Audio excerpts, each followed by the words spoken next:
Testing. I should be coming through clear, more or less. Lower the free stream music. Cover your ears. I'm going to reset the in-game audio just to make sure that that's working properly. And we should have audio now. I just lowered it real quick. God damn, it still looks really loud according to the audio bars. Should be okay now. I'm gonna lower it even more. But do let me know how the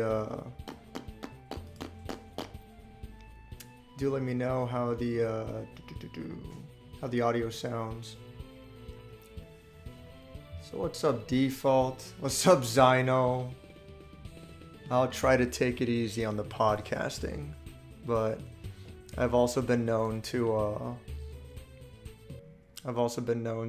be a terrible liar. So I'm gonna read the update history in a minute first, because there was a massive update between last week and today, or at least recently, which this really took me by surprise. So I'm interested in seeing what the changes are. I already read a few of them. We'll see. Here we go. That's better. What's up, Doomed? What's up, Crazy Mosby? Yeah, Doom's like, yeah, I wouldn't want it any other way. Crazy Mosby's like, same. It's like, yeah. You guys need to find better taste in whatever this is. This is not the wave. This is not healthy. What's up, Neutral Steak? What's going on, dude? Thanks for stopping by. No Guilty Gear tonight, unfortunately. I just want to know how Dave is liking Omori. Listen, man. Omori's not a nice game. Omori's making me cry a little too much. I don't like it. 0 out of 10. Made me cry. Not cool. Omori's really good. Whoa! New site with hot girls? Yeah! I love it. Dude. In fact, I'm going to add this person as a moderator. That would be awesome. I want this guy on my chat all the time. Oh no! I reported the bot and Doomed banned the bot. Why? My life has been ruined. Yeah, actually, yeah, seriously, no spoilers from the chat. I'm close to the end, I'm sure. I'm like 75% of the way towards the end. I don't want to go over it too much, because I don't want to spoil it for other people, and I don't want anyone to accidentally spoil it for me. But I'm pretty sure that I'm like 75% through the game. To give you a spoiler-free idea of where I'm at in the game,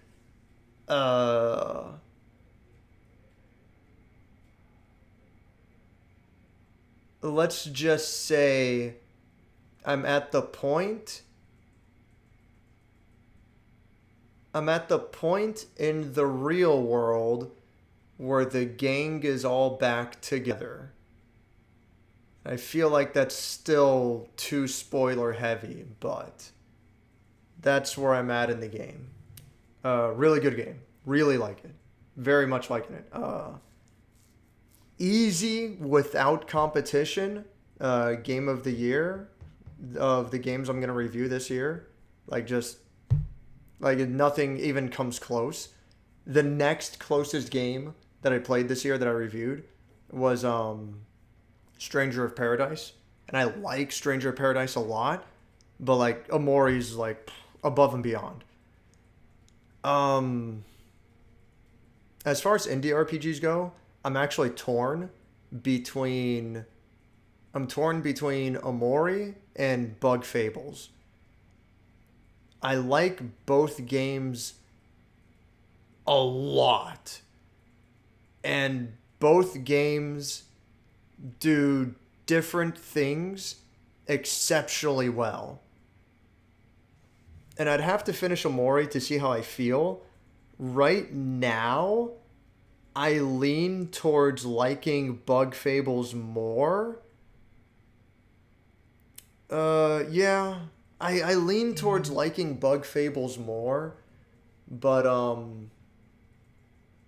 it's way closer to equal than anything else. It's like if I give Bug Fables an 85%, I give Omori an 84%. You know, it's like right fucking there, or like an 84.5%. You know, I like both games like insanely well. But yeah, Omori is like I'm really surprised. It's really special. It's good shit. I wish I played it sooner. I wish it was on console sooner, but you know, I should just play it on PC if I wasn't being a dumbass. That's whatever. Just finished. Oh, Doom 2016. The game's such a blast and people are not lying. That super shotgun, yeah. Doom 2016 is funny that you can rely on the super shotgun like 90% of the game. And Doom 2016 is pretty generous with ammo. You can rely on the super shotgun a lot, and it will carry you through the whole game. Like there's not too much reason to use much else. The super shotgun's ridiculous. But yeah, Doom 2016 is really fucking good. Doom's also right. Gauss Cannon with Siege Mode. That's another one. Like those two weapons, and I don't know, like the assault rifle for shits and giggles. Like that's about it. I don't know. I don't remember finding too much use for the plasma rifle, but it's been a long time since I played it. It's been a long time. I'm sure I go over it more in my review. That was one of the earlier reviews when I feel like I didn't do the voiceover too well, but there you go. But yeah, Doom 2016 is very good. Would recommend. Oh yeah, the Kaku, yeah. I remember that, yeah. Just use the Gauss Cannon Siege mode for the Kaku demons because you keep them far away and you just like one-shot them. Yeah, makes it way easier. Horny jail with you, yeah. I will kill each and every bot on Earth. So soulless. Never cried throughout my playthrough of Omori. Wow. I guess I'm just a little bitch. Whatever. Omori, like, I'm not like bawling my tears out, but yeah, like, I definitely get emotional. Like, that's a depressing fucking game to me. I like it though. Omori made me appreciate touching grass and friends. Yeah, that sounds about right. Butter Punch. No, listen. Anyone with a Happy Chaos avatar, they're banned. In fact, I'm just gonna put you in timeout right now. Not welcome here. What's up, Butter Punch? Butter Punch is really good Chaos player locally. I play against him all the time. He's a cool fucking dude. He's awesome. Thanks for stopping by, dude. I hear you, gamer. Damn, Omori beats Stranger. Oh yeah, no, like Stranger of Paradise, like it doesn't even come close. Like Stranger of Paradise is good. I like Stranger of Paradise a lot. It's one of my favorite action games in a while. Obviously, Stranger of Paradise doesn't come close to like Devil May Cry 5, you know? But for what Stranger of Paradise was going for, like yeah, it's one of my favorite action games in a while. And I like Stranger of Paradise a lot. It was so much fun. But yeah, like it doesn't even come close. Like Omori's like insanely good.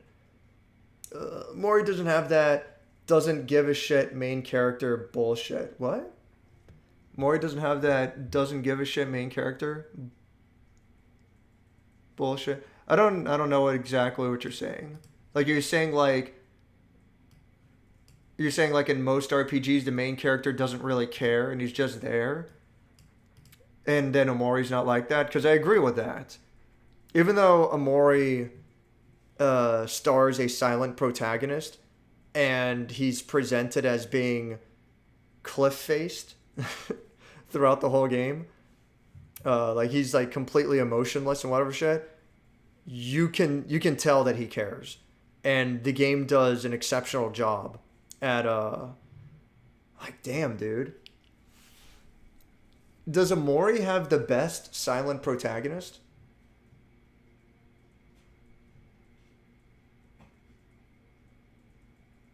Like, man, I don't know. Like, obviously other characters speak for him more than anything else, but like I feel like Omori has the best silent protagonist. Stranger Danger's like 80% meme, 20% game. Hey, I mean, I like Stranger Danger though. Stranger Danger's pretty great. I like it a lot. You could have predicted that Disaster in Paradise would suck. I liked it. Whatever. I don't give a fuck. I did the whole review. I liked it a lot. I thought it was a really cool game. It was a ton of fun. It was good though, yeah. Omori built like that, yeah. In fact, someone here reviewed it. Who? Who could it be? That was a really stupid joke. I haven't played either, but Bug Fables looks more combat focused, so that's my interest. Yes. That's the main reason I prefer that's the main reason I prefer Bug Fables is because it's more combat focused. And unless you really know what you're doing, Bug Fables is a lot harder to cheese. Bug Fables is actually quite challenging, but you have a lot, like a surprising amount of options to work with. The medals system, which is a ripoff of badges from Paper Mario. But the badges, the medals, whatever, they allow a shocking amount of player customization, and you can build your party in a lot of ways. And it's really impressive how well Bug Fables does that. Omori, my biggest problem right now is the combat is way too easy and way too straightforward. That doesn't make it bad. The combat is actually a lot of fucking fun. Like, I'm really surprised, even like as far in the game as I am, how like I'm still finding the combat to be really engaging. Even though like I'm still doing a lot of the same stuff, it's just like compared to, I don't mean to bring it up all the time, but it's just my go-to example. Compared to Final Fantasy VII, the original PS1 game, the combat basically comes down to you just hold down the circle button and you auto attack through everything. And then as everyone's HP starts to get lower, you just heal everyone, you know? Because healing is so powerful and so cheap. Like, there's no reason to. It actually doesn't make sense to use offensive spells in fucking 90% of Final Fantasy VII, you know? Obviously, for very specific circumstances, that's different, but for the vast majority of Final Fantasy VII, like, there's no reason to use offensive spells. It doesn't make sense.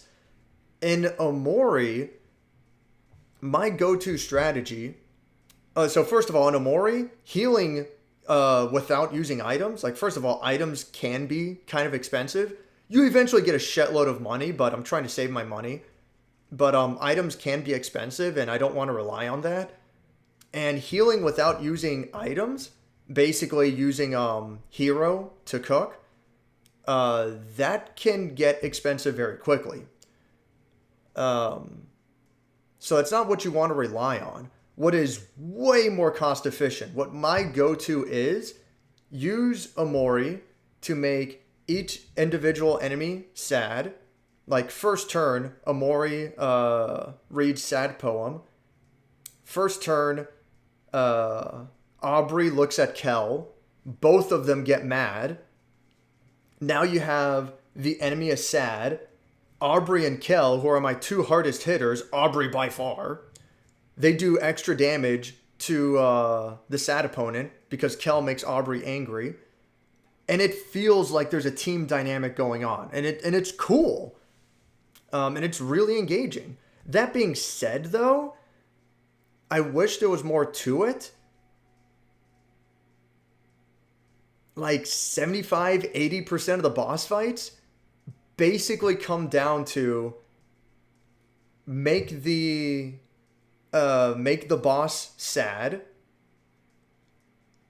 Have Kel make everyone enraged little by little.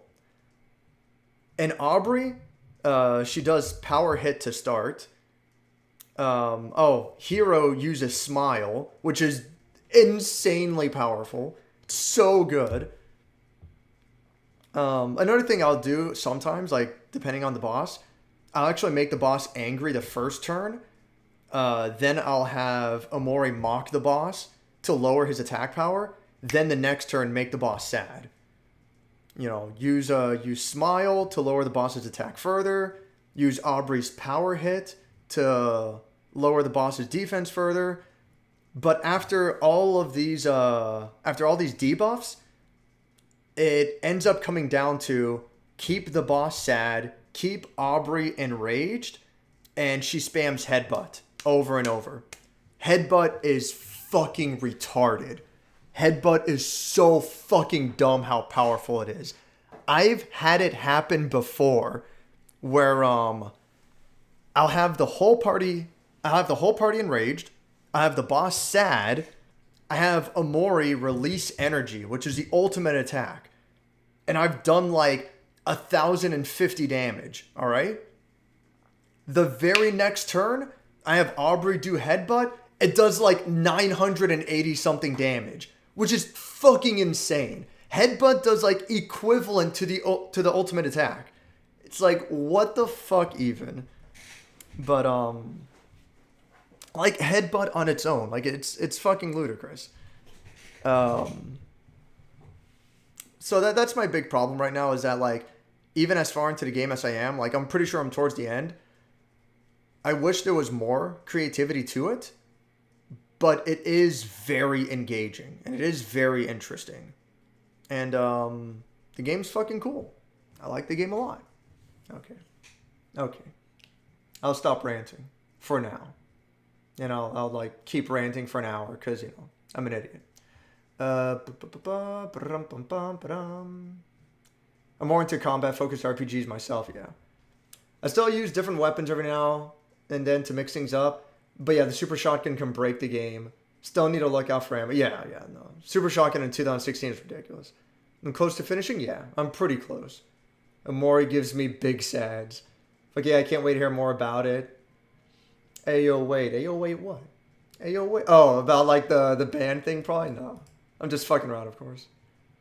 The fuck is Happy Chaos? Yeah, he's a character. Banned in Dave stream. Nago, Happy Chaos, Zato, Chip. Who else? Soul is banned. Kai is banned. Who else is banned? I think I'm okay with Potemkin for now. I'll accept Potemkin. I'll accept Anji. Biken is banned. Who else is banned? I'll accept Bridget, but I don't like fighting Bridget. I'll accept Testament, but a good Testament player is fucking scary. Axel is welcome here anytime. Axel is fucking free. Axel is super free. Yeah. A lot of characters are banned. Also, Mei is banned unless I'm the one playing Mei. Eno better be allowed. Yeah, I guess. I really hate... Eno's like... Man, Eno's like... Oh yeah, Gold Lewis is banned. Fuck Gold Lewis. Eno and Jacko are like two of the characters that aren't top tier, and I fucking hate fighting them. Yeah, Eno even more so. Eno especially. Eno's so fucking annoying to... Once Eno gets in, it's like, dude, you have to win in the neutral. If you lose in the neutral, it's a fucking nightmare. Jack from Stranger in Paradise is that doesn't give a shit character. Oh, yeah. I think I prefer Amori over Chrono and Dragon Quest main characters. Yeah, so like I played Chrono Trigger. I streamed it. Chrono was an okay character. Like he's fine. It's not too big of a deal one way or the other. Chrono's like the really generic silent protagonist. He doesn't do much except he's out he's out on an adventure, and he steals an old man's lunch. But Amori, for a silent character, Amori has a lot of personality and is super interesting. They wrote that character extremely well. Amori has the best sound for that. I mean, yeah, it's Kino. That head shake. I played other RPGs this year than Omori. Oh, Silver Star? Yeah, dude. SMT5. A lot of people like SMT5 a lot. I've never played SMT5. I played Lunar long time ago. I was showing off the instruction booklet for Lunar in a previous stream. I like Lunar a lot. I imagine if I ever get around to reviewing that game, which I would like to, and I really think about it, I probably would have a lot of negatives to say about it. I remember it being extremely grindy, and there's not a whole lot you can do about it. You just have to grind. Like, enemies are way fucking strong in that game, but that was a long time. Like, enemies are really strong, and your special attacks take way too much MP. Like, it's a pain in the ass to do anything, but that was a long time ago. Maybe I'll be better about it now. I don't know. But I remember liking... It was one of my favorite RPGs when I was younger. I remember liking Lunar more than Final Fantasy VII when I was younger. And I liked Final Fantasy VII a lot when I was a kid. But, Final Fantasy IX... Oh, man, I don't know. Nowadays, I'm sure I'd like Final Fantasy IX more, but something about Lunar, like, really, really resonated with me when I was a kid. I probably liked it better than 9 when I was a kid. I don't know why. Something about Lunar is really cool. But yeah, anyway. I definitely think Omori is better than Lunar, like, going off my memory. And I'd probably put it above Final Fantasy IX as well. Again, going off of my memory. I don't know anything about the SMT games, though. I never played any of them, unfortunately. Save your clams to invest in Clems. It's the currency of the future. That was a good part. I'll stay tuned for the review. That was a good joke. The Clems joke. I'm glad there was a save point right there. I saved my game and then did the trade. And Aubrey's like, Amori, why would you listen to Cal? I'm pretty sure this isn't even real money. I was like, what the fuck? That was, oh my god. God damn, I'm trying to think about it. Bug Fables was pretty good about this. But I don't know if I've played another game that is both so fucking funny and so fucking sad at the same time. And the juxtaposition is just fucking perfect. Like, it never goes too much in one direction or the other. It's like fucking good. I don't know if god damn, like I've got to have played like something that's along those lines. I don't know. Like Final Fantasy VII is actually pretty good about it. Final Fantasy VII is a surprisingly funny game. It has quite a bit of comedy in it, and it has some good pretension and good character interactions.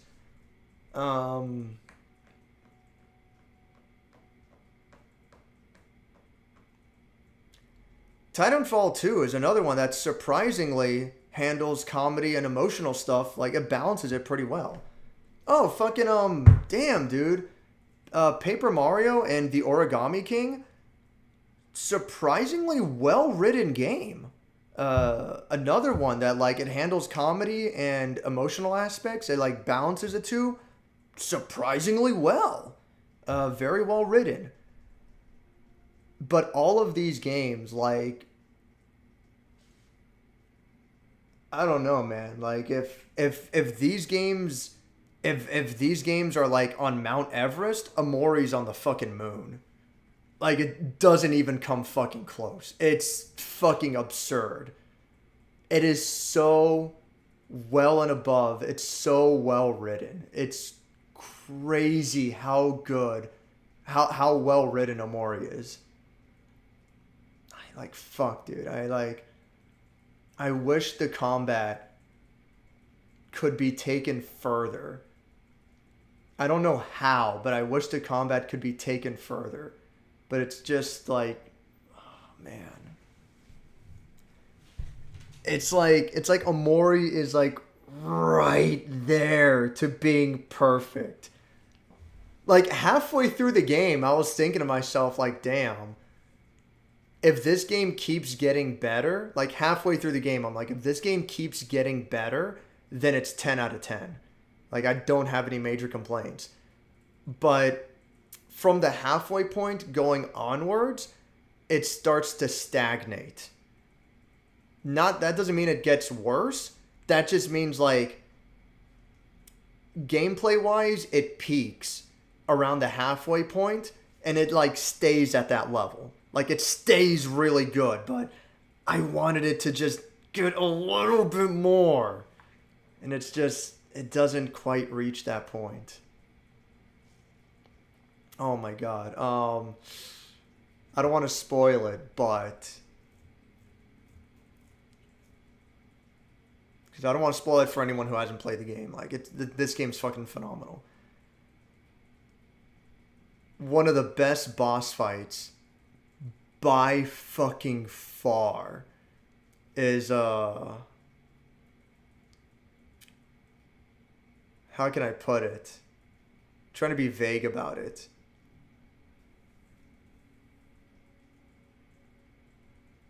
So anyone who knows what I'm talking about, when you get to the fifth floor, when you get to the fifth floor of the building, and you fight that boss, who his whole gimmick is just reinforcements, and then you fight the boss after him, that boss. The presentation is like, dude. Like, fuck. I wish I saved the game right before that boss fight. I wish I kept the save file just so I could do that boss fight again. Like, holy fuck. Like, holy fuck. That was so fucking awesome. Like, it's such a shame. Like, they should have saved that boss for, like, an optional super boss at the, you know, like some kind of secret at the end. Like, that's way too good to be wasted as a mandatory boss fight. But whatever. Hearing this makes me even more excited to see the review. I'll get around to it eventually. I don't know. I forgot Dickinson. Yeah, no, fuck Gold Lewis. Except Potemkin. Dave's gone through character development. Yeah. Yeah, I used to have a much harder time against Potemkin, but he's still hard for me to deal with, but I'm getting better. I'm trying anyway. Lunch taken. You get thrown in the slammer for being a lunch thief. Yeah, yeah. Or if you're Dave, you take an old man lunch several times. Yeah, whatever. How many lunches have you stolen in your life? I don't know. How many breads have you eaten? The man was so goddamn excited to eat his lunch, and you just take it? Well, he's just leaving it there. He literally shows up to court as a character witness. Yeah. I have my ups and downs with Lunars. Played JRPGs since 2013. Lunar is that middle tier game for me. Top tier, middle tier, bottom tier. That's fair. I'd have to play Lunar again. I'm sure it's not as big of a deal as my memory leads me to believe, but I remember liking Lunar a lot. There could be a new There could be a new sequel to any Final Fantasy game. Which would you pick? My short answer is none of them because they're all really good standalone. Like I don't really want a sequel to any of them.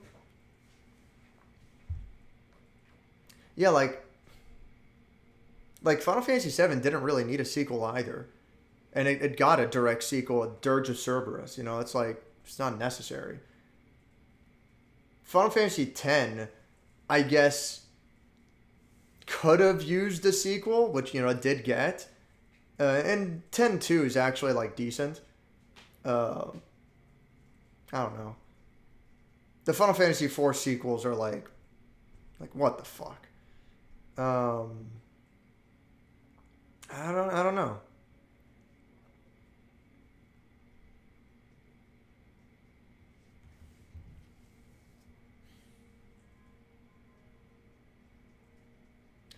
Like, my answer would have to be Final Fantasy IX, but I don't even want it to have a sequel. I think it's fine the way it is.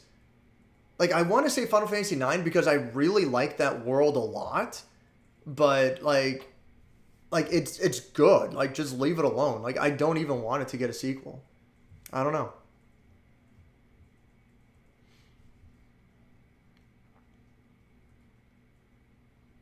I mean, secondary answer is like Final Fantasy 12, but I don't know, like just fucking when they get around to Final Fantasy 17, just have it take place in the same world as Final Fantasy 12. Have it take place in the same world and have completely original characters and whatever shit, and you do your thing, make a new story. I like Final Fantasy being a brand new story every game. It doesn't need a continuation, and I don't know. I guess my short answer is like Final Fantasy IX, but like I don't even want it to have a sequel. Like it's fine the way it is. That's whatever.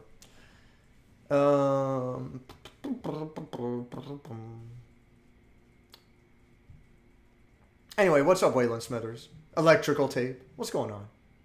Final Fantasy VII's funniest scene is Sid abusing Shara. Make some goddamn tea. Yeah. Probably. I'm thinking about it. It's like, yeah. Most of the scenes with Sid are like the funniest parts of the game. A lot of the scenes with Yuffie are really good too. Really funny.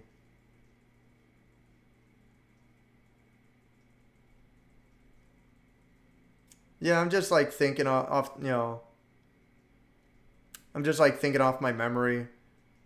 I don't know. It's like it's a surprisingly funny game. It has a lot of stupid, goofy shit. Like you fight Palmer and he gets run over by a truck out of nowhere, and it's like what the fuck. But it's pretty good. I like it. I don't know. I wish it was like better translated, but whatever. Great moments like Tifa dropping a hard R on Barrett for climbing the stair. Yes, dude. Dude, like the whole stair climbing segment in the PS1 original is way better than in the remake. And Tifa's like, stop acting like a retard and climb. It's like, what? I wish they kept that in the remake. It was so out of nowhere. It was great. And we mean savant for the uninitiated. No, I'm saying retard. Banning the word retard is itself retarded.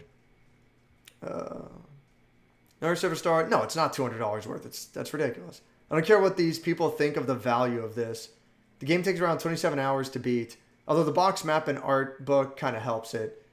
Also, I'm glad I only spent 70. 70 is a good price. Like, considering how much it usually goes for. No, it's not worth anywhere close to $200.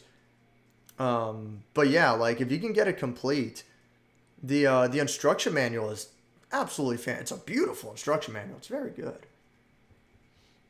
Oh, the sickest boss intro in your yes. Oh yeah, that boss kicks ass. Hell yeah. Should have saved that boss as an optional super boss. Yeah, I figured the way that boss fight goes that that I figure that there's more. So, but yeah, let's I don't want to go too far into it. I figure that's the direction it's going in. If I recall, the new optional bosses are in the console port too. That's good. Never talk about Dirge of Cerberus. Speaking of Final Fantasy, still need to beat 7, 8, 9, 13, and 15. 7 I recommend. 8 I kind of recommend. In my opinion, 8, you either love it or you fucking hate it. There's like no fucking middle ground. 8 is either one of the most interesting, unique, and creative JRPGs on the PS1, or it's a fucking obnoxious pain in the ass with stupid fucking rules that make no sense. You're either gonna look at it one or two ways. Me, I lean more towards the latter. I'm not a fan of 8, and I tried really fucking hard to like it. I'm not a fan of 8. Wes recommended playing. He's a big fan of Final Fantasy VIII. Take it or leave it. I recommend giving it a try. At the very least, the first like 5-10 hours are pretty cool.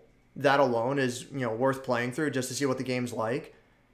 And if you find yourself not really liking it too much, like you have a hard time engaging with it, then it's, I feel like the first disc is pretty damn cool. And from then on, the quality slowly keeps dropping. And it never gets to that same high point as the end of the first disc, in my opinion. The game just keeps getting more and more annoying to play. But don't take my word for it. Give it a shot. I recommend 7. I think 7 has a lot of problems, but it's good. I recommend 9. I think 9 is the best on the PS1. It's dreadfully slow to get going. But, when I say get going, I mean like the first half, pretty much. It really takes a long time to get going. You got to have a lot of patience with 9, but I think 9 has the best combat out of the 3 PS1 games. I think it has some of the best combat out of the whole series. They really make each character unique. They make each character valuable. You decide who you want in your party. Granted, for like the first half of the game, you're forced to have a very specific party makeup. And it's pretty crazy how, for a long period of the game, you don't have a good healer. You don't have a white mage in your party. The best you have is a blue mage, and hopefully you spend the time taking abilities from enemies as a blue mage, so that you can get a White Wind early on. If you have White Wind, then it's like, all right, we can make this work. It's a bit of a pain in the ass, but if I have White Wind on my blue mage, I've got a healer, I can make it work. But yeah, it's pretty crazy that you don't have a great healer for like the first half of the game. Like it's kind of nutty.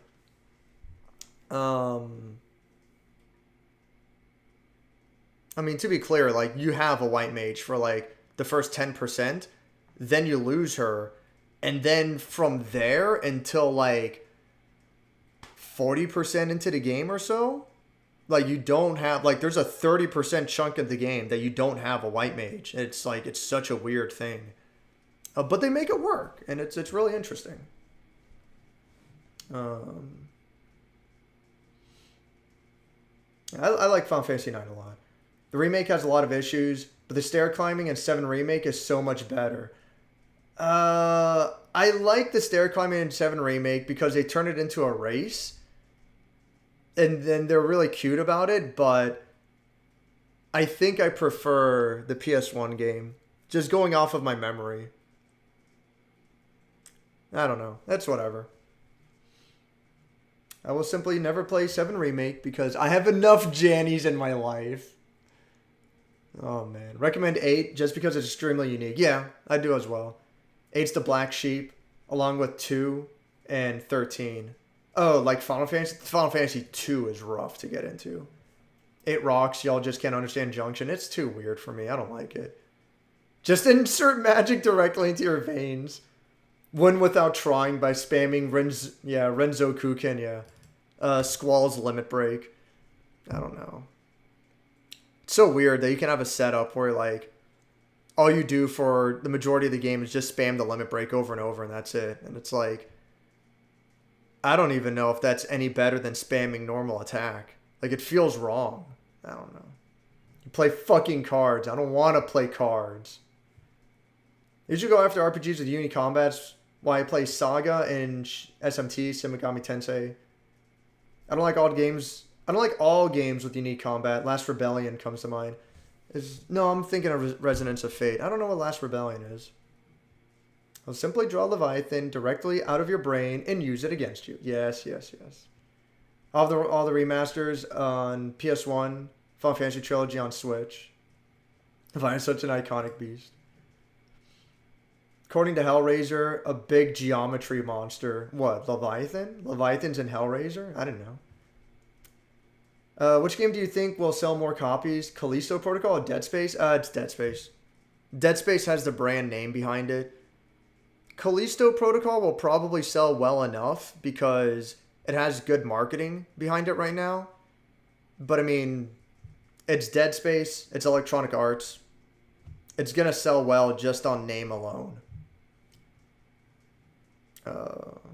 Like that one picture where Pinhead is riding a horse. The hell? Probably Dead Space remake, yeah. Good amount of people craves for a new Dead Space game since 3, yeah. Pinhead opening the cum box. No. Come to some box to others. No. We're not doing that. Final Fantasy 2 gives you better starting options, though. Doesn't mean it's good, but I can start using magic right away. Final Fantasy 2 is just weird. Does a lot of things very strangely. Probably buy Dead Space remake first. I probably won't buy either of them. At least not right away. We'll see. If you will farm snow lions and sandworms and refine them to get 100 tornadoes and 100 blizzagas before fighting Ifrit, no. I'm okay. No thank you. I would rather not. Plan getting it too. Probably wait for a price drop. Yeah, same here. We'll see though. I will buy neither and simply play Jenny's. No! I've been liking what Dead Space has to offer. Dead Space 1's okay. Whatever, Wes. You're not my friend anymore. Making fun of me. Dead Space is okay. I liked it well enough. It's an interesting game. I'm looking forward to playing the second game at some point. Not looking forward to playing the third game. We'll see. What annoys me is that Dead Space 1 has problems. And I don't anticipate those problems being fixed or changed at all in the remake. I expect the remake to be like practically 1-to-1. Problems and all, so we'll see. And by problems and all, I mean like your base starting gun is going to be the strongest fucking gun in the game. There's no reason to use any other gun. So we'll see. We'll see how they change that, but whatever. So let me see. I wanted to go over these patch notes. Unfortunately, there's like a lot of them, but they made a lot of changes in Frogun out of nowhere. So I want to see how this goes.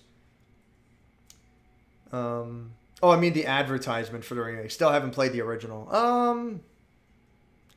It's up to you. If you can get the original for cheap, like $5 or $10, then I'd be like, yeah, go for it. Play it now. You won't have to play the remake, you know? Remake is using Dead Space 2's gravity system, so it would be better overall in theory. I wish I would make a Wind Waker sequel. Well, you got a Wind Waker sequel. You got fucking Phantom Hourglass. I didn't like Phantom Hourglass at all. And I was looking forward to it. I didn't like it at all. That's not my game. And I guess to a lesser extent, yeah, it's Spirit Tracks. There's another Wind Waker sequel, but that's not really... It's not quite accurate. But whatever. Unless they overhaul the horrible bits, like the meteor bullshit, is not going to be worth buying. Especially since Dead Space is a $5 game. Well, yeah, like, that's the thing. Like, that's That's why I didn't buy Demon Souls Remake, because it's the same fucking game. And they were going on and on about like, oh, it's going to be a faithful one-to-one remake. It's like, cool. I'm looking at it right now. I have my PS3 copy. Like, I'm good. Why do I want the fucking, like, whatever? Why do I want a one-to-one remake? Resident Evil 2 Remake and Final Fantasy 7 Remake are completely different games.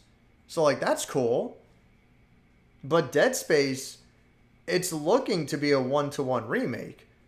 Which is, it's fine for people who never played the original. And if they can't play the original for whatever reason, you know, it's not convenient for them to play the original. It's all right, you got the remake. But if it's one-to-one, like, that's whatever. It's funny because, like, Dead Space 1 wasn't good enough to warrant a remake. You know, not to the point where, like, oh, this is an incredible game that needs to be preserved for history. It's so good. We better remake it. It's like, no, really. And Dead Space 1 also wasn't bad enough. Like, it wasn't so bad that they needed a second chance at it, you know? It's like, the game's just fine. It's fine as is. Just, you know, do one of those fucking remasters where, like, they just upped the resolution a little bit and they port it to modern consoles. And there you go. That's it. Just fucking port the game. You don't have to rebuild it from the ground up. That's so much unnecessary work. But it's whatever, you know. Do what you want to do.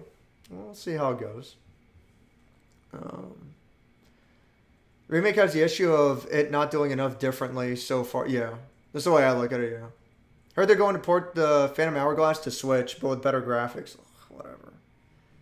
If Phantom Hourglass still has that same stupid fucking dungeon you have to go to over and over, that's on a time limit, like, if they're still doing that, like, I'm good. I'm not even going to bother. I have the original Dead Space in my backlog. Just want to play other games, though. Demon Souls Remake is up next for me. Yeah, give it a shot. Demon Souls is good. Give Phantom Hourglass 6 out of 10. It was fun, but the final boss was unbeatable. Likely due to anti-piracy, though. There you go, I guess. Never played much of Spirit Tracks because child me could not comprehend the train mechanic. Need a very particular mind to enjoy the train game. Also, Switch Phantom Hourglass won't force you to use those horrible touchscreen. Yeah, the touchscreen controls were not good. They weren't great. We'll see.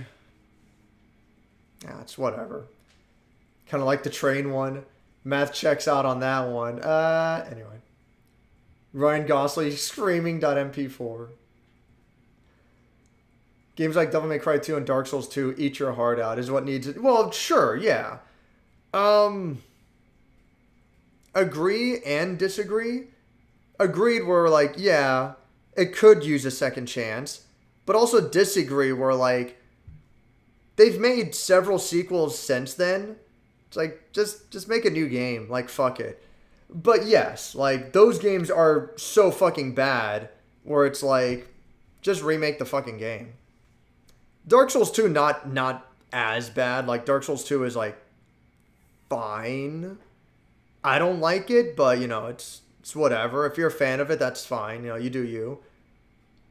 Devil May Cry 2 is, like, insanely bad. It's like, holy shit.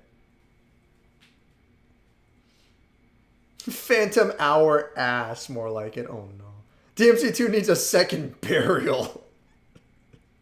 6 feet under wasn't enough. It's got to be 12 feet under. DMC2 still has the best design. Feel free to at me. I actually don't like it. I don't like Dante's design in DMC2. That's whatever.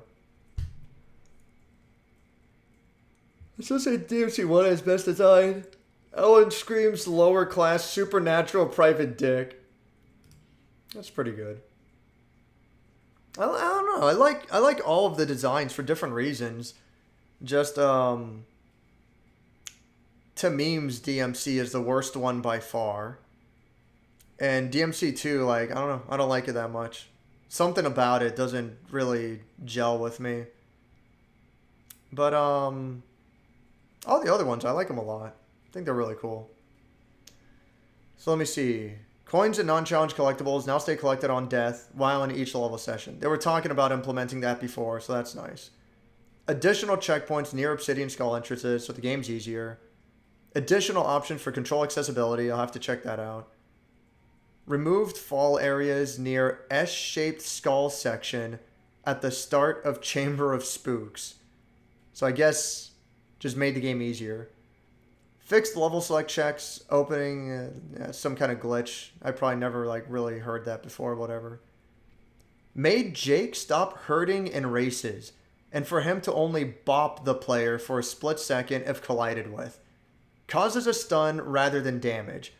This was a common complaint because of narrow pathways. We didn't want to remove the challenge, so we didn't remove all damage.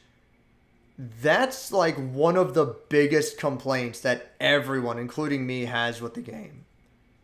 So it's really nice that it seems to have been changed finally. Fixed start of level animation, not consistently playing upon starting level. That was always a weird glitch. So it's nice that that's been fixed. Experimental camera damping slider. Smooths camera movement. Alright, I don't feel like I really needed that, but okay. Made input made during unpaused frame not affect the player character. Yeah, we need someone to proofread this shit. Made input made during the unpaused frame not if. Oh, okay. I know what that means. Yeah. That was always a really obnoxious glitch. Really glad that so what happens is if you pause the game and then you press X on resume, then when you press X on resume, it then unpauses the game, right? When you do that, it causes your character to automatically jump, on the frame that you unpaused. It's really annoying. There was no way to avoid it. If you hit circle to exit the menu, then it causes the Renata to fire her gun, which is actually a fucking problem if she fires the gun into a wall or something and it ends up dragging her off the cliff and you die. That's kind of a fucking issue. So that's really good that that got fixed. Change third emerald to white coin and golden depths. Interesting. So there was a third eye emerald in golden depths, and they just changed it to a white coin. Well, that's nice. Removed bugged coin vases inside stair in Scorchy. I don't know if I ever ran into that, but that sounds somewhat familiar. I don't know. Changed wide position, forcing method for bosses. Should help with bosses such as Scorchy getting stuck. That was in my review. So that's good. Added invert x-axis option. That's good for people like Sticky who are psychopaths. Correctly rotated checkpoints, so spawning on them will point players in the correct direction. Yeah, that was always a little bit annoying. Removed blob shadow from Wintory's ice spears. Okay. Set Wintory's NPC sounds to sound effects volume channel. Okay. Made Beelzebub's shots spawn correctly. That was always a weird glitch. So that got fixed. Made Beelzebub spike walls. Spikes actually hurt you if you jump on them. Okay. I'm not sure if I noticed that, but alright. Made hanging spiders stay down for 2 seconds more, so chaining them is easier. Oh, I see. Yeah, okay. Yeah, that's really... Okay, that helps a lot, actually. That makes the game a lot easier. Made the shortest slide jump a bit longer in Golden Depths. Alright. Makes it a little bit easier, I'm sure. Made timed color pullers not emit tic-tac sound if a button of the same color activates the color without timer. Oh, okay. Made timed color pullers not emit a tic-tac sound if button the same color. Yes, okay. That was always a really infuriating glitch. Nothing game breaking. It was just really annoying. So I'm really glad that's been changed. Like, fucking Christ. Coded bouncy mushrooms to not affect the player while in the death and water animation action. Okay. Not sure I ever had that happen. Fixed Hatter special, hat unlock conditions. Okay. Fixed fade out music method. Oh. I wonder if fixed fade out music method is specifically has to do with the final boss. Because that was glitched. That was really annoying. That was really bad. Option to force shots to snap to 45-degree angles before auto aim.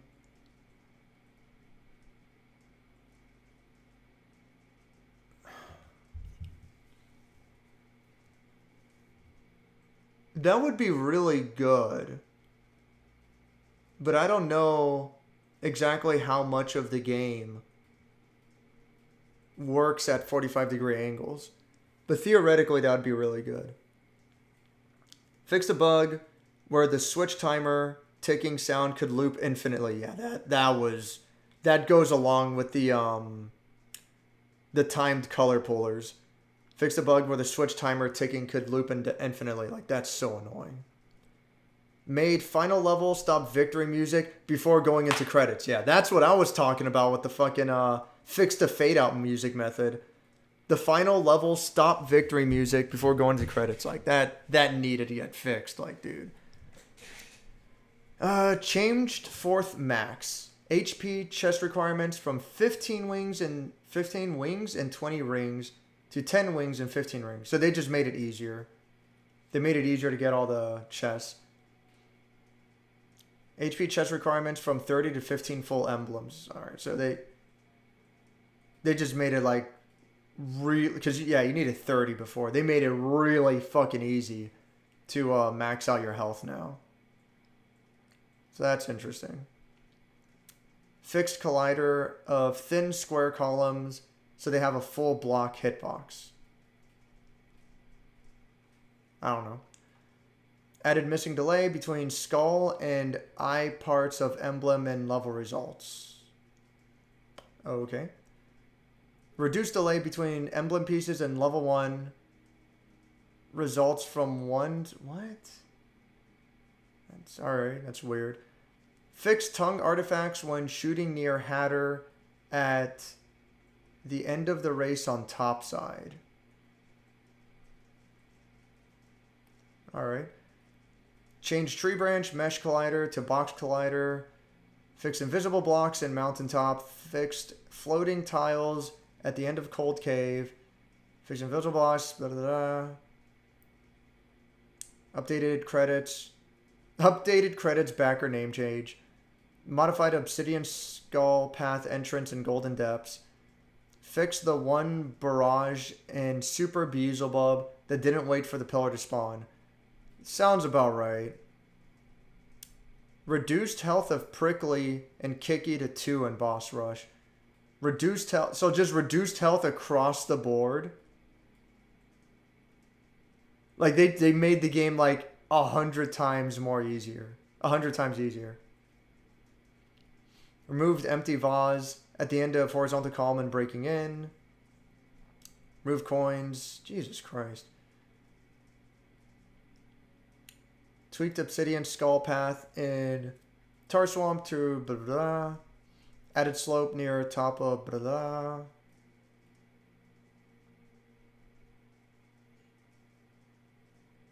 Added emblem legend to level select screen. That was always weird. That I'll see how that is, because that feels like that should have been in the game at the start. There's that picked coin count cannot surpass total coin amount in that level. All right. I didn't even know it was possible, but okay. Fixed boss behavior and at top of the world, sometimes malfunctioning. I know what that I think that boss is named L. I know what that's about. That was really annoying. Fix 100% progression counter not calculating in some circumstances. Fix expert time travel recordings being incorrect in some circumstances. Fix 2 dark shader. Oh, and brutal boss. Yeah, right? Like, fuck, dude. Brutal boss rush was annoying because it could get really dark. Like shockingly dark. So that's good. Fix multiplayer coin count. Fix Hexy's level entrance to use the boss level entrance mesh. Blah blah blah. Doesn't poke out of the corners when ziplining towards her. Hurt areas to deactivate during dizzy phase. Remove blob shadow fire projectile. Change layer. Oh my god, so much. Fix delta time bugs and boss behavior. What? Fix delta time and coroutines replaced with delta time. Alright, doesn't mean anything to me. Remove trees around Jake's NPC area and mountain jog. Alright. Added joystick dead zone option. Oh, that's nice. Made skip dialogue option enabled even if the cutscene hasn't been seen yet. Okay, that's really nice. Fixed misplaced column and race on the top side.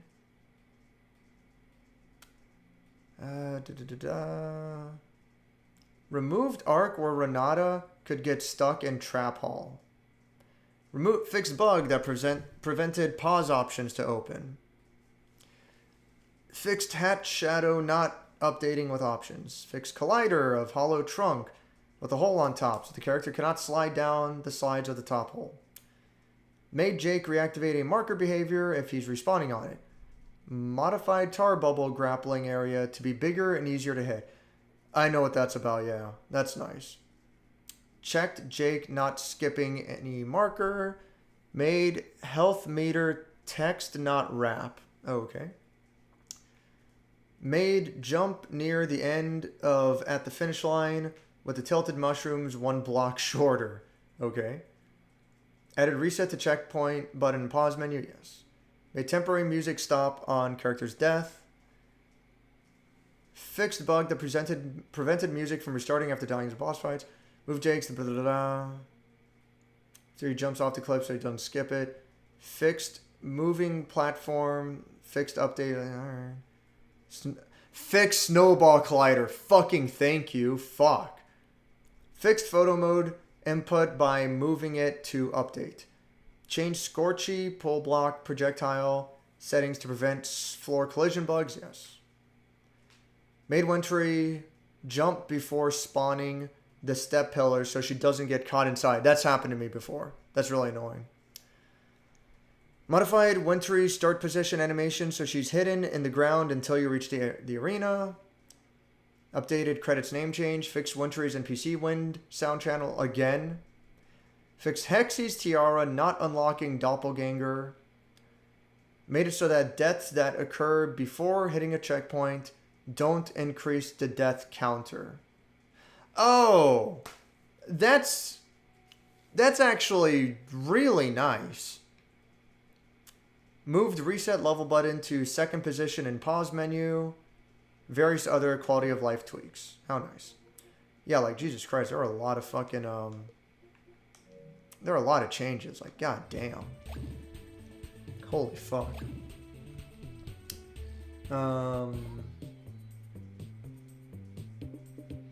Find out Dante's DMC2 design is a Nocturne, yeah. Because at the time, that was one of the newer Devil May Cry games to have released close to when Nocturne released, so, you know, it is what it is. I prefer DMC3's personally. Yeah, I wonder if a big reason why I like DMC3's design is because that's the same design used in Marvel vs. Capcom 3. So it's kind of just what I'm used to seeing, you know? I don't know.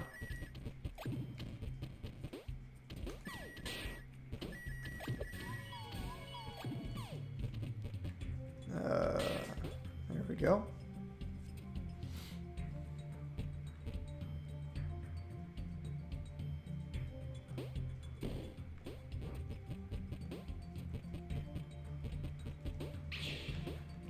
Alright, that was pretty easy. Do you like any of the Advance Wars games? If so, which are your favorite commanders to use? Yeah, default likes Colin. It's the power of money. I'm not a big fan of Advance Wars. I think the games are really cool, but oh shit, how do I get up there? Oh, I see. Yeah, I'm not the biggest fan of Advance Wars. I think they're really cool, but the single player is less of a strategy game and more of a puzzle game. There's a lot of circumstances where, especially in Fog of War maps, it's just ridiculous. But there's a lot of circumstances where you just kind of get fucked over due to unpredictable enemy circumstances, and it starts to become more like memorization than legitimate strategy. It's not a hard set rule, of course, but I don't know. Similar reason why I'm not a big fan of Fire Emblem either. I think Fire Emblem is a little bit better about it, but again, similar. I can't get up there. Similar reason why I don't know, those weird kind of grid-based Nintendo strategy games, because both Fire Emblem and Advance Wars are, you know, they have similarities. I don't know. I want to like them. It's just they don't really gel with me. I don't really get it. It's just not my style of game. But they can be pretty cool for sure. God damn it.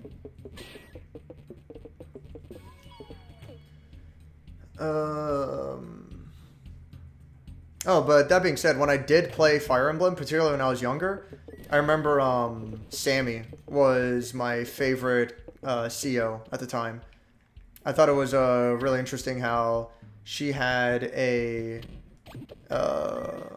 focus on using the weaker soldiers.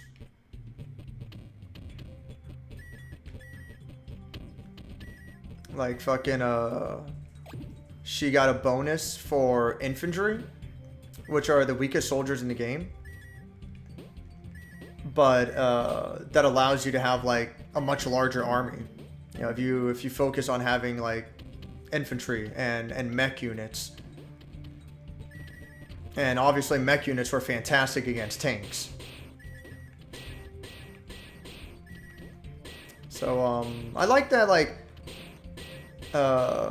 Sammy and Andy. Sammy and Andy didn't have any actual weaknesses. I hated oh god damn it.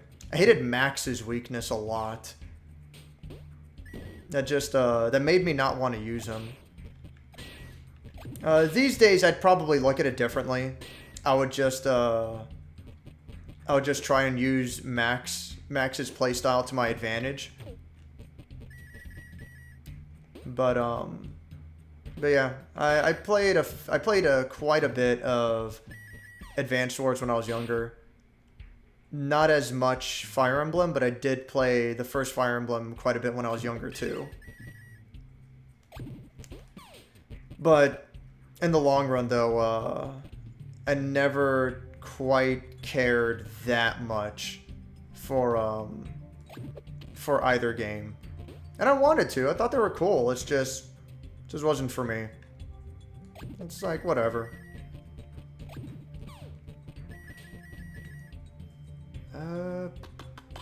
So I'm gonna go this way.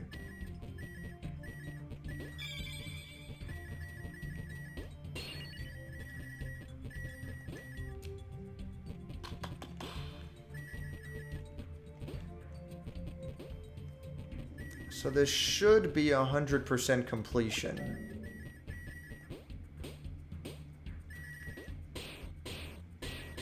Yep, there it is. Cool. Okay. That's good. 3 works in context, but of the 5, it's my lowest, to be honest. I don't know, like, something about Devil May Cry 3. Again, probably just due to, that's what I'm most familiar with. Because I saw it all the time in Marvel vs. Capcom 3. You know. I thought it looked cool. Even though my first Devil May Cry game was Devil May Cry 1, I played it when I was much younger, and I wouldn't really call it a childhood game. It didn't make that big of an impression on me. I thought it was really cool, but at the time I could kind of take it or leave it. Nowadays, I have a much greater appreciation for it. You know, it's still not like, still not my favorite fucking, it's not like a big favorite game for me or anything, but again though, like I definitely have a much greater appreciation for DMC 1 now. Oh shit. That's fine.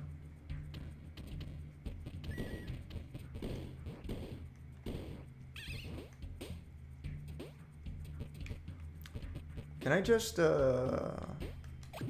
nice. There we go.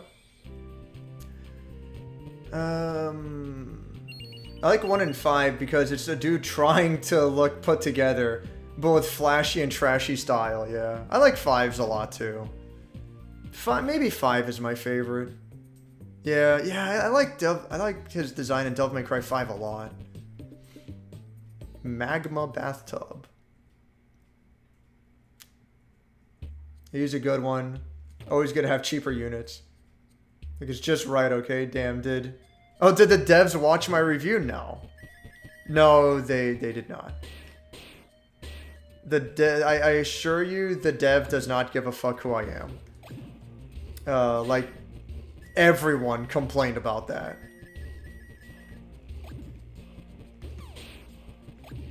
Oops. Like, that was a fucking problem in the game.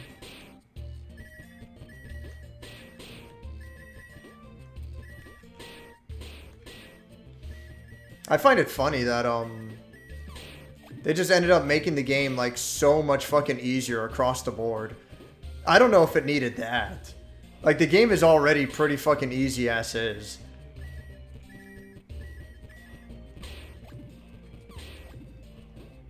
No, it's whatever, you know.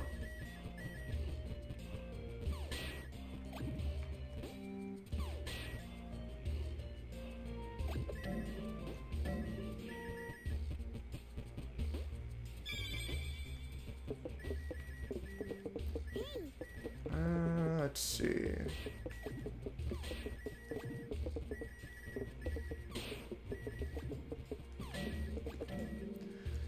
On a different note, played 2 more Metroidvanias. Imp of the Sun is fine, but insanely short. I like that you can cheese puzzles, and you get fourth wall breaking dialogue. 4 hours to beat. I think Metroid Fusion has fourth wall breaking dialogue if you do this one sequence break, which is pretty cool.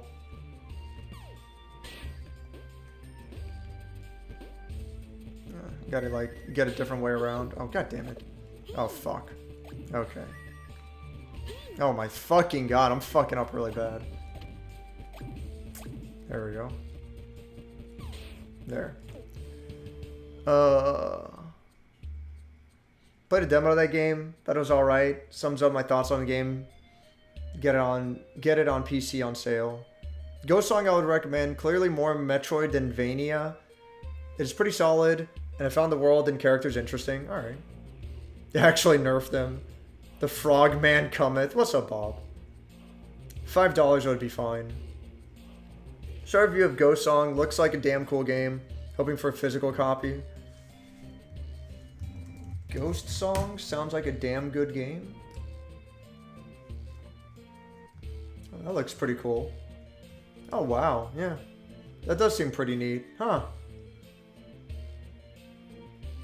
It's got an interesting visual style. That's pretty cool. Alright.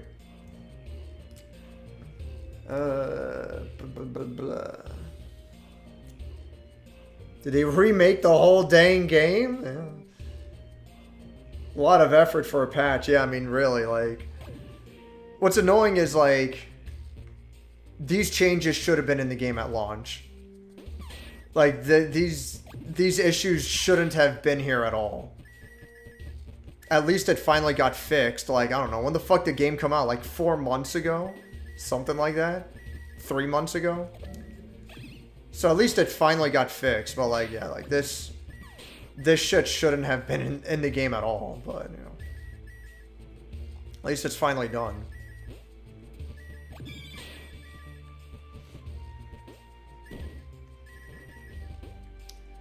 Alright, looks like I've got everything so far.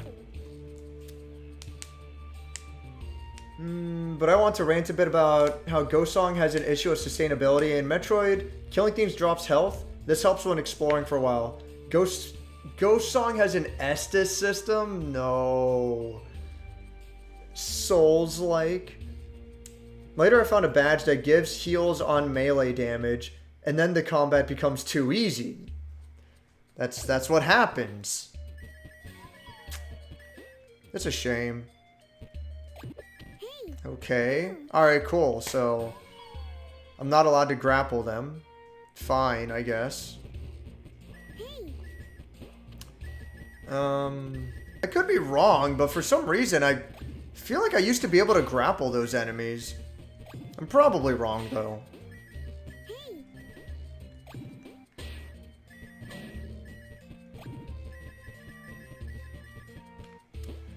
But yeah, like fucking, game and, like, difficulty balancing and shit, like, that's important. Like, I'm sure I get memed on a lot for, like, oh, the game's not good because it's too easy. It's like, well, that's never what I mean to say. I don't mean to say a game is bad because it's too easy, nor do I mean to say that a game could be better if it was harder. That's never my intention. It's just, you know, challenge is important.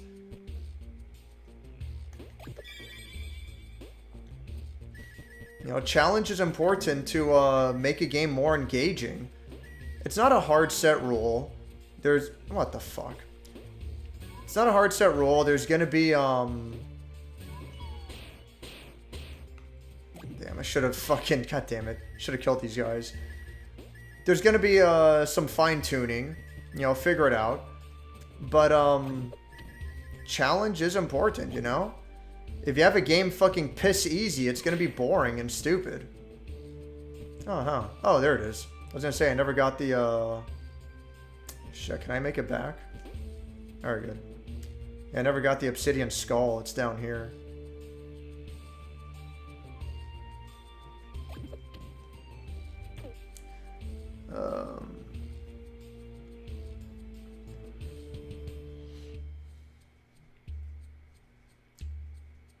All these people copying Estes, not realizing it's not the end-all solution. Yeah.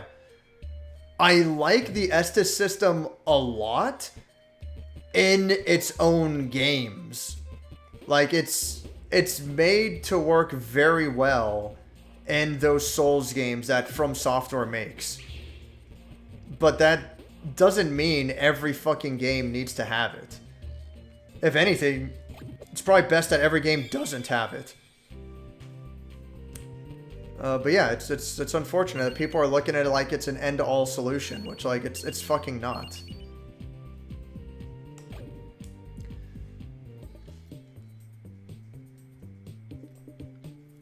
I prefer Soulsborne, though that title is for From Software's games.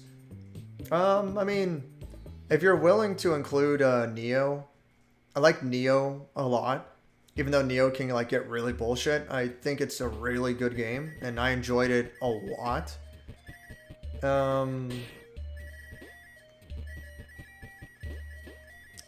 You know, if you're willing to include Stranger of Paradise as well, I like that game a lot. But, I don't know. The more I think about it, like, do those games really... Do they really compare, like... Is Neo more of just like another action game? Would it be fair to categorize it as something similar to Demon Souls and Dark Souls? And it's like, I don't know. But if we're gonna go that route, would it be fair to would it be fair to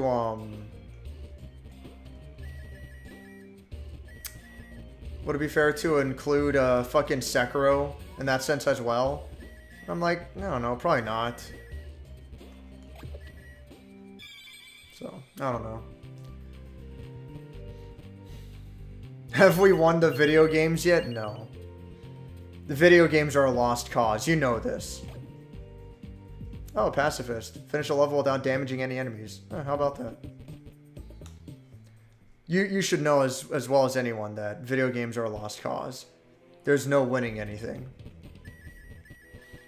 This song is okay. It's kind of cool that it's like pretty action based and whatever. It's one of the more exciting songs, but I don't know. I feel like it's also kind of a bit much.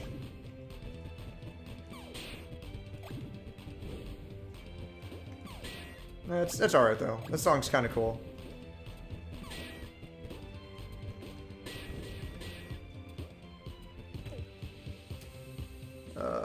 All these people copying Dark Souls style, not realizing the games suck. Oh, remember when boss fights were shit until it dies or you die, and there wasn't, oh, I'm gonna stop and take a sippy quickie. Yeah, well, you know, not every game can be Doom Kino. Not every game can match up to the awesomeness of Doom. Negative artillery range blows us. Yeah, like playing as Max, yeah, no, it fucking hurts. It's pretty bad, especially considering, like, artillery in those games is really fucking strong. Like, it's a super good option to have. And, yeah, like, I don't know. It's tough. Oh, I see what this is all about. It's tough playing as Max because of that. Well, you know. Part of the challenge is making it work as a different character, so, yeah, that's cool.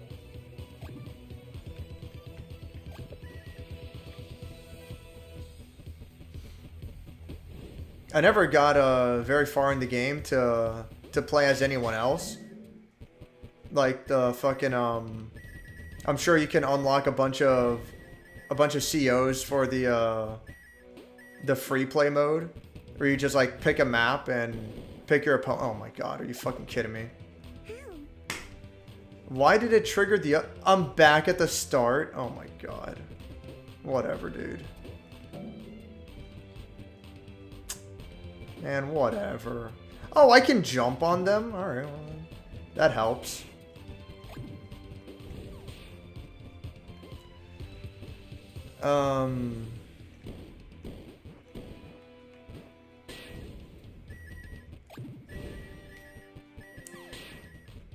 But yeah, I figure like Grit is the sniper, right? I think I remember. I figure he's probably like crazy powerful. Even though his close range stuff isn't very good, his ranged options are like so overpowered they can never get to you. You just fucking spam ranged options and you're fucking good to go. But maybe I'm wrong though.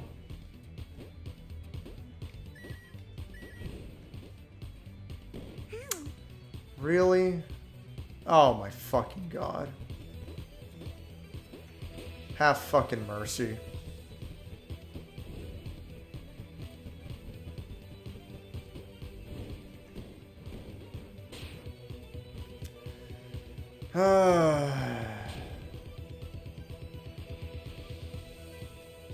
Let's see, maybe I'm supposed to take a different path to get there.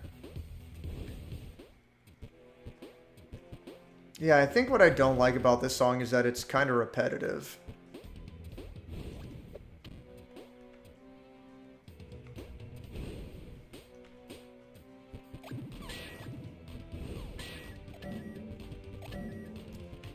But it's still a cool song though.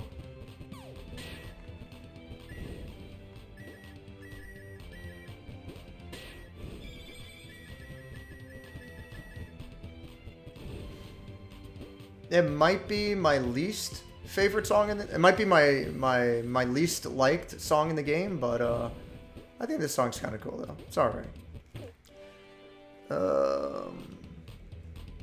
The The only Souls-like part are bonfires, bloodstains, where you pick up dropped cash, and deaths take a small part of your health until you pay to fix it, which sucks for more than one reason. Yeah, like, I don't like that for Metroidvania type of game. Metroidvanias need to be fast-paced. They need to encourage you to take risks and explore for the sake of exploration. And if you're getting punished for dying in those games, then it's gonna make it way more obnoxious. If a Metroidvania is too slow-paced and you're too focused on playing it safe and, you know, being really careful, then you're just gonna make the game, like, really fucking annoying to play. So I don't know, that doesn't sound good, but it's whatever.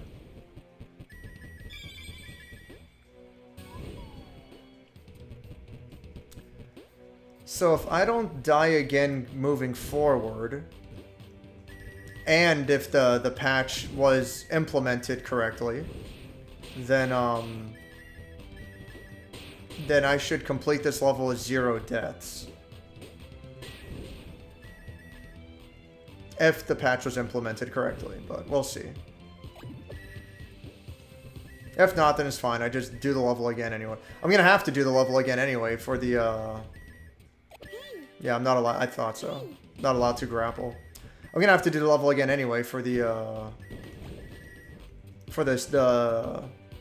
the time trial.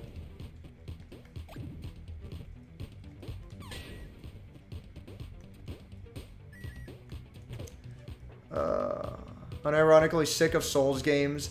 Now it's 6 games of the same shit. Yeah, what? Demon Souls, Dark Souls 1, 2, 3, and 4, Bloodborne, Elden Ring. I don't know. I kind of want to include Sekiro in there. And if I do, then it's my personal favorite out of all of them. I'm missing 1 fucking coin.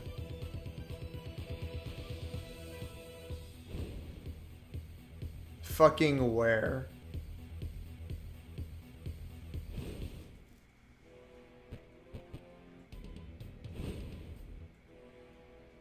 Oh, I bet that's it. Jesus Christ. Because I missed this 1 vase. Yeah, there you go. Oh, I went the wrong way.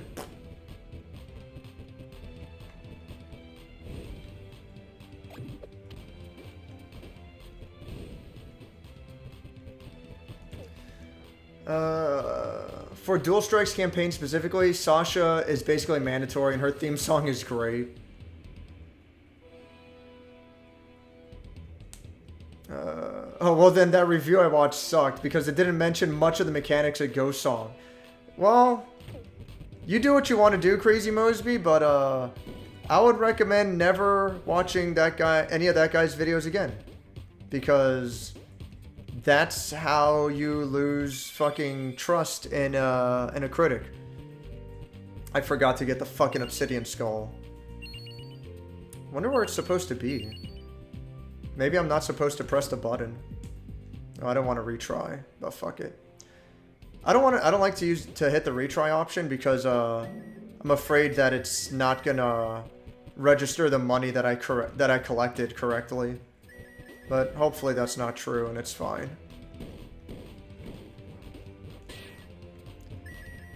Now, where is the obsidian skull?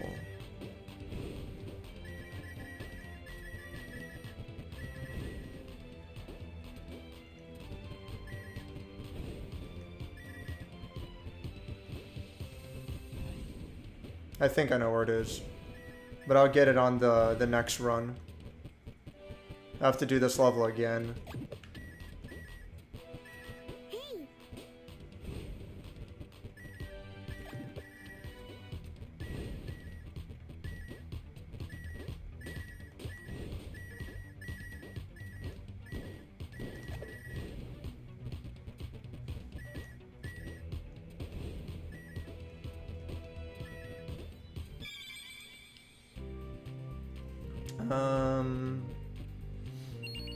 DMC3 is the only one I've beaten at this point. I like the 3 design myself.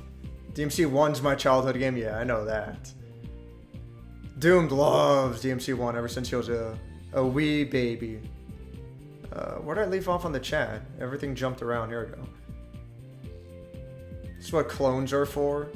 Oh, yeah. Yeah, I don't know.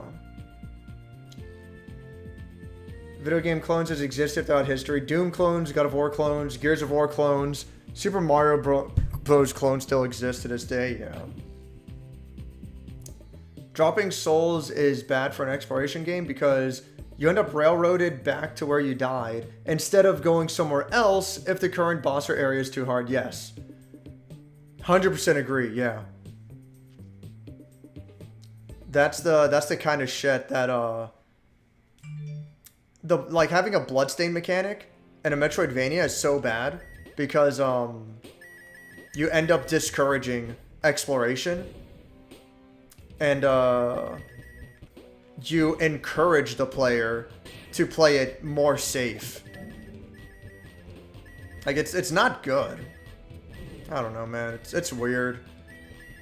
It's strange to me that sometimes developers don't really get it, so to speak, where it's like, oh, fucking an Estus Flask healing system, like that's super popular these days.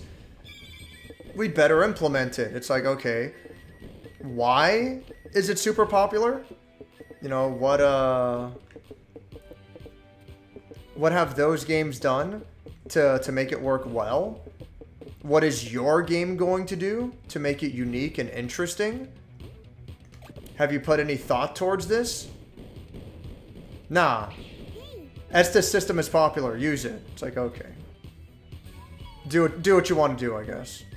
It's like, fuck it. Nah, fuck it. Who cares that all the other God of War games were, you know, the camera was like pulled back way far and they were kind of like beat 'em up games in the past. Nah, we're gonna make the new one over the shoulder camera perspective because that's what's popular.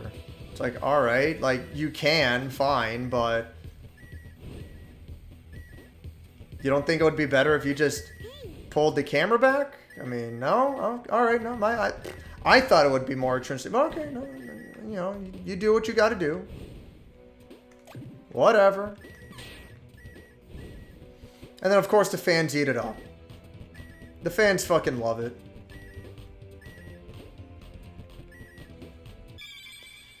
It's whatever. Fuck typing this all out. My mouse takes forever. Oh, are you using fucking on-screen keyboard? Jesus Christ. You can imagine. Demon Souls, yeah. They're all the same. It's like being stuck in Groundhog's Day, yeah. Oh, man. Excuse me. Yeah, I don't get me wrong, Zino. Like, I understand your frustration. Oh, this song's always cool. I like this song. I do understand your frustration. But I'm more okay with it than not. I feel like the system they have going for it works well for the type of game they're doing. So it's fine. Like, the fact that Elden Ring uses that system again, that's not what I dislike about Elden Ring.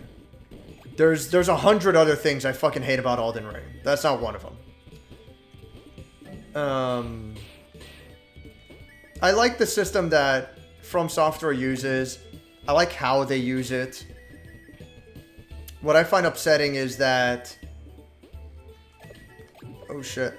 Is that so many other developers try using it as well. But...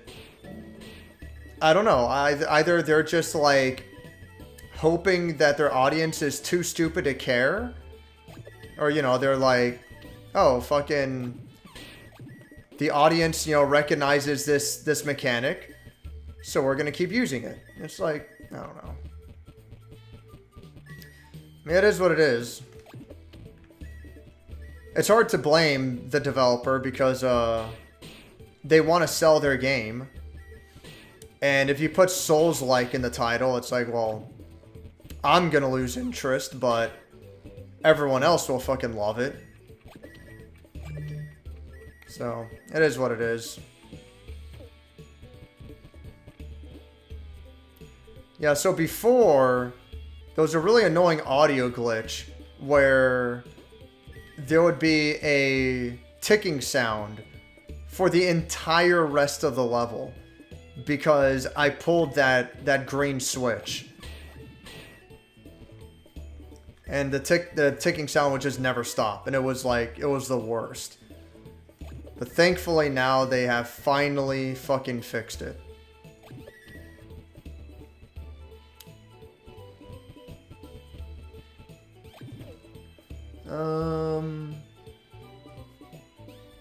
Gamers are all fucking babies. Of course they need to make baby game even more baby game. Yeah. I guess. Ghost Song was about 7.5 hours long, but I didn't get 100%. Might do that tonight. All peak boomer games, yeah. Duke 3D, Blood, Quake, Strife, Heretic, Hexen. Based Blood Enjoyer, yeah. Blood, I like how in Blood, like, one of the attacks is like an animation where you're lighting a stick of dynamite and then you toss it. It's like, I don't know, it feels so elongated, but it's pretty cool.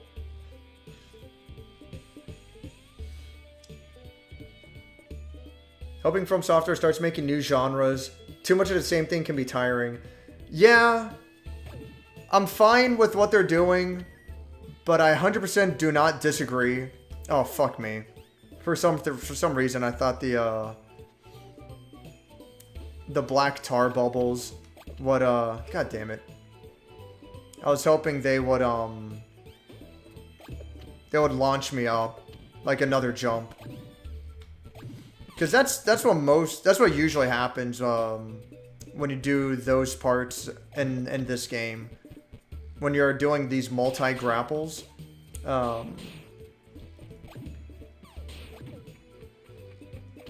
It's like it would like bounce you up. But I forgot that these tar bubbles don't do that.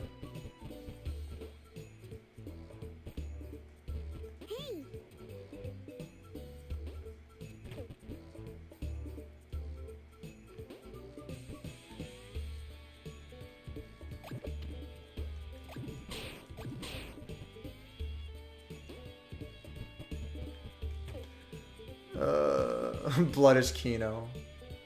World's hardest sequence break. Oh, what, for Metroid Fusion, I assume you're referring to? Oh, yeah, so, yeah, it sucks, because, with fucking, From Software, they used to make a shitload of games. Like, they made a lot of games. But, oh, are you fucking kidding me? That didn't fucking grab the box. From Software used to make a lot of fucking games. And it's only recently that, that they slowed down, drastically. And their entire fucking, their entire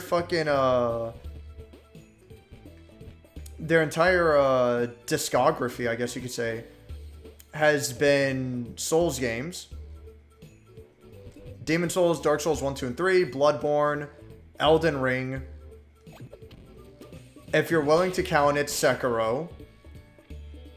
And then for something unique, for what it's worth, Deracine. Which no one fucking remembers. Fucking, I wouldn't be surprised if, like, no one here has ever even heard of it. But Deracine was a From Software game that released on PlayStation 4. It got, like, virtually no fucking marketing. But, I mean, it's there. It's a game. You know, they did something other than a fucking Souls-like. for what it's worth. I have it, and I really want to review it one day, just to see, like, you know, a From Software game that came out recently that's not a fucking Souls-like, you know? Give me something different. But yeah, like, you know, I'm sure fucking no one here has ever even fucking heard of Terracine. Like, no one fucking cares. But yeah, no, you're absolutely right, though. Like, From Software's entire discography lately has been, like, almost nothing but Souls-likes, and it does suck. It is unfortunate.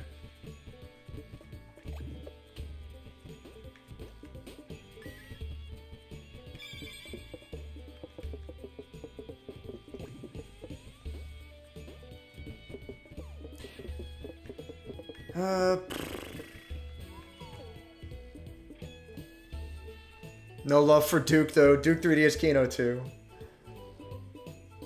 I played Bloodborne, Dark Souls 1 at this point.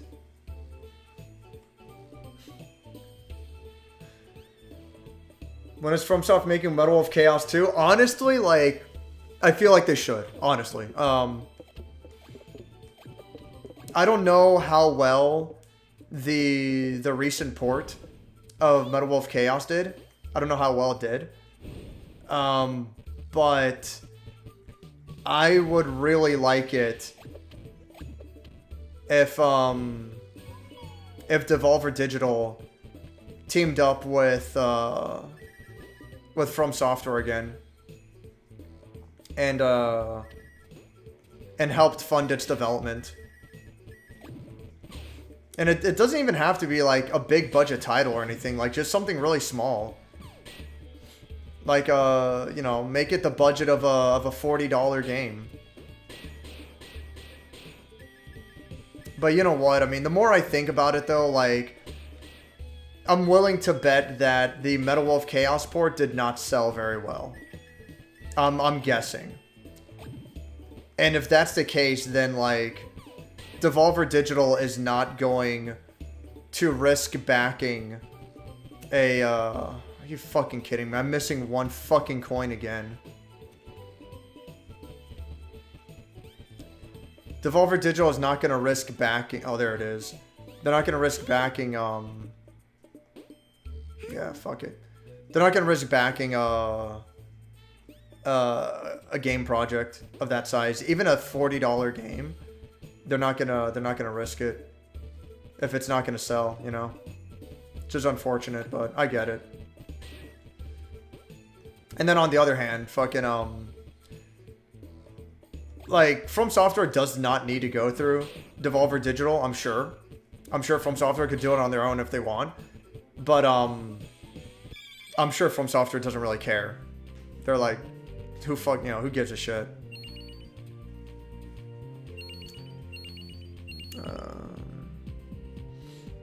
The sequel we deserve. I would love it. I've only beaten episode 1 of Blood at this point. Something about it not clicking, but then I realized the game has a secondary fire. So this is why having manuals helps with the game experience. Yeah, especially for older games, yeah. I would love for a Togi 1 and 2 port or 3, yeah. A Togi is another one from back in the day. Again, they made a fuckload of games back then. They made a lot of fucking games. Out of curiosity, I highly doubt it, but, is Eternal Ring on here? I don't think it is. Oh, hey, it is, yeah. This is a From Software game, believe it or not. Published by Age Tech. Eternal Ring is a first-person RPG developed by From Software. Yeah, first-person RPG, you know, kind of, sort of, yeah, that's that fucking, that's that early From Software 3D modeling going on there. Kind of along the lines of Kingsfield, you know, Shadow Tower, one of those kinds of games.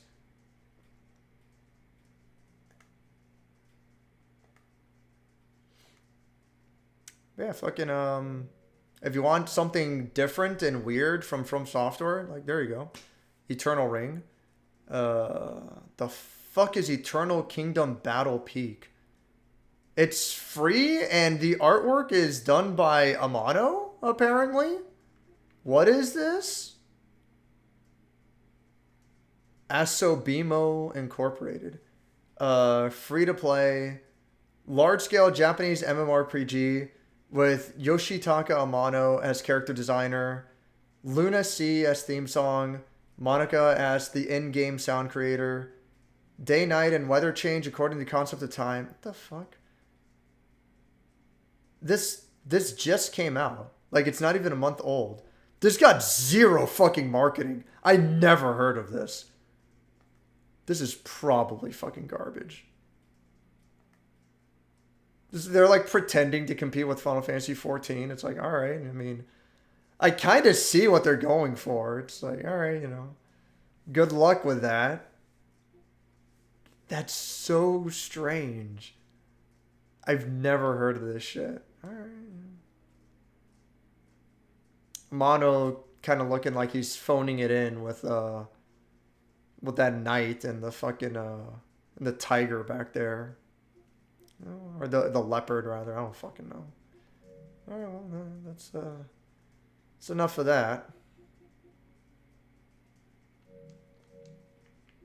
That game caught my eye. I'm like, what the fuck? I don't know why you people think that Renata's saying pain when she takes damage. People forget that Dave likes Kirby. Kirby's good. Kirby's really good. Unsatisfactorily easy is the issue. Yes, exactly, yes. Good for you to use, yeah. Unsatisfactorily easy. A game can be easy, but still engaging. And that keeps it interesting and fun. Still a little crack and sip.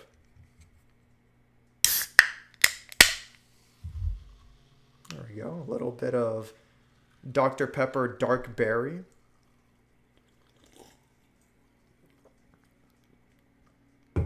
Ah. Yeah, it tastes pretty good. It's not bad. Kirby Robobot is fun, but not hard, yeah. Easy with no mechanics. After all, you have to get a mechanic.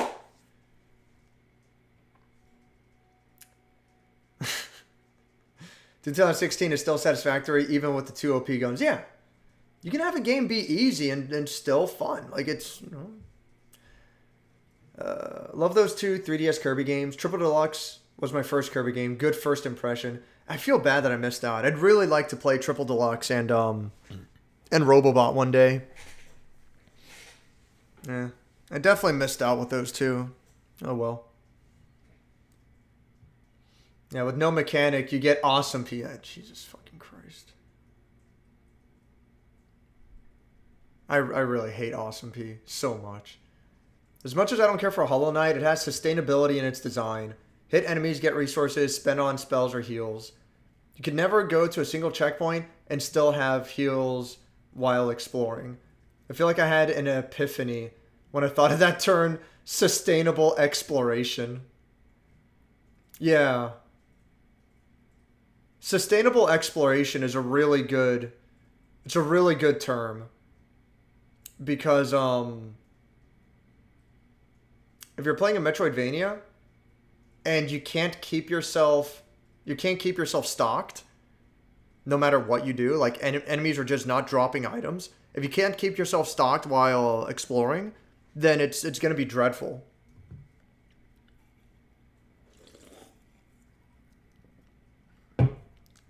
Sustainable exploration is important. Grit's one of the best CEOs. It seems that way. Enemy can't get close to exploit your weakness if you make an impenetrable wall of artillery. That's what I figure, yeah. Plus one range rockets are actually ridiculous. I would assume same with the battleships. Battleships already cover so much. Just having +1 on the already ridiculous battleship, like, you're gonna cover the whole fucking map. He's probably still not as strong as the intentionally OP boss Secret COs and Colin. So he's probably like 1 tier below that.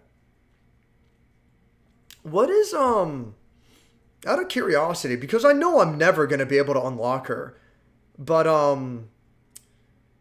I think, like, your tutorial mentor in the first Advance Wars. I think she's supposed to be. Oh man, what's her name? I don't even remember her name, but I think she's supposed to be a secret CO you can unlock. What is her power supposed to be? I don't even know.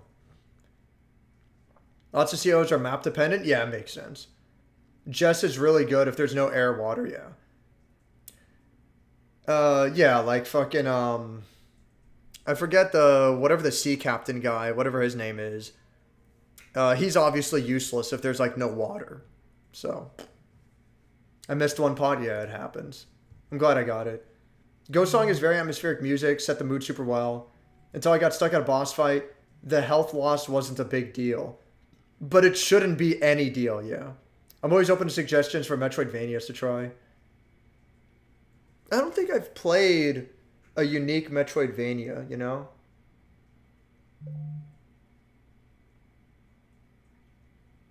I don't even think I've reviewed a Metroidvania. Oh, wait, yeah, I have. I'm looking right at it. No, Xenon Valkyrie is not a Metroidvania, though. Not really. What were the other fucking games that guy made? Demon Tears is not really. Roto Corps, yeah.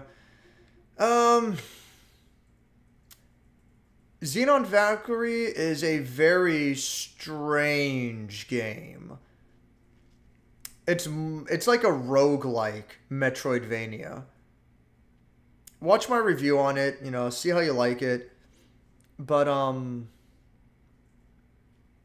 I don't want to give it like a strong recommendation, but I kind of like it. I think it's a neat game. It's not really a Metroidvania, but I don't know, it's hard to explain. You know what? It's not really a Metroidvania. It's closer to Spelunky than it is to a Metroidvania. But it is way less bullshit than Spelunky. Spelunky is like super fucking excessive. Yeah, watch my review on Xenon Valkyrie. You know, see what you think about it. I think it's an interesting game. I kind of like it. One of the levels has like I'm gonna look it up right now, actually. The song for one of the levels. Oh no, shit. Fuck. When I opened my can, I just noticed soda spilled on top of my keyboard a little bit. Ah, shit. Here too. Jeez. It really spilled all over the place. I noticed that like a little bit of soda like went on the desk, but I didn't think it was that bad. Fuck. Should be okay now. Let's see. Xenon Valkyrie.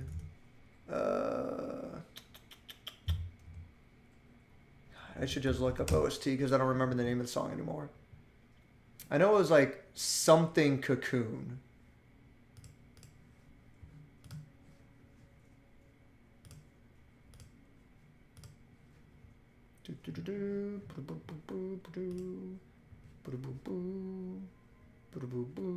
Giga Cocoon. Gilga Cocoon? That doesn't sound right. Let me listen to the song for a quick sec.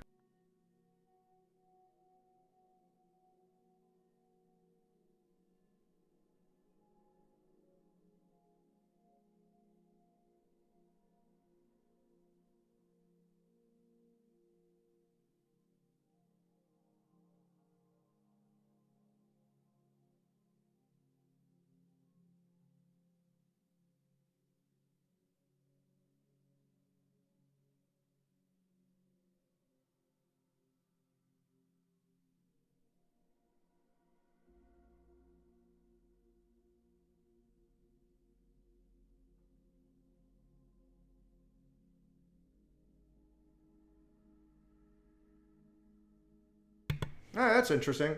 Yeah, so I'll go ahead and post it in a second. Both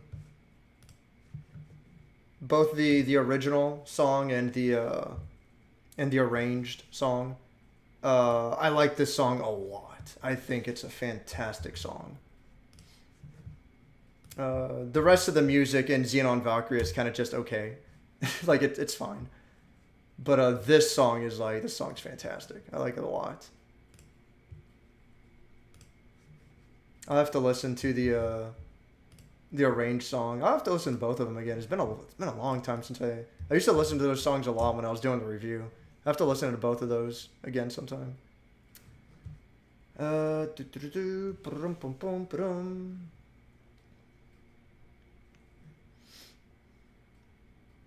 Metroid Basketball? No. Not going there. Hast thou tried the Metroid Dread? I beat it only recently. I really want to play Metroid Dread. Metroid the Baby. No.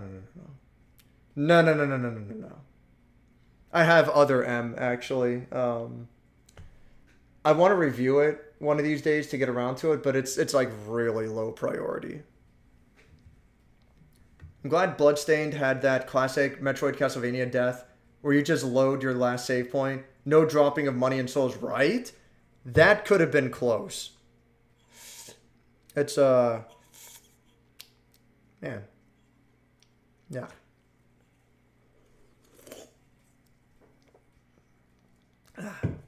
It's really good that the director stuck to his guns and just made the game the way he wanted. Instead of, going with what was popular at the time. Because it easily could have gone in that direction. God of War, nor like nod off and snore. Dude. That's actually really good. I gotta use that. Keyboard died waiting for a cable. Fuck. That sucks. It's nice that Elden Ring brought back mechanics from the Dark Souls games. Did it? I don't know. Big problem. Starts with most and ends with boss... What? Big problem. Starts with most, end with boss fights. Most boss fights? I don't remember what that's referring to. I'm sorry. Fuck. Remember those candies? Yeah, I remember. About 5 when you were live. They're going for $30 now. God damn. Now I feel guilty about it? No, fuck it. At least, if anything, eat one to see how it's like, and then sell the other 4 for $100. She goes from pain to, hey, floating around here isn't so bad. Smile and optimism restored. Fuck. It would take too long to look it up. But the developer put a post on Twitter where he's like, in most platformers, when you fall in water, there's this horrific drowning animation. So he wanted to change it in this game where you're like, oh, I'm just floating here. It's like you still lose, but it's not horrifying. It would take too long to look up that specific post. It was before the game even came out. But I always thought that post was really funny. If you review that game, pull Metal Jesus and call it FromSoft's hidden gem. That's not Dark Souls. No, see, that's the thing. If I was smart, I would. If I was smart and I'm trying to get a whole bunch of viewers, then I'd be like the forgotten FromSoft game that no one remembers. Is this From Software's true hidden gem? It's like, no. It's like, just shut the fuck up. It's like, just no. We're not doing that. If I was smart, I would, Like, honestly, standards are fucking gay. Like, who fucking cares? You have to be a fucking idiot to have standards. Standards are the same as fucking honor.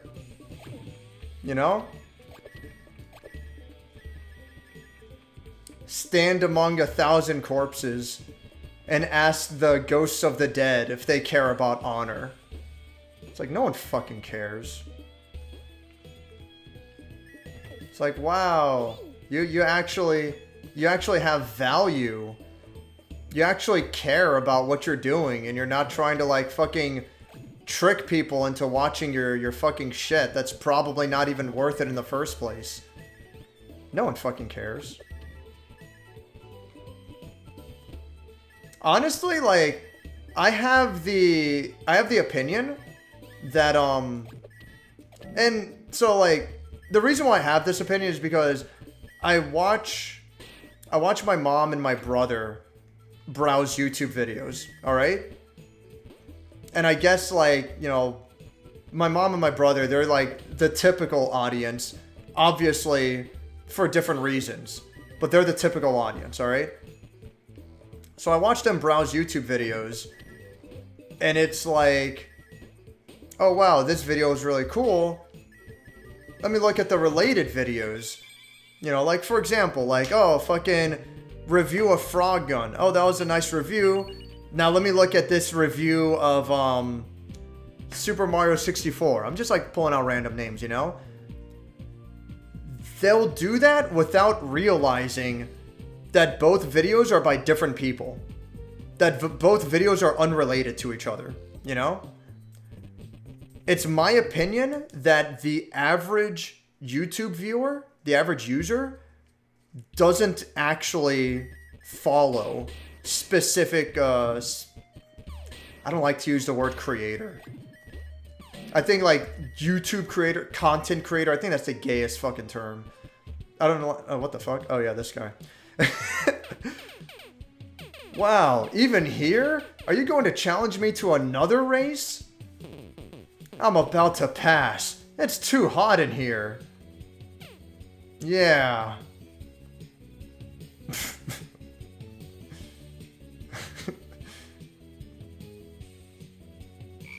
This is awkward. Yeah, let's just race like normal. I knew it. So stupid. Yeah, in my opinion, most people who use YouTube, like, they don't actually care. They don't follow specific people. They don't care what you made in the past and oh, what the fuck? Oh, I gotta go this way, I guess. They don't care what you made in the past, and they don't care what you're gonna make in the future. They just want content here and now. And that's all that matters to most people. Which is why, when you're making thumbnails and shit, you're not making thumbnails for your current audience. You're making thumbnails for the audience you don't already have. Because your current audience isn't gonna really care what you make. Like, they'll watch anything you make. For the most part. As long as it's, like, at least somewhat related to what you're doing. They'll watch anything. But, your thumbnail isn't for your current audience. I'll leave that alone. Your thumbnail is not for your current audience. Your thumbnail is for the audience you don't have.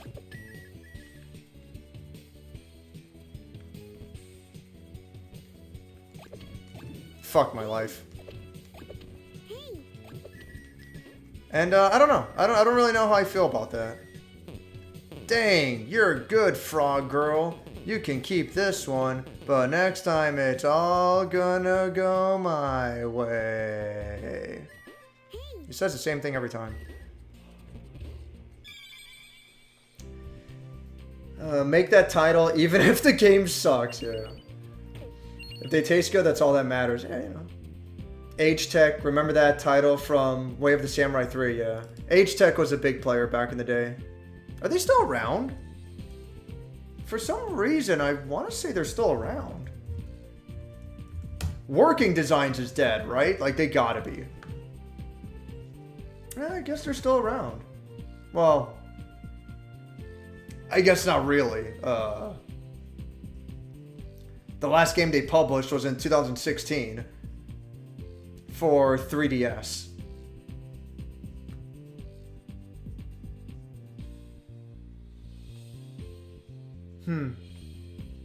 Yeah, I guess they're kind of done. That sucks. Like, their website's still up, I assume, right? No, web servers default page. All right, well, no, H-Tech's fucking dead. That's that. Working Designs is super dead, right? Like, I'm pretty sure Working Designs is just like... Yeah. Oh, wow. Since 2005. Oh, no. Yeah, that sounds about right. Now I think about it. Yeah. Working Designs was cool.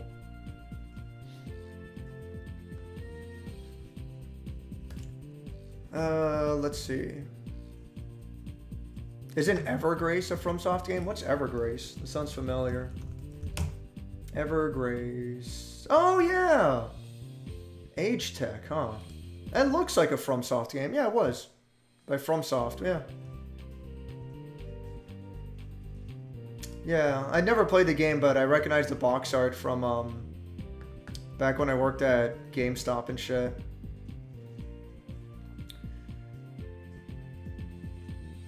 Review Kingsfield, the Ancient Cities, and title it The Elden Ring Before Elden Ring. Yeah. Yeah, you know, if I was smart, but whatever. They're extinct now, so unless you go through Japanese, the company itself and order them from Japan, it is what it is. Doom Eternal. What? Was Doom Eternal on there? I don't even remember. Oh, because I put Eternal Ring. Yeah, yeah. MMO alert. Ew. Which my PC didn't shed itself running anything made after 2015. Doom Eternal was a mistake. Majima, what the hell? Doom Eternal's DLC was a mistake. It sounds pretty bad. Amato's Batman art is pretty sick. It is, yeah. I was surprised when I first saw that. That was crazy. Quick solving is not a mechanic. It's a fucking bug. Yeah, I agree. I don't know. Maybe I can see it being like an intended bug they left in, but not... You can't tell me they intended to balance the game around it, though. Like, that doesn't make sense. There's no way.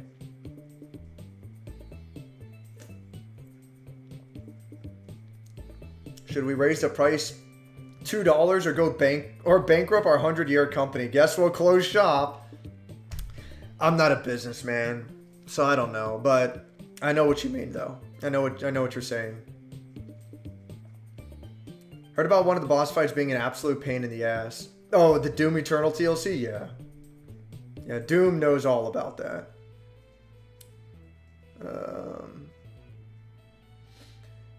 It is a mechanic. It's just a mechanic that the game never explains, yet expects you to know. And the devs are smug about it. So that's the thing, like...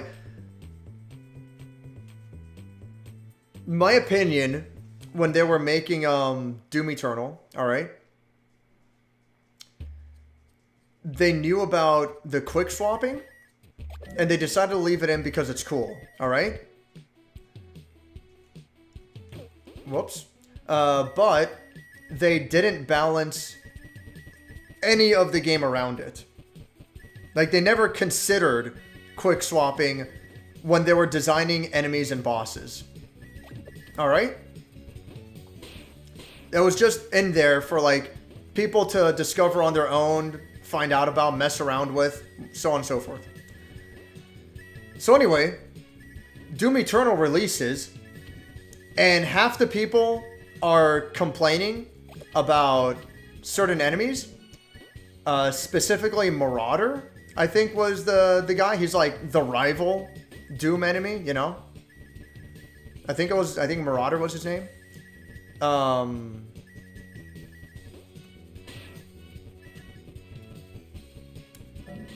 And yeah, so like half the people are complaining about Marauder, and the other half are like, oh, what are you talking about, dude? Just use quick swap, and he's super easy to kill. You can delete Marauder easily. I remember that being like the term that was used. God damn it. And what that turned into was a bunch of people saying like, well, that's bullshit because that's clearly an exploit. And the other half people being like, well, it's in the game, so just get good and use it. And then the developers for Doom Eternal, in order to defend their game, they go like, oh yeah, quick swapping was totally intended all along. Trust us. Quick swapping was totally intended. And they were hoping that that would like stifle all the discussion right then and there. And, like, there's no... Oh, interesting. So, like, I can bump into Jake now, and it just does it does the damage animation without actually damaging me. So that's really good. That is definitely a very welcome change. But yeah, that's pretty bullshit and kind of upsetting. Like, the developers can't even fucking own up to, you know, oh my fucking god.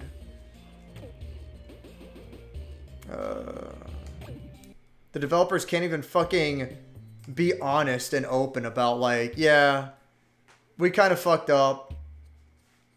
Let's see what we can do to, like, rebalance the Marauder. Because we see what you're saying, and we can understand how he's annoying. It's like, no. The developers instead go like, nah, quick swapping was intended. I fucking wonder. I fucking wonder if they say quick swapping was intended because, like, they ended up getting worried about how, like, dude, we can't fucking... we can't prove that this was good game design. Like, if someone asks us, you know, if someone asks a typical person to want to fight Marauder the intended way, with the parries and all that shit, we can't even do it consistently. We should just say, like, yeah, just use quick swapping and you're fine. I don't know, man. It's such a weird situation.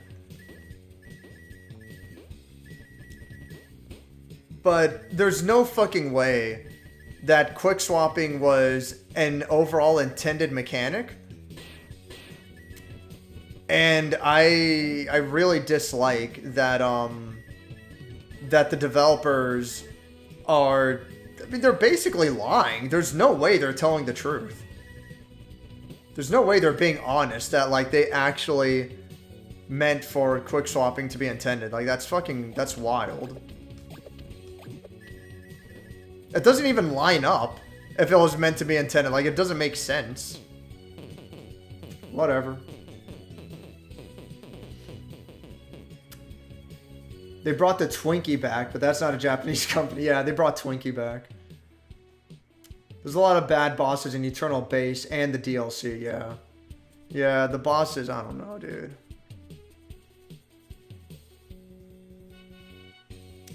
It's so weird, dude. I don't know how I feel about the whole parry system overall. I don't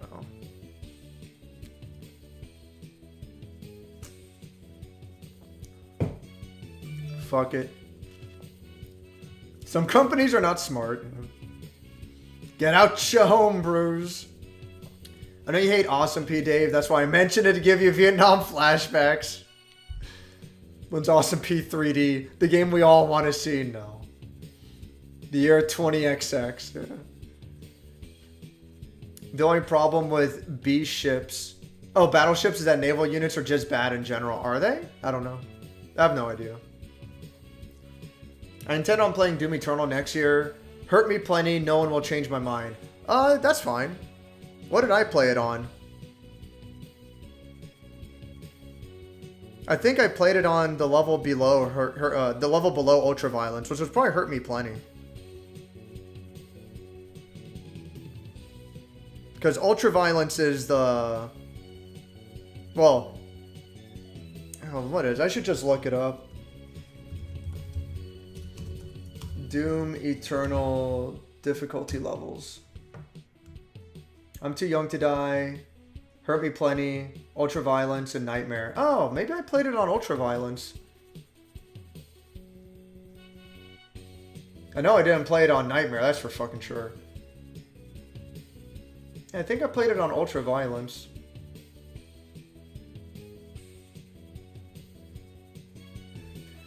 I don't know. I'm sure it's, I'm sure I mentioned in my review what difficulty I played on. I don't even fucking remember. Dave mentioning Kirby makes me want to replay. Yeah, Amazing Mirror is so fucking cool. Awesome P RPG, don't even know. No. Nightmare or bust, baby. No, I can't do Nightmare. Yeah, I'm pretty sure I played on Ultra Violence. I can't do Nightmare. There's no way. Yeah, the power of money. Yeah, Nell, that's right. She's strangely OP. Her CO power raises her luck, which is positive damage variance. It's overpowered because damage from luck ignores defense. The fuck? So it just makes it so, like, for that turn, she just does, like, insane damage, I guess. Xenon Valkyrie's roguelike, yeah. It's more, I think it's similar to Spelunky. I don't know. I have a soft spot for Xenon Valkyrie, even though I don't like roguelikes.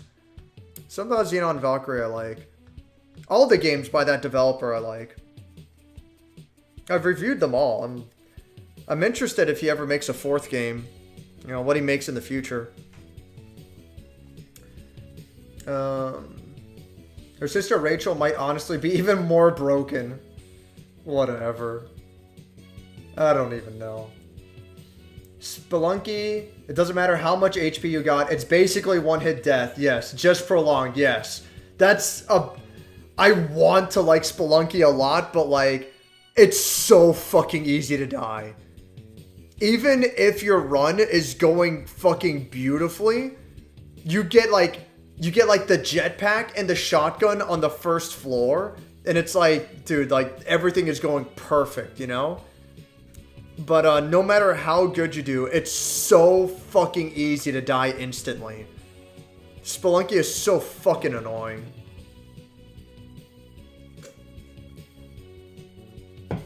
I also see Rogue Legacy 2 came out, but I didn't like the first game. Yeah, no. I don't like Rogue Legacy. I don't hate it, but I don't really like it. Not the keyboard. I mean, if you spill a drink on your keyboard, it's really fucking bad. I'm sure depending on the keyboard, but my Apple keyboard, like, the keys get sticky really fucking easy if you spill something on it. So it fucking sucks. But this one's still working fine, so that's okay. Not a big fan of roguelikes. Unless the character controls are nice and slick and have enough mechanics, then I'll care. I don't like roguelikes because,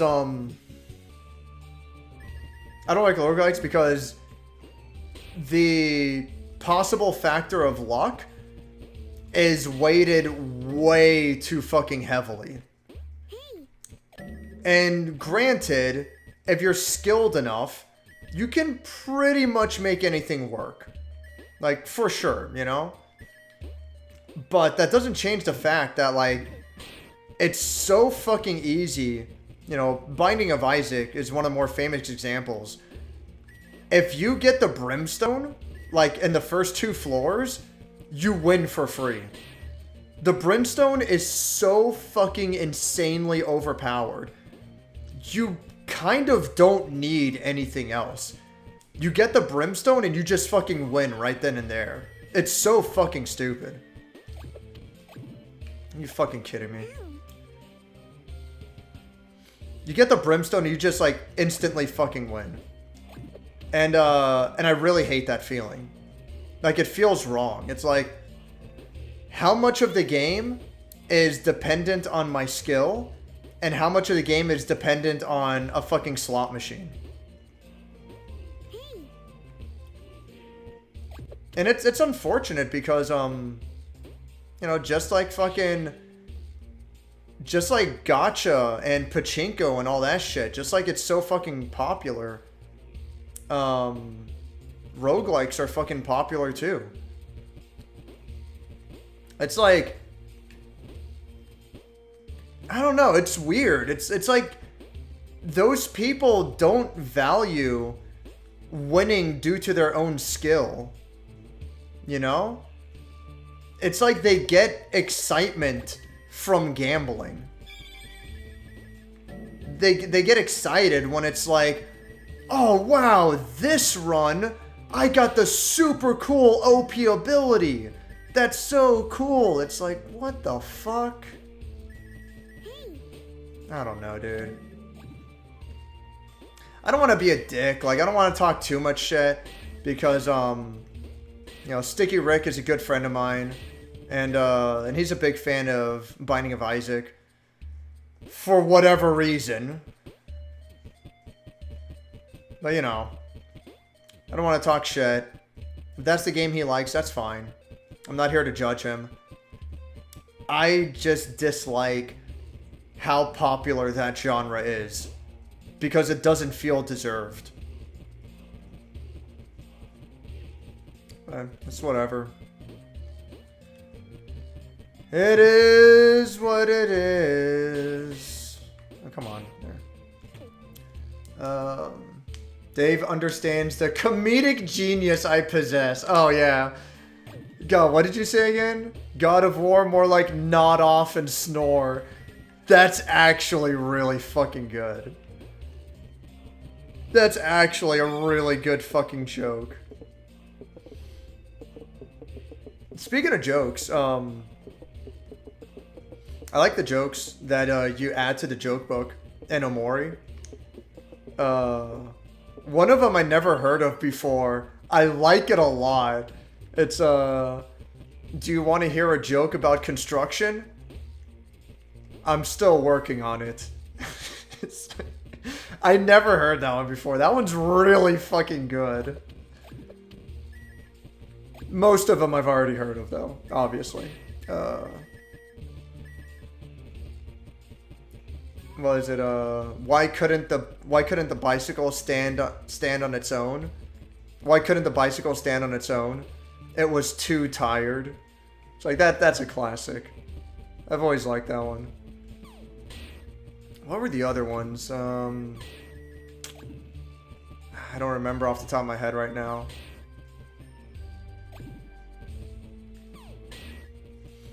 But yeah, I always like it. Oh yeah, fuck. Another old one that I've heard before it's always been one of my favorites. Why did the Scarecrow get an award? He was outstanding in his field. It's like one of the dumbest fucking jokes, but it's really good. That one's always been one of my favorites. I really like super dumb jokes like that. But they have to have clever wordplay. They have to have clever wordplay. I'm not a bigger fan. I'm not a big fan of jokes like fucking why did the turtle cross the road? I'll ask him when he gets there. It's like, oh, haha, the turtle's funny. It's like, whatever, dude. But yeah, the jokes in Omori are pretty great. So I'm done with this level. I just need to get to the exit. Play the demo for Dread. Seems fine, but counter still exists, and Switch still sucks ass. That sounds about right. Sonic drowning music starts? Yeah. Standards and honor don't matter? That's where you're wrong, Dave. Well, they matter to me. They don't matter to anyone else. Listen, Dave, the people are stupid. You need to trick them into watching your videos. You know, that's what I don't like to do. If you want to watch my video, go ahead. You know, if I have to trick you into doing it, it's like, I'm not going to put the effort. That's on me, and that's fine. I accept that. The goal is to get it big enough so you can just title the video name of game review, and it'll still reach the right people. I don't know. I'm not going to think about it. It's not a big deal. The one thing a gamer always keeps is his pride. Ideally, a video should be able to stand on its own no matter who it's recommended to. That's why the biggest videos are stories about specific things. They're timeless. I don't know. We talk about this like pretty much every stream. I'm not going to worry about it. It's whatever. Like Doom said, I think it's more luck than anything else. You can follow the system to a T. You can do everything you're supposed to according to the current meta. And you know, and sometimes the algorithm will just not pick you up, and it'll be like there's nothing you can do. I'm not gonna worry about it. It's not a big deal. I gave up trying to appeal to anyone in particular. You like the garbage I make? You like it? Exactly, yes. That's... Who is it? Oh, Scorchy. Yeah. That's my mentality. That's how I'm approaching it. You like what I make? Great. If not, whatever. the thumbnail doesn't appeal to you, it doesn't attract you, that's fine. I'm not gonna try to make it appeal to you. You know, it's not a big deal.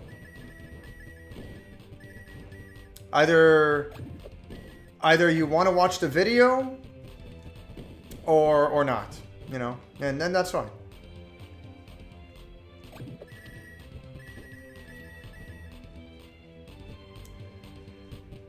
I feel like I should oh geez. I feel like I should post my videos on 4chan again. It's crazy. That's where I've found some of my best friends. I know Wes Doomed and I all found each other through 4chan. And I know Jonathan saw one of my videos through 4chan.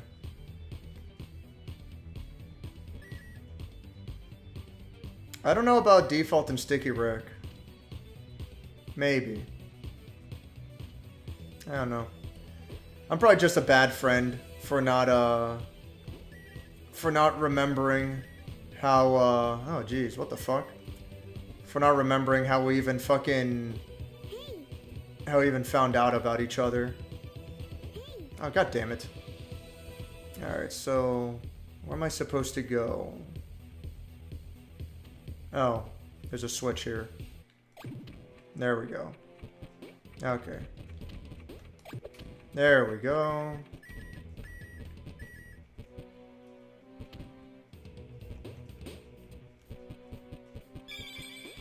And then I go over here. Got all the money from here. There's a note.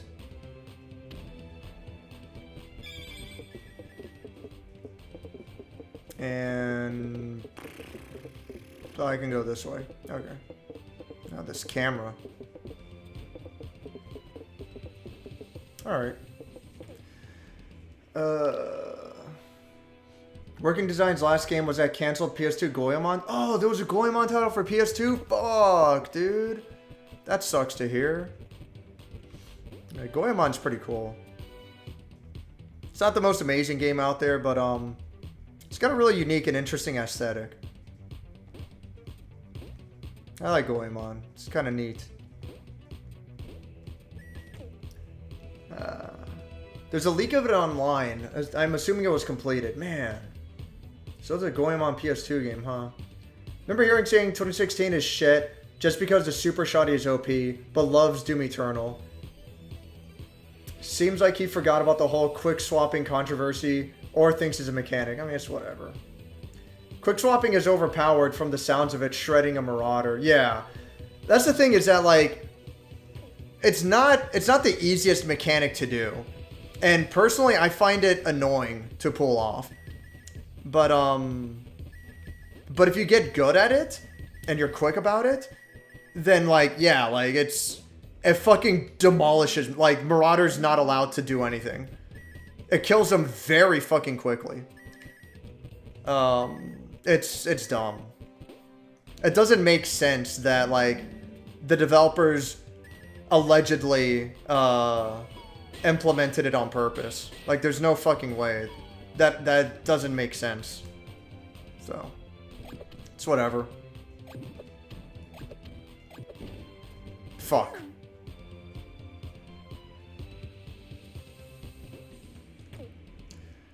The thing about Marauder that's really dumb is that the enemy is negated by the intended mechanic. You either suffer with his bullshit and standard play, or stun lock him to death with quick swap. Yeah. It's like, I don't know, it's so weird. Like, if quick swap is the intended mechanic, as the developers supposedly claim, then what does that say about the parry mechanic? You know, like, I don't know, man. Like, doing the parry against the Marauder is a fucking nightmare. It is so fast. Like, it's so hard to react to. And there's 100 other fucking enemies in the area trying to fuck with you too. It's a fucking pain in the ass. I don't know. It doesn't make sense that that it's supposedly an intended mechanic. It's like fuck off with that. Whatever, dude.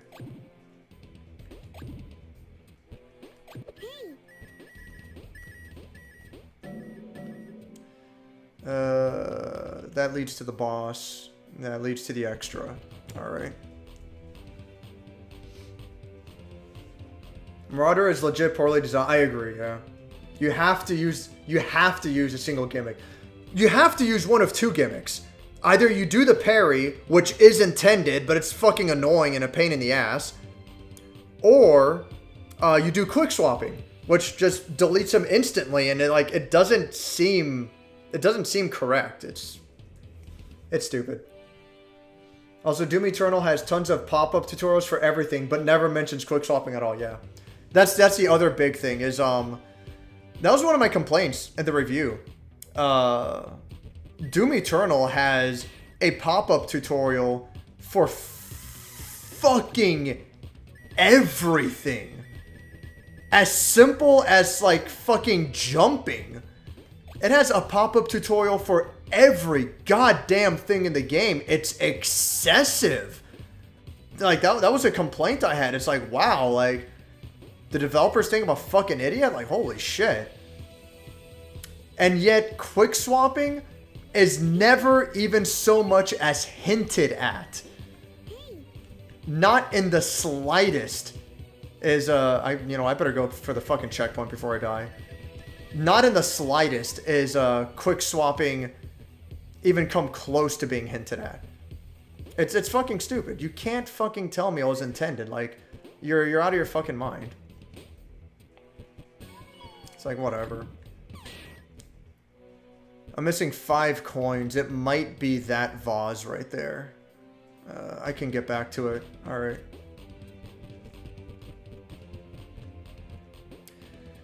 The worst part, one of the main arguments I've heard in defense of quick swapping is someone being like, oh, so you're going to say that you know better than the actual developers of the game. And it's like, dude, you gotta be fucking delusional. Like, what do you think? Like, the developers of the game are fucking perfect? You think they don't make fucking mistakes? You don't fucking think like they're trying to cover their own fucking ass? Like, what do you think? What do you think is the more likely scenario? Like, fucking just think about it for a second, would you? I don't know. Stupid. And by the way, those big black spots over Scorchy's eyes, those are his sunglasses. They're not eyebrows. For a while, I thought like it was either a weird hairdo or it was eyebrows, but no, they're supposed to be sunglasses. I tried Hades, and it made me like roguelikes a little bit more. Hades has great controls. I need to play Hades. How expensive is that? I really need to play Hades one day because that's a game that fucking everyone recommends.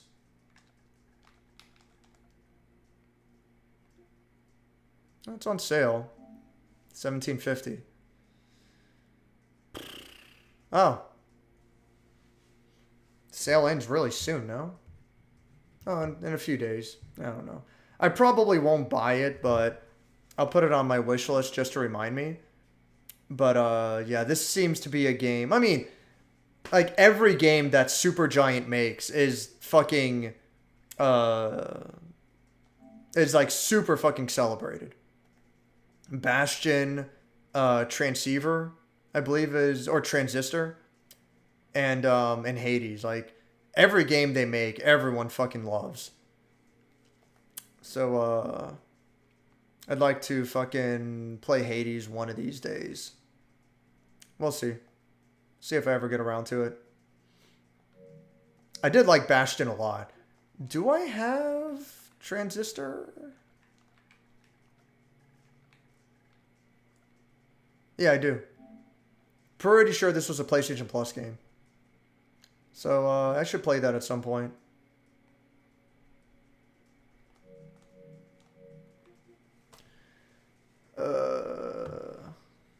You'd think if they thought they had to make a tutorial for climbing a ledge, they would have made one for quick swapping. Yes, exactly. Yes. I know. It's not intended. There's no way. Here's the worst part. It does mention quick swapping after the second paid DLC. No way. That's some fucking coping shit.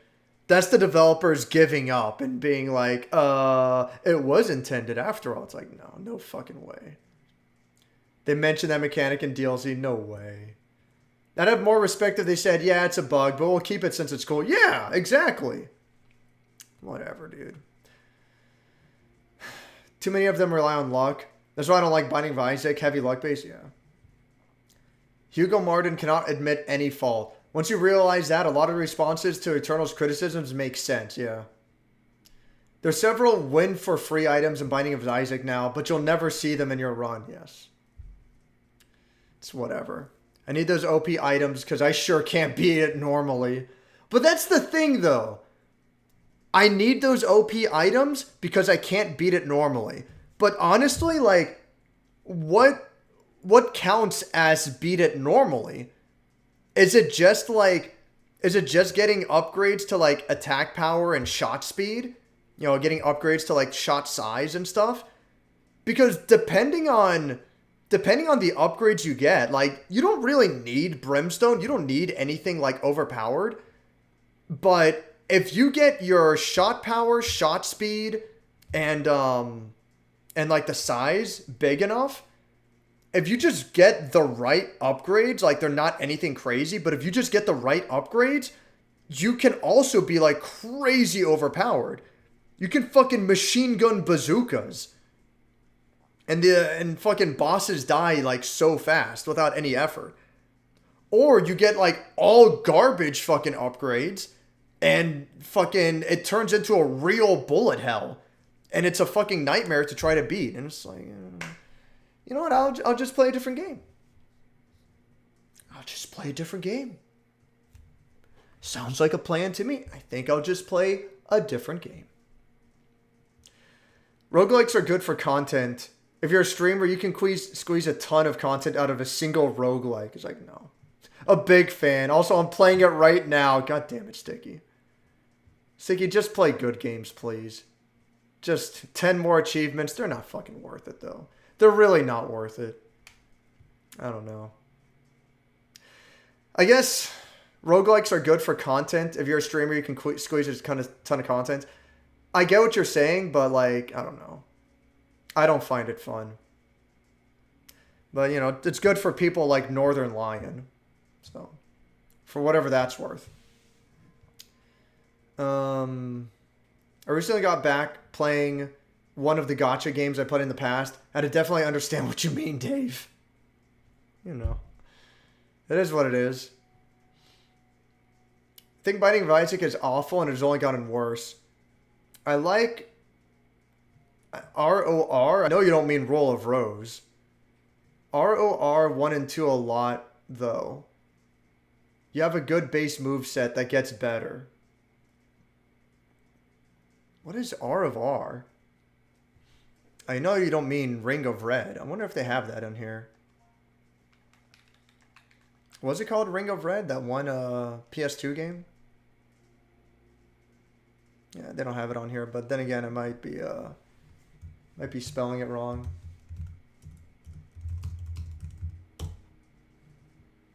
Yeah, I thought so. It is Ring of Red.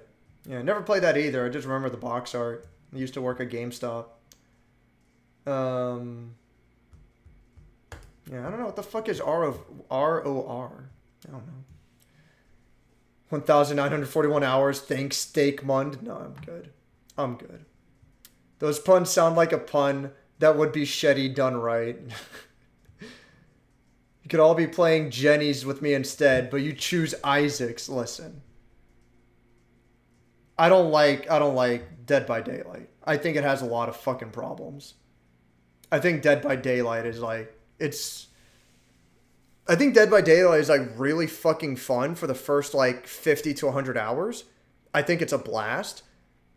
But as you get better at it and you get to the point where like, all right, I'm actually trying to win now, you start to realize how stacked against your favor it is to win for both teams. If you're a killer and the survivor team just has like the right teamwork, they just have like the right items to work against you, then it's like it feels like there's nothing you can do. And if you're playing as a survivor, unless you're like ultra on top of your shit, it can be dreadfully difficult to outmaneuver a killer. And again, it can feel like there's nothing you can do unless you have like, very specific items. It'll be shit like fucking, you're fucking, you're like the last survivor left. And you need to repair one more generator to open the exit gate. And all the generators are all right next to each other. And it's like, oh, well, you should have coordinated with your team better. You shouldn't have like made it so that the last generators left were all the ones next to each other. It's like, you know what? It's like, you know what, dude? Oh, you should have had the brand new part. And then you could repair a generator almost instantly. And then you save it just in case there's 3 generators next to each other. It's like, you know what, dude? I'm good. I'll just play something else. No, thank you. Thanks, but no, thank you. I'm good. It's like, I'm not going to fucking go there, I mean, it's to make it worse, it's like a match at Dead by Daylight can, like, a match that goes to the end, assuming you don't, like, die quickly. A match at Dead by Daylight can take a long fucking time. Like, it's just so annoying. Like, I'm good. All right. I'm good. No thanks. Appreciate the offer, but no thanks. I would rather not. No. Anyway, all that being said, I'd rather play Dead by Daylight than fucking Binding of Isaac. I'll tell you that much. That's for fucking sure. But both games fucking suck. I'd rather not play either. Oh no, the chat fucking scrolled away. No. Fuck. Oh, here we go. Jenny's will come soon. Dave will join us soon. I will not. No, thank you. I will join a Jenny's game. Give you that star power. What's up, Slipmaker? Yeah, Slip's a real star, dude. Like, how fucking well have you been doing lately, Slip? 26,000 subscribers. For some reason, I thought you had more. I feel like I feel like I brought this up earlier, like last stream. I don't remember. Fuck, I need to watch your Breaking Bad video. Because that's a game. That's a show that I actually like. Yeah, I need to watch your Breaking Bad video. Jenny's is an in-joke, yeah. We just call it Jenny's because it's the main objective. Strange nickname for a game, yeah. You'd have to play it, That's whatever. The turtle one is lame. The turtle what? Oh, how's the elevator business? It has its ups and downs. That's a good one. That's pretty good. That's a good joke. But if you tell it to someone, then you'd have to word it differently. You'd have to ask that person to ask you, how's the elevator business? So that doesn't flow as well. I guess you'd say instead, like, no, I was going to say, do you want to hear a joke about the elevator business? That doesn't flow so well either, though.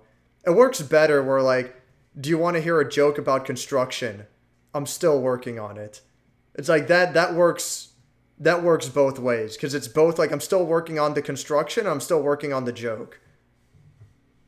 But anyway, the elevator business having its ups and downs, like, that is a good joke, though. That's pretty good. I bought Doomed Ghostface since it'd be funny. But Ghostface is actually the best, though. It's because the objective is repairing generators. Generators, Jenny Simulator, yes. Ghostface stream soon. Work may be less shit soon. Literally how we met was yeah. Never forwarded Chan in my life, and I never will. I don't hate it. 4chan's fine. It's useless most of the time, but if I just have to kill time real quick, then I'll just like browse through it. I'll browse through the front page real quick, and then I'll move on to do something else, you know? If something catches my eye, then I'll go from there, but like 4chan's fine. It's whatever. It's not a big deal either way. You'd really post there with the current state of V? I know, it's not great. People say V has always been bad, and they're not wrong. But, like, I don't know. I think the best time of V was, you had the beginning, which was just pure shit posting. Like, pure ironic posting. It was people unironically posting LOL for the win. The shit that people make fun of Reddit for now, that's what 4chan originally was. You know, that's where that shit came from. You know, epic fail, like, that's how it was. So that was probably the worst of it, but, you know, I guess it's like the innocent beginning, so to speak. The time period after that, that was probably the best. There was still ironic shit posting for sure, but it wasn't so excessive. Most importantly, I feel like there was actual discussion. That time of 4chan was, that's when I was in college. Yeah, like college, yeah, like university, more like, yeah. I think that was the best time. And little by little, it's turned into what it is now. And it's only gotten worse. It's not great. I entered the community through West's original Dead Rising. Oh, okay. Then one of the streams. Oh, okay, cool. For sure, then. Yeah, that sounds about right. It's been, what, 5 years? Yeah. I think 5 years sounds about right. I think my YouTube channel has been up for like 6 years. And most of you guys came in like 6 to 12 months after that. So, like, yeah. About like 5 years sounds about right. We need to all make X great again. I'm good. No thanks. What is X just like? Is X like 90% pretending to summon a succubus these days? And that's the whole board? It's like, all right. There you go, I guess. Oh, what the hell? Oh, I see. There we go. Let's put a Mori on the screen for fucking shits and giggles for variety's sake. Found you guys through recommend playing live streams in the pre-pandemic times, back when I was in college. The simpler, more innocent times, yeah. Yeah. I say I don't miss school, but those were simpler times for sure. It's whatever. Watch one of Dave's reviews, how I found his channel. Don't remember what review it was. That's fine. But that's always cool. I mean, having people join naturally, organically, that means a lot more to me than like, I don't know. I can't even fathom how it would be to have like most streamers where the chat just like fucking zooms on by. I'll never get to that point, so I won't have to worry about it. More than 5. Man, is it really? Fuck. It's crazy how long it's been, honestly. Dave complimented my then profile pic. Oh, yeah, well, Guitar Man's fucking awesome, dude. I saw West streaming Monster Hunter. Came for the entertainment. The rest is history. The beginnings. Looks like closer to 4. Found you not long before your first stream. Fucking hell. I should have never started streaming. Streaming was a mistake. I'm glad you guys like it, but like, I could be playing Amori right now. I mean, I could stream Amori, sure, but like, I want to like really sit there and focus on it and record the footage and like, you know, formulate the review in my head while I play it and whatnot. It's like, I could be like, I'm not even fucking kidding. Like, I really want to play Amori right now. I really want to play Amori. I'm honestly, like, I'm considering after I beat Amori, I'm just going to start playing it again right away. just to see like what might be different, but I don't know. I feel like I should just get started on the review instead, and like do a second playthrough on stream. But like, holy fuck, dude! I want to play a more like now, but it's whatever. I'm just surprised how easy streaming is, but also how much streaming can like eat into your time. That's whatever though. It's fine. That's cool though. 2017 now for me. That was back before Wolfenstein 2 broke. Yeah, right? Like, dude. Innocent times, man. Like, Wolfenstein comes out. It's pretty cool. Doom 2016 comes out. It's fucking amazing. Wolfenstein 2 is on the way. It's like, you know, you have hope. This might be good. And then that's what we fucking get? It's like, fuck, man. And then fucking Double Trouble. I don't even remember what the fuck it's called. Youngblood. Holy shit. Youngblood was so bad, I didn't even care to finish it. Like, you and I played it, Doom. We played it on stream. Yeah, like, Youngblood just feels fucking wrong. Like, it has this open world aspect to it, and it's confusing and hard to figure out how to get around and where to go. There's a leveling system, and it's like, what the fuck? Like, I'm fucking good.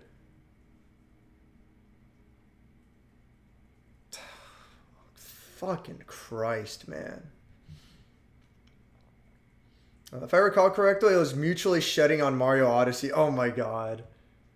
Dude. Oh man, big crack. Fuck Mario Odyssey, man. God damn it. I don't even hate it that much. Like, it's not a bad game by any means. It's just so fucking disappointing. Whatever, dude. That's whatever. That's the thing that, like, you have to understand with the reviews. As much as I hate Donkey, I do like that video he did about game critics.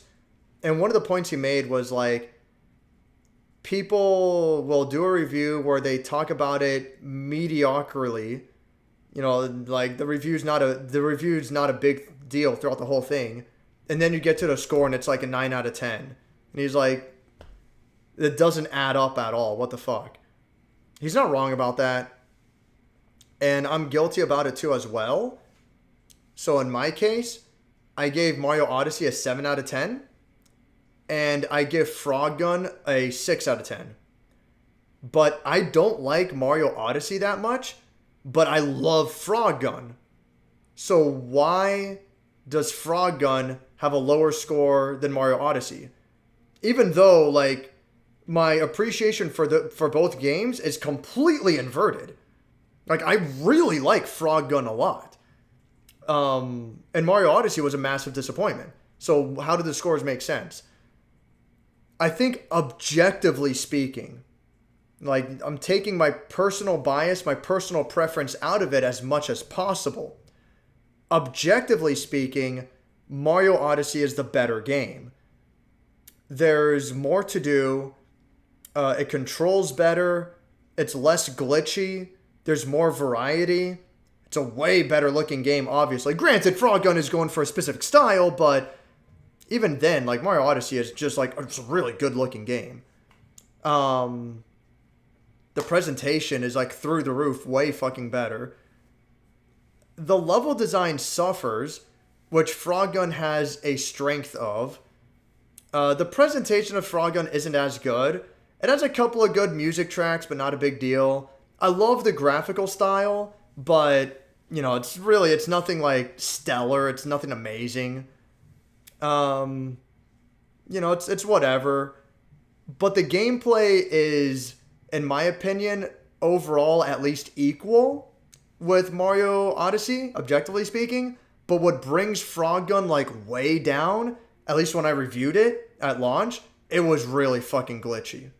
And I still like the game even with the glitches, but like honestly though, like it was a really glitchy fucking game. It was a bit of a mess. Like it just didn't fucking function sometimes. And I didn't get an advanced review copy. Not that that would make a difference, but I didn't get an advanced review copy. I bought the game at launch. I played it I bought it myself. I played it day one.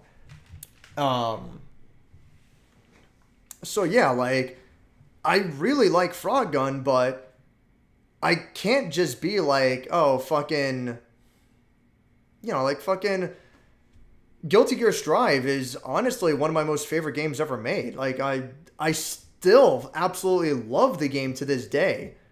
But that doesn't mean I'm going to give it a 10 out of 10. In fact, I gave it an 8 out of 10. It has a lot of fucking problems with it. Specifically, it has a severe lack of content, especially compared to previous games in its own series.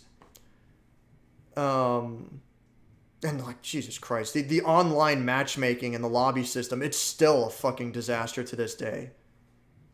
But overall, like, yeah, I fucking love Guilty Gear Strive, but just because a game is like a personal major favorite of mine doesn't mean I'm going to give it a 10 out of 10. Like, it doesn't work that way.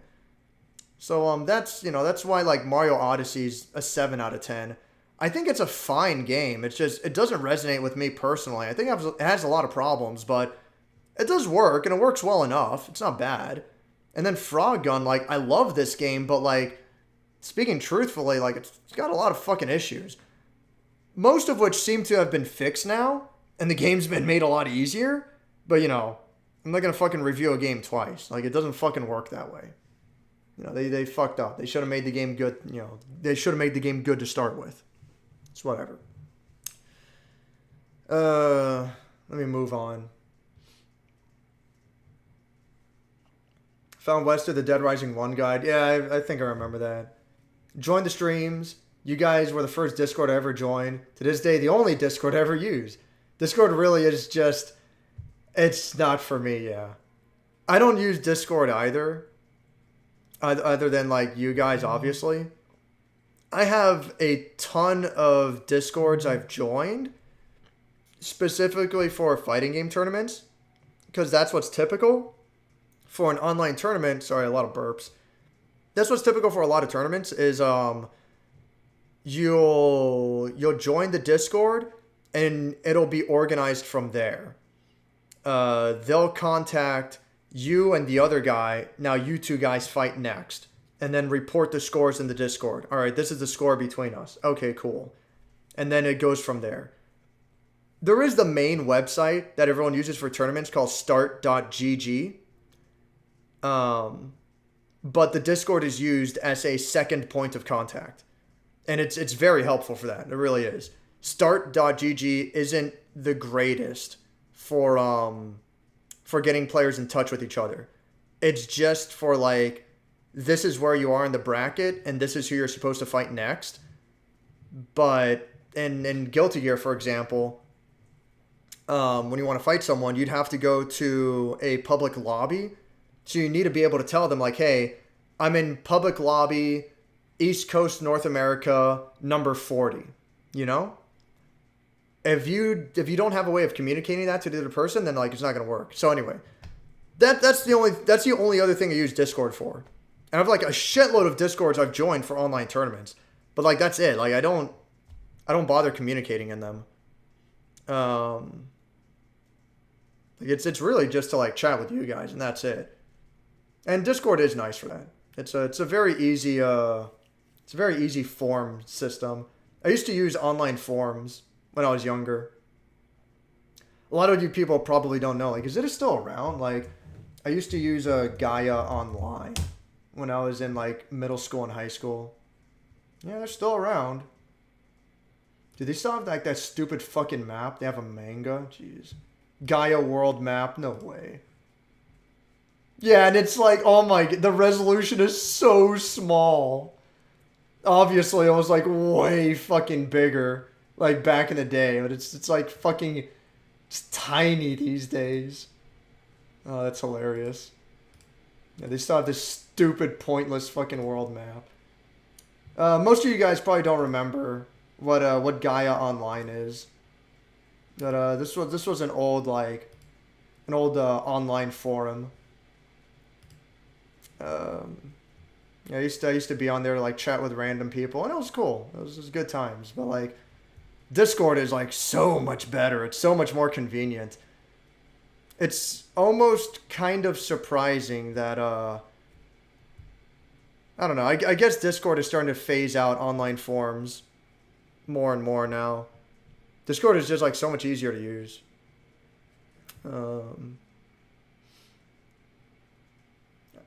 I love every channel I join because I can't stand the... Oh, I leave every channel I join because I can't stand them. I see. Metal Wolf Chaos 2 might have broken your heart, but it gave you wings. What? Wolf 2? Might have broken your heart, but it gave... Oh, Wolfenstein. Okay. Wolfenstein 2 might have broken your heart, but it gave you wings. Yeah. Jesus. Oh, okay, I remember. Oh my fucking god. What was her name? I don't even remember the character's name anymore, but it's like... Fucking BJ Blazkowicz keeps asking for her to, like, to give him wings or some shit. Like, fucking 6 times throughout the entire fucking game. It's like, what the fuck is going on? It was so dumb. Oh, Lord. I'm like 2 other Discords only because I know those people personally. Yeah, that's fine. What's the official World of Horror Discord need a not safe for work channel? Yeah, you know. Oh, Caroline, yeah. Oh my god. Caroline, I need your wings. It's like, what the fuck? that was such a dumb fucking thing. But yeah, every Discord needs a not safe for work channel because that's what's expected. It's stupid. Fucking whatever. Jesus Christ. Yeah, the Kroomers on Discord, yeah. And it's wild. Like, they can't just, like, take care of their business and, like, you know, move on with their life. It's like, no, they have to, like, surround their whole identity around it. It's like, all right, you know. And I got several fucking... I'm not going to name anyone, but I got several friends, part of the local fighting game stuff, that they're, like, they're really bad Kroomers. It's like, dude, like, you can't fucking relax. Like, you're putting this shit on your Twitter, like... Fucking calm down, man. It's alright. That's what people like. Fine. I don't know. If you ever propose if I ever propose a Slipmaker Discord, slap me. I don't know. I mean, you should probably do it, Slip. Get a chance to communicate with your fans and for your fans to communicate with each other. It's probably a disaster in the making, but I don't know. It's probably not an awful idea. That's whatever. It's hard to say. I'll tell Bird to slap you. The Stalker Discord I joined in the Ishmael days put up a not safe for work channel. And that day the Doomed Man was born. I remember you used to call yourself Ishmael, right? Something like that. I remember. That was years ago. I'll fly to Arizona to slap you. I'm not driving to Arizona to slap Slip. The slip cord could be funny. See people get upset. Some of the comments are cold. Unless Doomed is there with New York pizza. God damn it. AJ's Brooklyn up here is so good, dog. Is AJ's... That's what we ate, right? AJ's Brooklyn? That was actually really good. Zano at one point, when the channel started doing good, she was like, maybe you should do it since she uses Discord with all her friends. And I was like, no, let me explain. No, the developer's perfect. They all have a flop here and there. Absolutely, of course.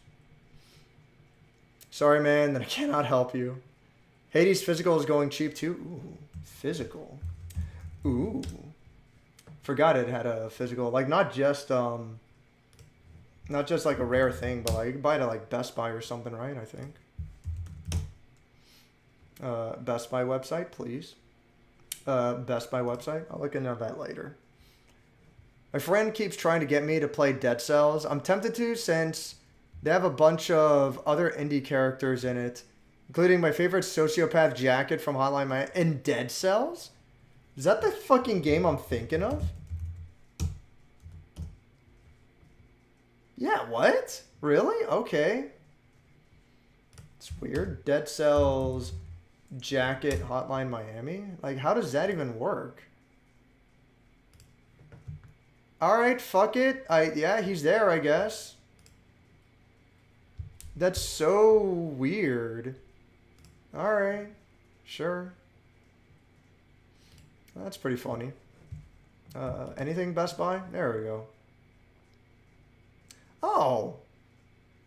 It's cheaper physical than it is. Yeah, dude. Alright. I'm probably just gonna fucking buy it physically, if there's a sale for Black Friday, you know? Might as well. Okay. That's pretty cool.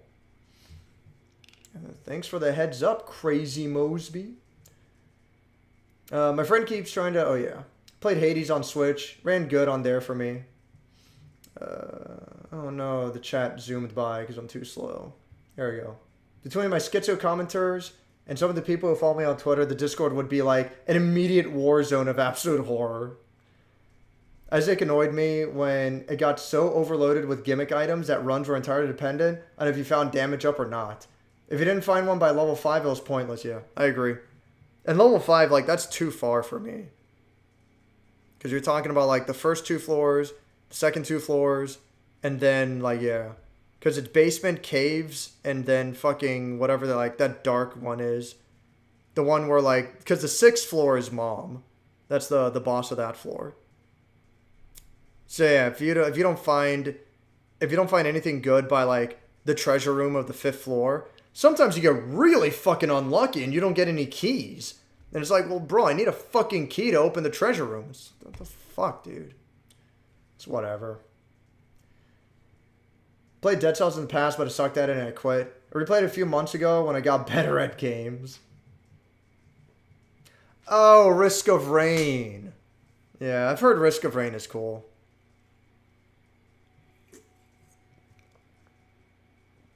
I wonder if a big part of what makes Risk of Rain a lot more tolerable is that it's multiplayer focused.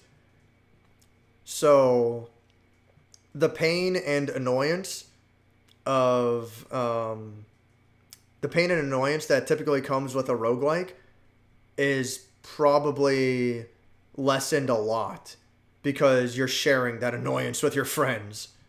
So I don't know. But it also looks like a neat game.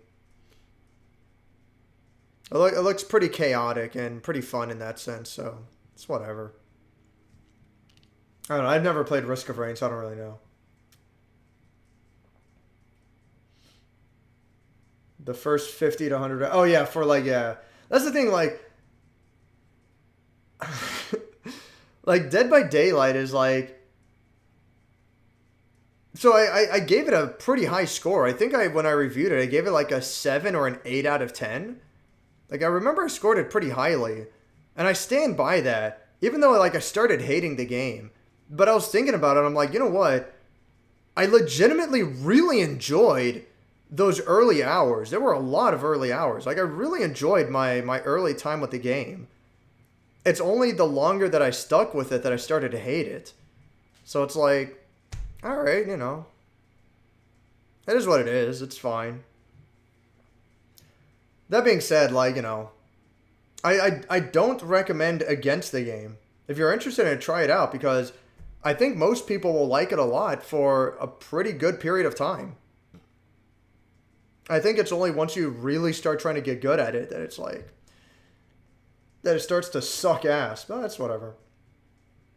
Are we roguelike ranting? I guess. Dead by Daylight probably isn't even fun for new people anymore. Now that there's bones and scourge hooks and 30 different killers and 300 perks, it's impossible to just pick up and play. Yeah, you're probably right. That is kind of true, yeah. It's definitely like... And you're a little more likely to run into players who are like... who have like 500 hours above you, you know? And you're just starting fresh. You have like 10 hours. And this guy's running circles around you. And it's like, I don't know what the fuck I'm supposed to do. Yeah, I could see that. Either find the hatch or open it. Oh, either find the hatch and open it or win by a gate. I know, there's answers. It's just, I don't know.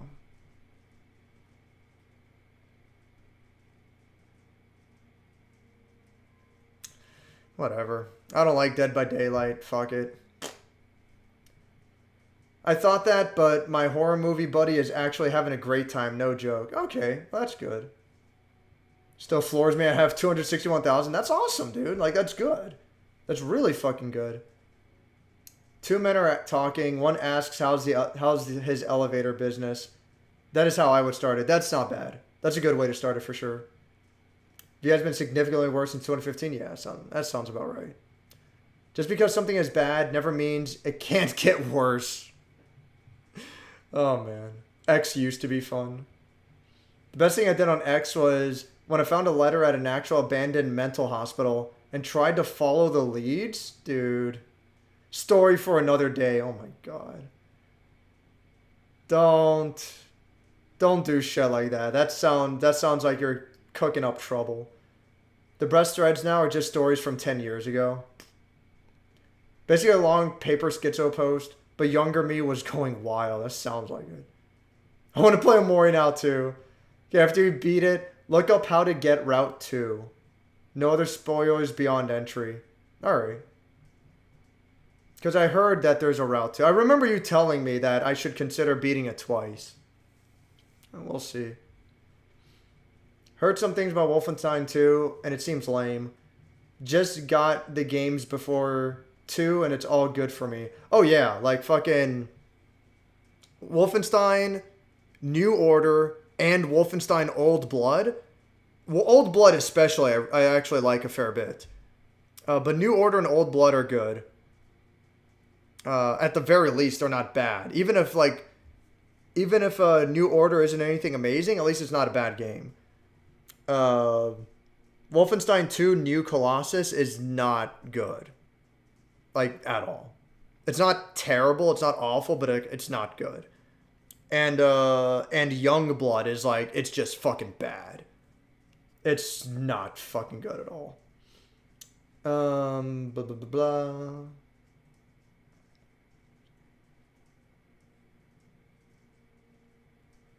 Youngblood is one of the most cynical games I've ever played. It's not great. I bought Youngblood at a pawn store for $10. Big ripoff. I forget how much I paid for it.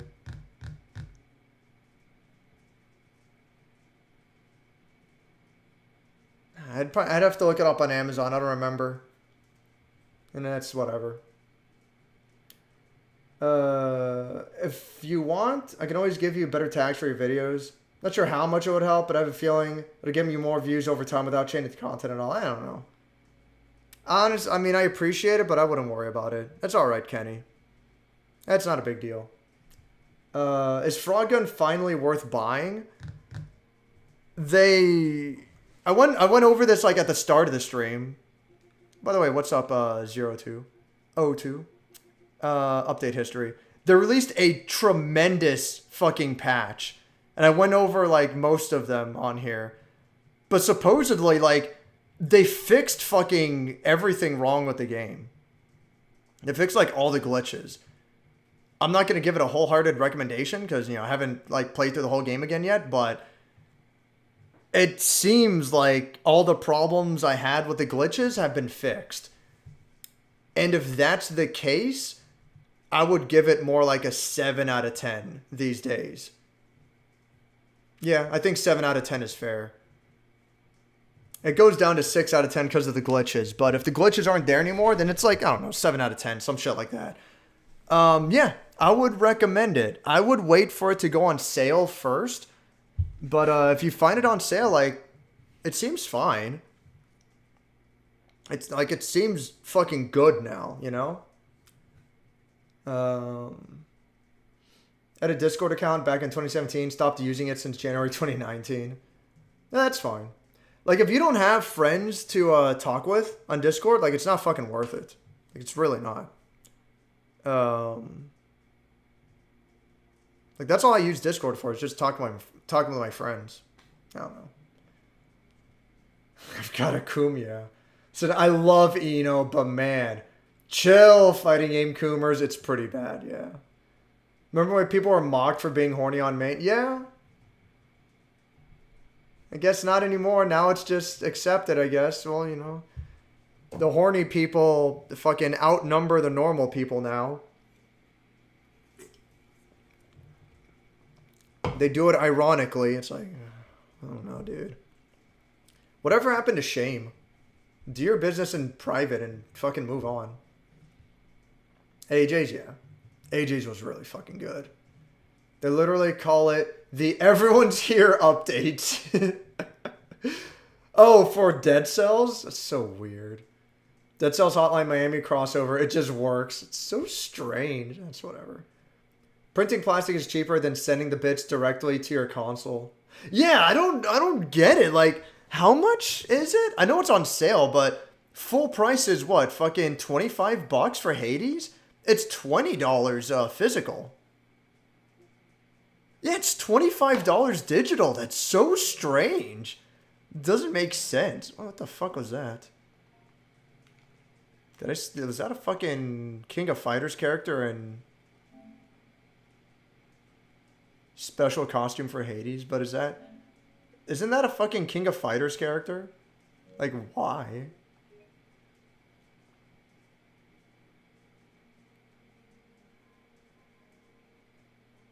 Maybe not. Maybe it's just a weird coincidence. It just looks like a King of Fighters character. I mean, I'm not crazy, though. Like, what character is that? Because I don't know any of the King of Fighters characters. King of Fighters 15 characters, because I'm pretty sure he's in the newest game.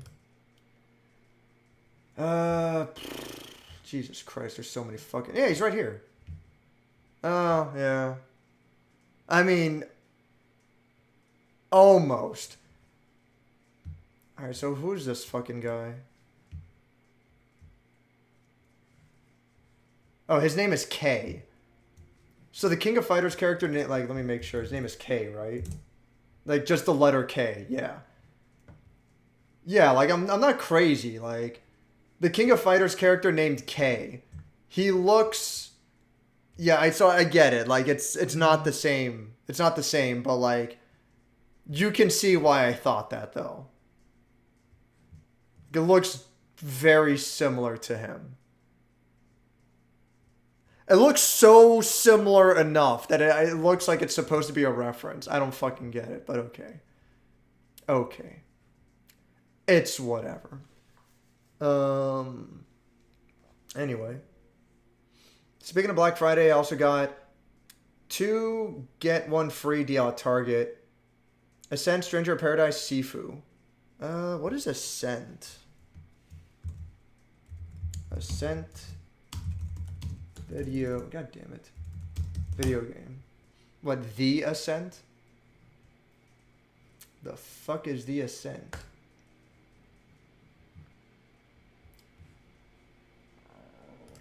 Some kind of top-down...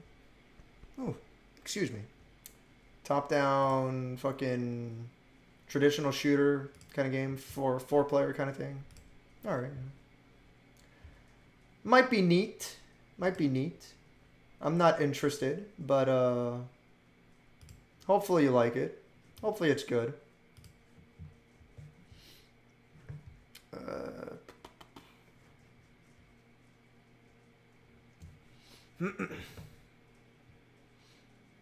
It has got Fallout 76 for $8 like a month after launch.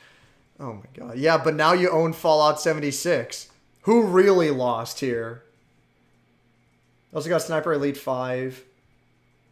$25 at GameStop. A game that used to be $90 just dropped to $25. It's so weird. It's so crazy how quickly the value of a game drops. And then you have like certain Sony and certain Nintendo games that they never go on sale. It's so rare for Returnal to go on sale. And like Nintendo games, like they just never go on sale, period. Like it's fucking ridiculous. I was looking on Amazon for a console copy of Dark Souls 3 and it's like $20, where it's full Canadian for it on the PlayStation Store. Yeah, it's so fucking, I don't know. This is why physical store is still worth it, yeah. Target is also offering $15 coupon for making 3 $50 purchases. That buy 2, get 1 free was 1 purchase. Going to make 2 more, and you get $15 coupon. Cuphead finally got a physical copy. He's going to get that. I recommend Cuphead. Cuphead's really good. It has Frog, 10 out of 10, yeah. And it ain't Frogger, dude. Fuck Frogger on PS1. What's up, CL? Has anyone here beaten Dead Cells? CL wants to know. I've never even played Dead Cells. I've never sold a dead in my life. Used to have friends on Discord. Then I discussed why I think Kingdom Hearts is overrated, and they didn't like that. It was mainly 2, but most others were not active. What, and like, they fucking broke off your friendship over that? It's like, alright, well, you know, fuck it. Most of my local friends fucking love Elden Ring. And I'm upfront about, like, dude, Elden Ring fucking blows. The tournament organizer that I'm friends with, he thinks I'm fucking crazy for not liking Elden Ring. And it's like, you know, whatever. We both have our opinions. It's fine. We're still friends. Shame left starting in the 90s. That sounds about right. Discord banned me because I broke some rules. Funny that they banned me at the last day of 2018. Yeah, fuck it. They want the Mexican audience? The fuck? Oh. Yes. Mexico fucking loves King of Fighters. It was because of them I no longer take anyone who thinks Kingdom Hearts is the best thing ever seriously. Yeah. Yeah, fuck Kingdom Hearts. I got the Cyber Edition of Ascent 2 Nice Box. Alright. Majimon Fallout. I guess no one returnal that shit to the store. You spend an extra $20 for just a digital code. Nintendo games rarely go on sale. I've seen them on sale for like, yeah, and when they do go on sale, it's like $5 or $10 off. It's like fucking nothing. Bought Cuphead digitally on Switch back when I bought digital games on consoles. Just wanted and get the DLC physically, yeah. Yeah, Cuphead's fucking cool. Robert's cult is wide and far. I broke it off because they were so petty about it. There were times I disagree with them and they acted petty over Kingdom Hearts. Yeah, that sucks, dude. That's unfortunate. It's whatever. Ah, you see, your friends are fellow brothers in the Elder Ring Internet Defense Force. Yeah. They really are. Like, I don't know, dude. It's whatever. It's fine. It's not a big deal. We're all still cool. Like the gameplay of Kingdom Hearts 2 and Birth by Sleep, that's mainly it. I intend on playing 3, but I'm going in with low expectations. Yeah, I remember liking the first 2 games and Chain of Memories when I was much younger. Oh, I forgot I was doing a boss fight. Elden Ring sells Call of Duty numbers, yet its fans still see themselves as a small underground community. Video games were a mistake. Yeah, it is what it is. I'm with you on that. It's like, fuck it. Yeah, I remember liking Kingdom Hearts 1, Chain of Memories, and 2 when I was younger. But by the second game, I guess like I kind of like, I had enough of it. And then they just made like a shitload of spin-offs, and I'm like, you know what, I'm good. I've played this enough. I remember disliking how convoluted the story was getting. It was getting to be a bit much. And like the Organization 13 members, I'm like, dude, fuck this. It's whatever. The story in Kingdom Hearts is a mess. The writing is fan fiction being officially made from Disney. And I prefer other action games. Yeah, I don't know. Kingdom Hearts is fine. It's just, its fan base is definitely a bit much though. Let's keep playing. Hey. What the heck are you doing in here? Oh, the timer never stopped going. It's fucking 57 minutes now. Oh, well, I came to save my mom and dad. Yeah, whatever. I don't care. This is my turf, baby kid. baby kid. Didn't you hear me? This is my territory, kiddo. Beat it, or I'll beat you. This boss has like the best description in the bestiary.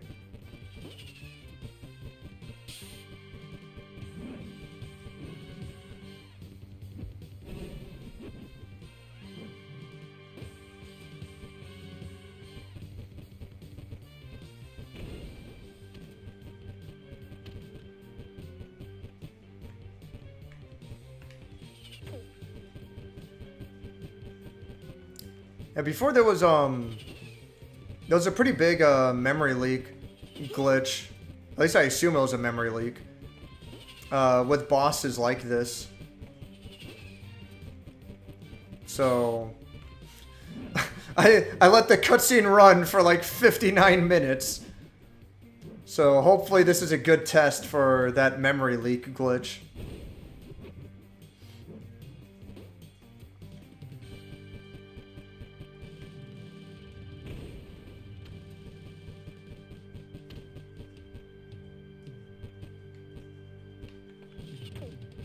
There we go.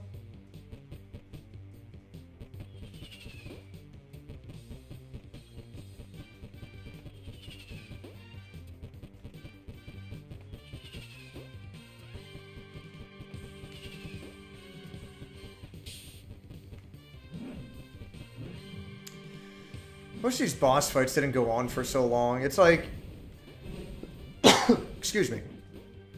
It's like these boss fights aren't super engaging because you're just dodging attacks and waiting for them to leave themselves open. It's like, alright. I mean, it is what it is. Like, I get it. The developer probably isn't super experienced in making games. And all things considered, like, he did a good job. I'm not gonna talk shit, you know? And I think this is a really solid attempt. But at the end of the day, like, it's not great. It's whatever. It just sucks. Like, all the bosses are like this. Well, not all the bosses. Like, the extremely late game bosses are better designed. But the vast majority of bosses are like this.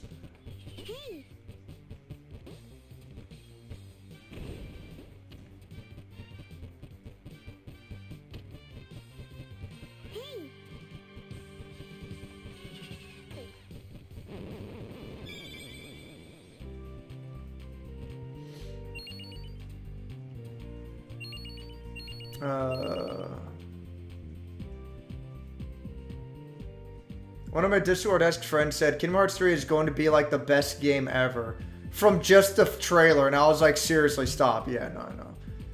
I know people like that. It is what it is. Like, fuck it.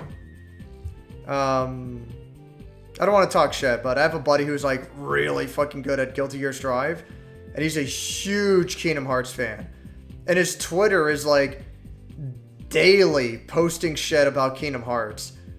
And one of them was like the first trailer for Kingdom Hearts 4, and it's like, this game is gonna be wild. It's like, okay, based off of what? Like fucking obvious QTE cutscenes? Like, all right, if you say so, I guess. It's whatever. He's a cool dude. He's a cool dude though. Other action games I prefer: Devil May Cry, Bayonetta, God of War. Don't care what you say. Darksiders. Oh, we got a big Darksiders fan in here. Jonathan likes Darksiders. I actually like God of War 1 a fair bit. I think the first God of War is well done. I think it's better than its two sequels. And the new God of War that's just called God of War. It's like, I really wish they'd fucking stop that. But the newer God of War, I don't really hate it. I don't really dislike it. I think the new God of War is cool. I'm not like a huge fan of it or anything, you know, I can kind of take it or leave it, but oof, excuse me, a little bit of burp. I can kind of take it or leave it, but I think the new God of War is cool, you know? Put it this way, I like the combat in the new God of War. It's just, it's got other issues that bring it down. Such as the fucking, such as the RPG mechanics. Like, the RPG mechanics just, I feel, are extremely unnecessary. Should just run through this tornado to make sure I get the time trial, but fuck it.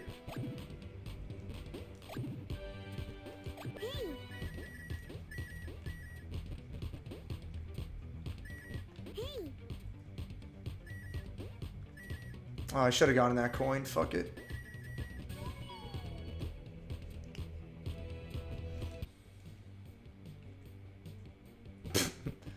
That was a little graphical glitch, but it's fine. Whatever.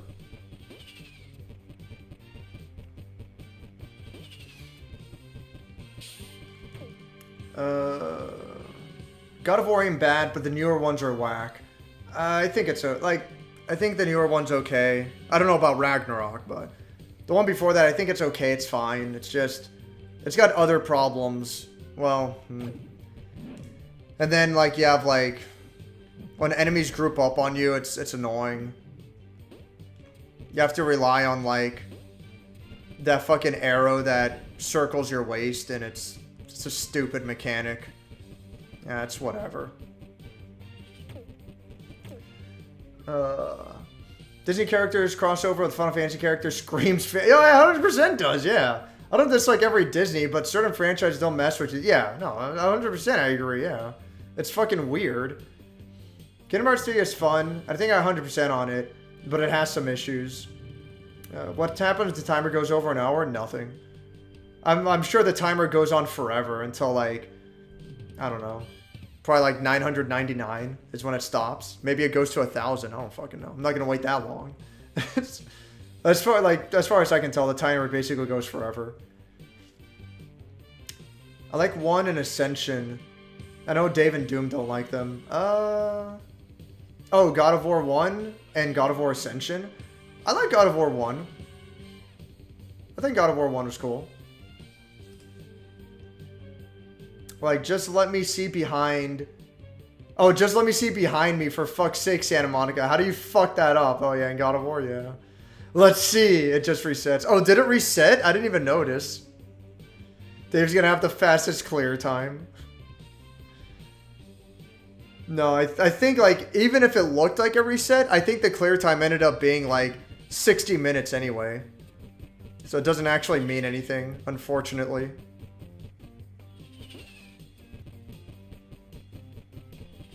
That would be a fun way to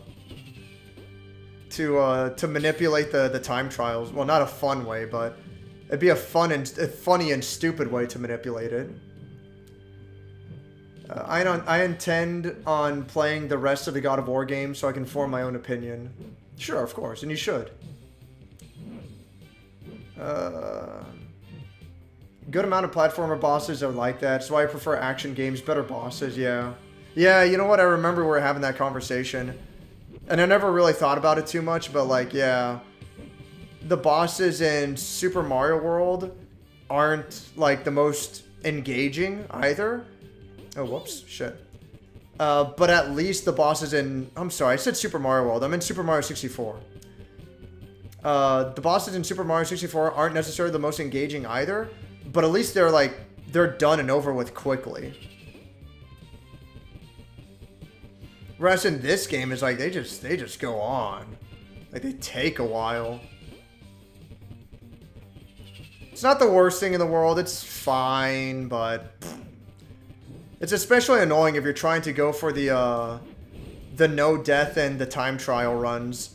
Because then you have to do each level twice. And it's like, for fuck's sake.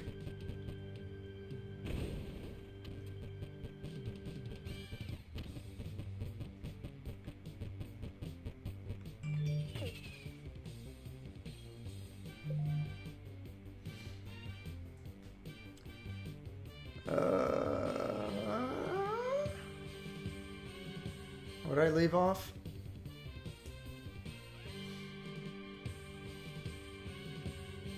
I played all but the 2 PSP games and the one that just came out. Those 2 did get ported to PS3, yeah. That's how I'm gonna play them. Graphics remind me of... Yeah! Yeah, actually, the graphical style of this game is very similar to Mega Man Legends. I think it's commonly referred to as low polygon 3D. You purposely have a low polygon count for your graphics, and it creates this interesting aesthetic. I love how this game looks. It's a really nice looking game. No, I'm bitching and complaining about it here and there, but like I actually do like this game quite a bit. Did a whole review on it. You can watch that if you want more details. There it is.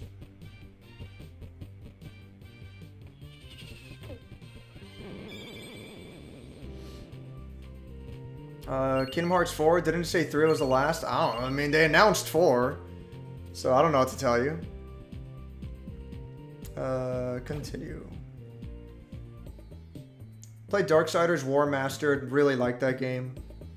I should play Darksiders War Mastered at some point, or just Darksiders in general at some point. They're making a 4th, yeah. Hoping Ragnarok fix these issues. I'll wait for that to become cheap too. It'll be a PlayStation head. Oh yeah, like obviously, eventually it'll get to that point.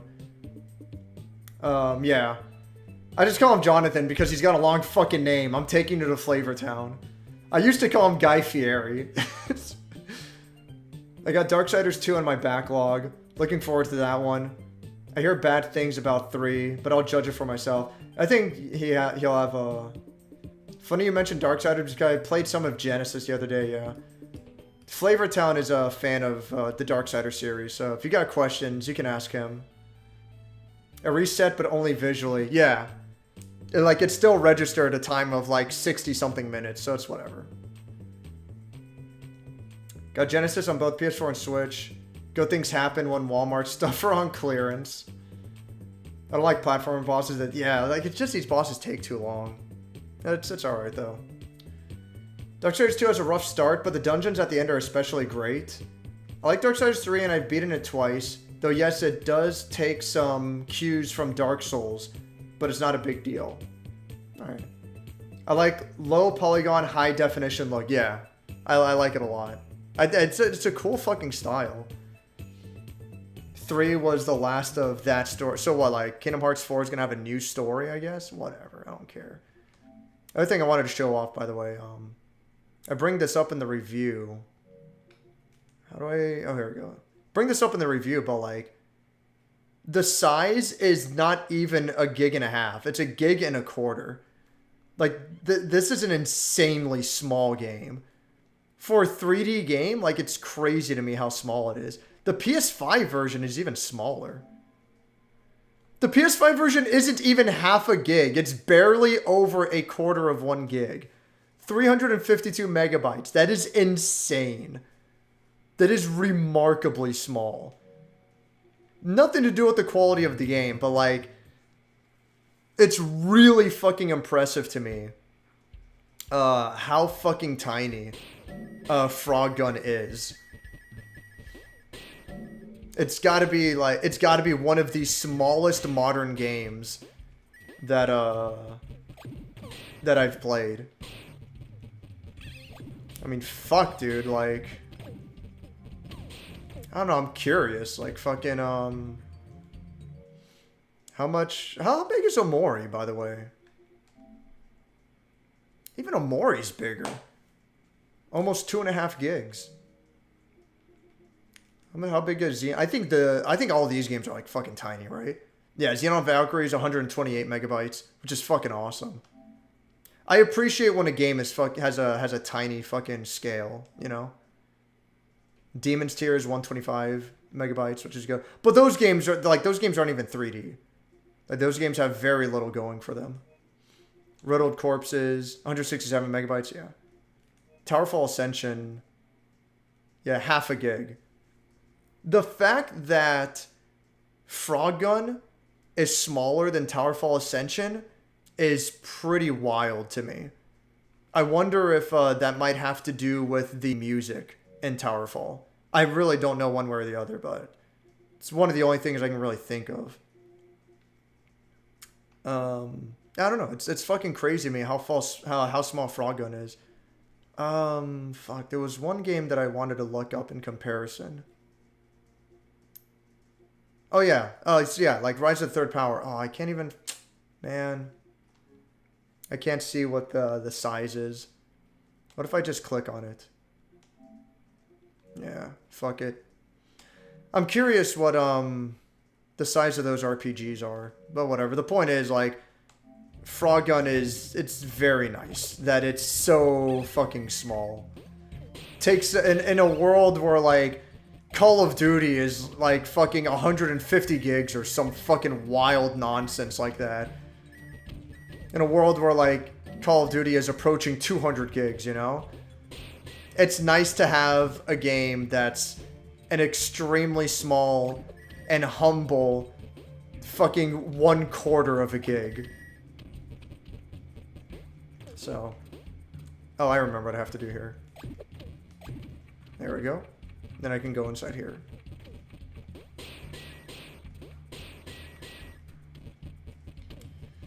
Yeah, I don't know. I like this game. I think this game's really cool. It, aside from, you know, the bosses and little things here and there, for the most part, it goes at a good pace, and it's a good game. Oh, fuck. Forgot I have to hit the switch again. There we go. But yeah, Mega Man Legends is a very good comparison. The developer clearly made this with that style in mind. I mean, you know, low polygon 3D graphics isn't entirely new. Fucking Christ. Here we go. Low polygon 3D graphics isn't entirely new. It's definitely an art style that's been gaining prominence little by little more recently. But I'd say this is one of the better games that has utilized it and has done quite well. Not like it's successful, so to speak. I'm sure it's successful enough, but I'm talking about like has used this art style very effectively, and has done a good job at presenting it.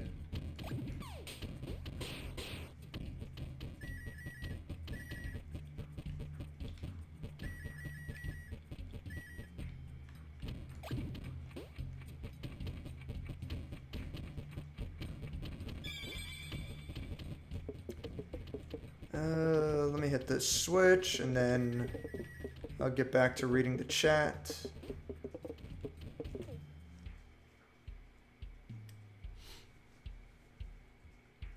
I'm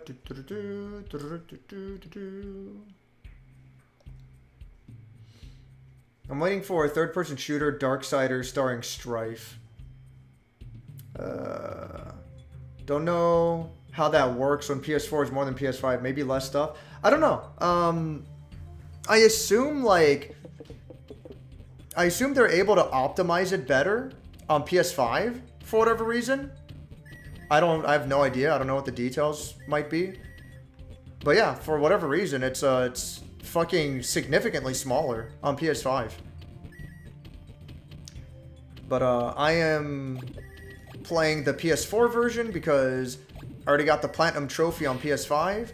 So I'm doing it again on PS4 because I am a fucking madman. I'm a retarded fucking psychopath who's playing games for the trophies. Do not follow my example.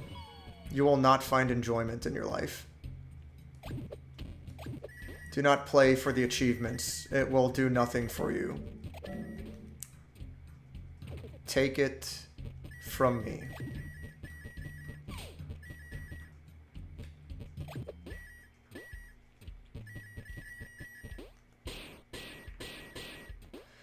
I do wonder if I would even bother getting achievements at all. if I wasn't doing this as part of a stream. I'm really not sure one way or the other, honestly. I don't know. Part of me wants to say, like, if I'm, like, really fucking bored one day, I'll just be like, yeah, fuck it. Let me go ahead and get the achievement for this. It'll take a while, but it's easy. Might as well try to get out of the way. Part of me wonders if that might be my mentality. But another part of me thinks, like, I have the money. I might as well just play a different fucking game. I don't know.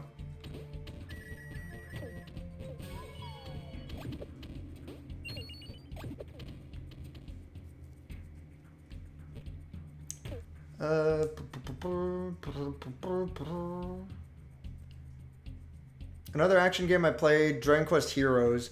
I said it's better than Kingdom Hearts. Still to this day, told my ex-friend that, he just said, yeah, no, like, whatever, yeah. Don't worry about it, it's like, fuck it. What is Dragon Quest Heroes? Is that one of those fucking... Is that one of those Mosu games?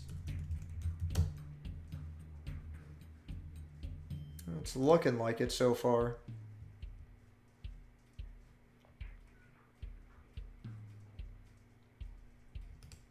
I mean, I'm having a bit of a hard time telling from the screenshots, but... Yeah, 104 hits? Yeah, okay. It's one of those fucking Mosu games, right? Made by the what's the fucking Dynasty Warriors developer?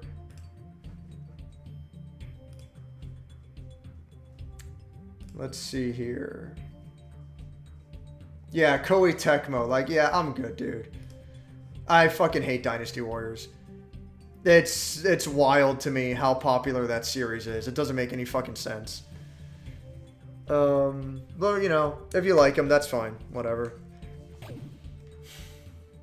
I mean, I talk so much shit about Dynasty War. Oh, fuck me. God damn it. I didn't realize.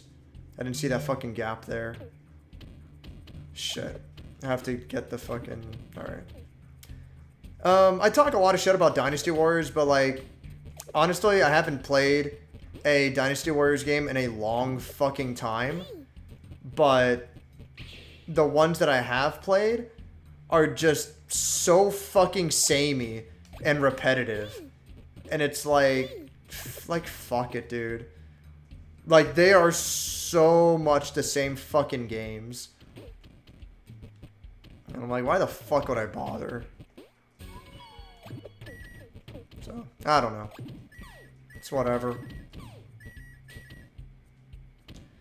But, you know, don't let me judge or dictate you by any means. If that's what you like, that's fine.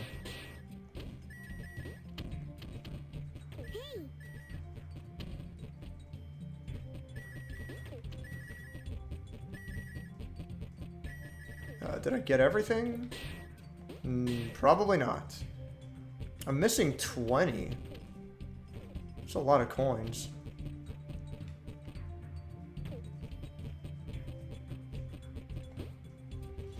It's probably like I'm... Oh, well, there's a vase down there. So that might be 10 of them. Shit.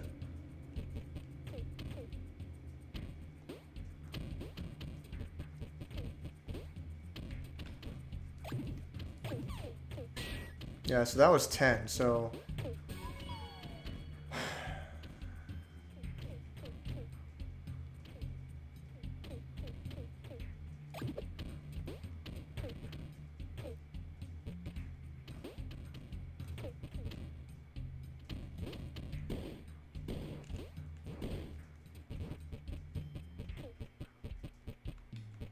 Fuck it, I don't know. I'm probably not going to be able to, not going to be able to find it. I don't know. I probably just won't bother for this with this one. I don't need to get 100% on every level. But I know I need to get 100% on some of them. I don't even know if it's most of them, but I do know I need to get 100% on some of them.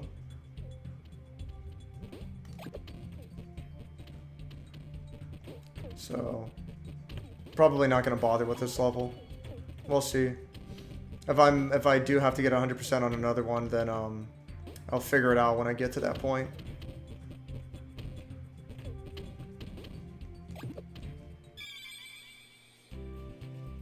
Mori's unironically best RPG Maker game I've played. Most RPG Makers look, sound like base. Yeah.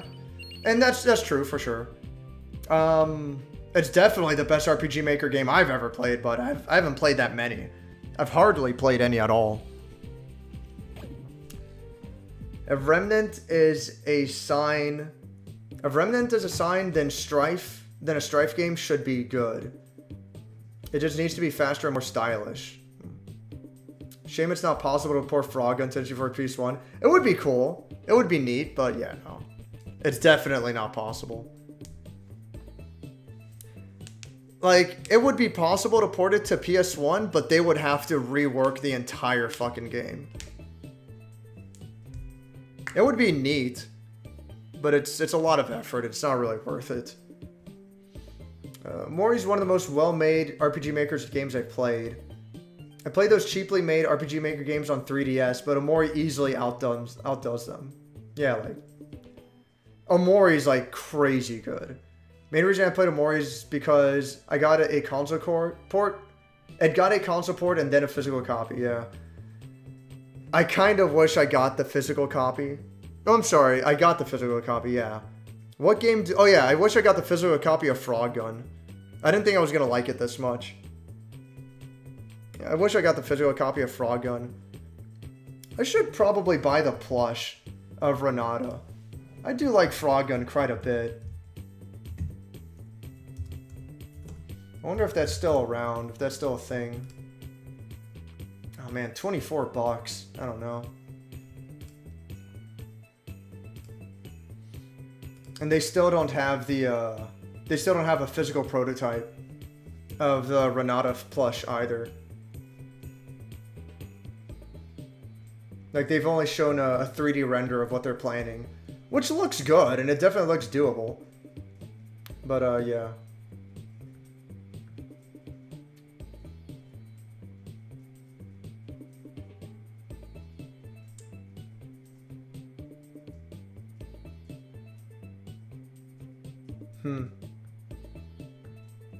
Yeah, I'll have to look into the... Oh, sold out? Oh, well, there's that. This product is sold out. Wasn't it being sold by somewhere else, though? I mean...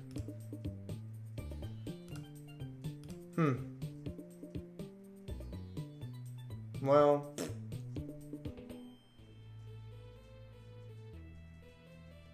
If I can't get any more, then it is what it is. That's whatever. Blah, blah, blah, blah, blah, blah. I feel like Metroidvanias tend to be small. Imp was like 100 megabytes. Gosong was like 1.6 gigs. Yeah. I don't know. It's maybe because Metroidvanias use a lot of repeated assets. So, oh, nice. This is like one of the best songs in the game. Oh, excuse me. So, like, because Metroidvanias use a lot of repeated assets, they're able to keep their game more condensed. That definitely helps with the case of Frogun. A lot of Frogun is repeated assets. Which is fine, you know?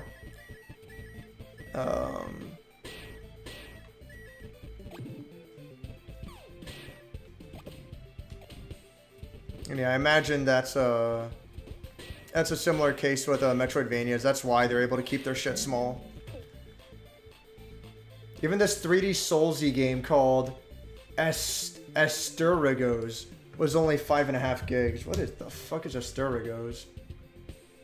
Oh, that looks cool. Man. Only 5.5 gigs. Now, that looks pretty good for 5.5 gigs.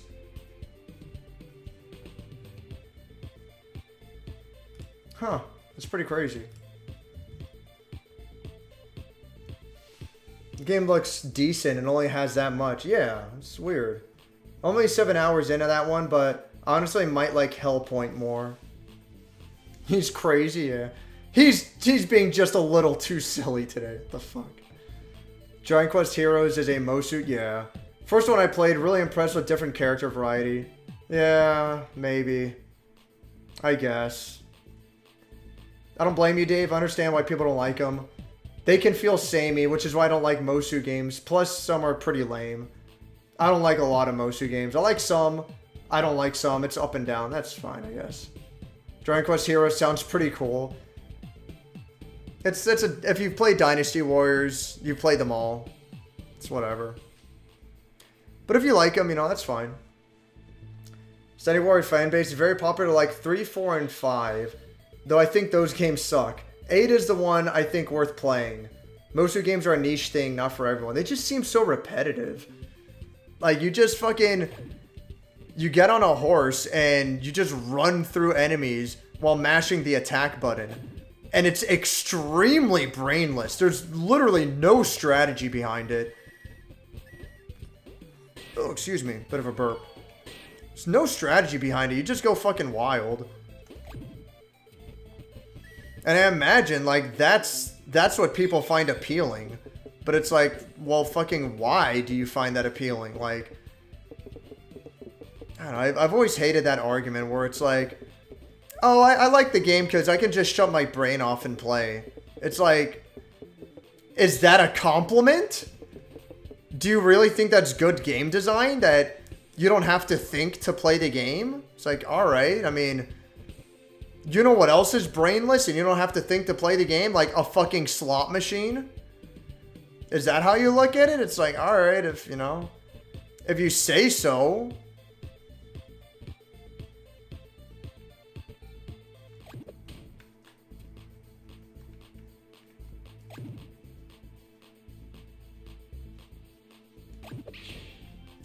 This is an extremely good change they made to the game. Like, holy shit. Before the spiders would, like, get out of sync with each other really easily. And it was pretty fucking annoying to pass segments like this. But, by making it so that the spiders, will fall in, will, like, resync up, that makes it a lot fucking better. Like, holy shit. They really did make quite a few good changes to this game. Thank fucking God. Should have been like that at launch, but you know, it is what it is. It's like, fuck it. At least they patched it. At least they patched it. That's more than can be said for fucking Pathologic on PS4.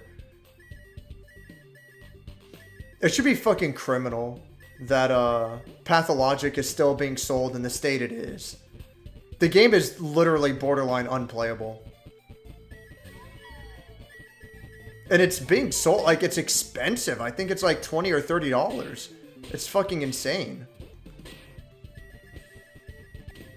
Like, I got it for free for the purposes of reviewing the game, and I still feel like I should ask for a refund. It's fucking ridiculous. Fuck. Grappling in midair is still a fucking pain in the ass. Can't I just, yeah, like, fuck it. Why the fuck am I gonna try to grapple the spiders? Like, fuck that shit. Oh my God.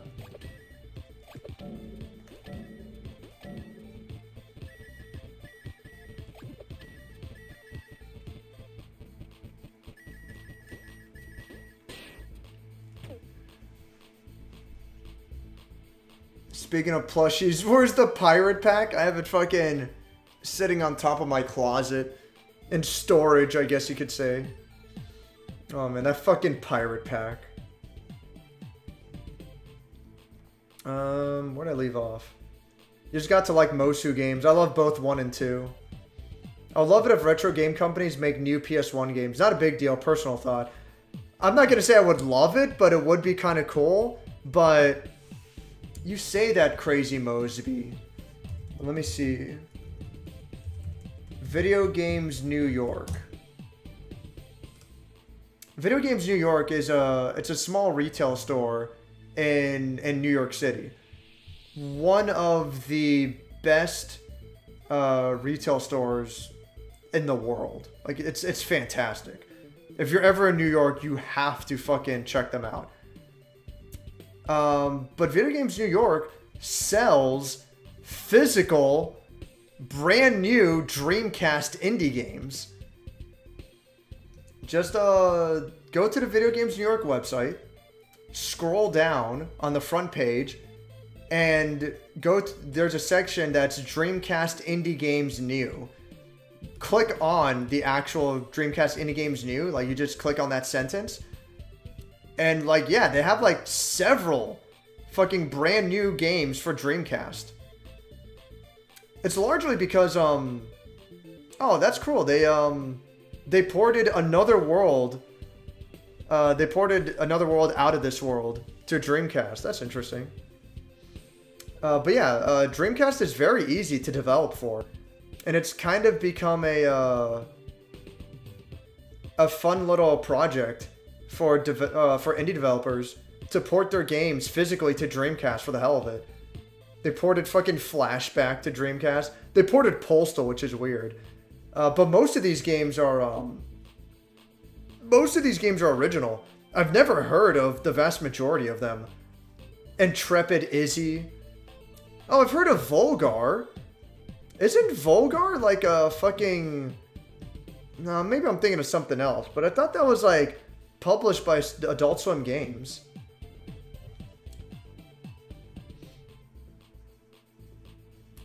Supercharged Robot Volkaiser. It's like, okay. Battle Crust. It's like, sure. But yeah, it's fucking cool. Like, these are fucking... These are fresh, hot off the presses, brand new Dreamcast games, you know? That idea is there. It's just, getting a development kit for PS1 isn't nearly as feasible. But it's super fucking easy, you know, relatively speaking. It's super easy to port things to Dreamcast. And, yeah, like, that's a thing. It's fucking cool. The Frogun physical copies from Let 'em Run Games. Usually buy games that I'm certain I will want. Like Azure Striker, they're releasing. Still waiting for 3. Like, I wanted the physical for Frogun, but, I didn't want to wait. It's like either I buy it digitally now, and I get to fucking play it now, or I have to wait for them to release the physical, which, like, it could take fucking months. It could take like a fucking year. Actually, I liked, oh, Jesus Christ. Oh, fuck you. I liked Bug Fables so fucking much. I bought it on sale for Switch. Just because, like, that was the cheapest option at the time. And it's like, you know what? I've been interested in this game for quite a while. I'm finally going to go ahead and give it a shot. So I bought it digitally on Switch. And I liked it so fucking much that I bought the special edition, I guess you could say, like the super big collector's edition for PS4.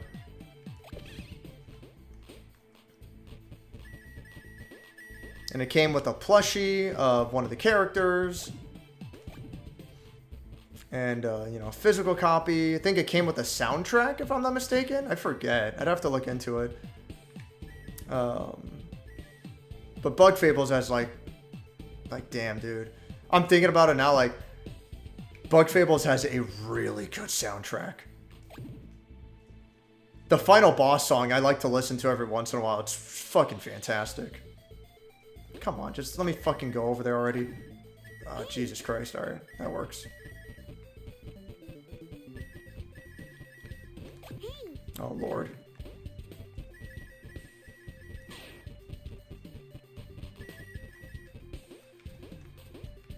All right.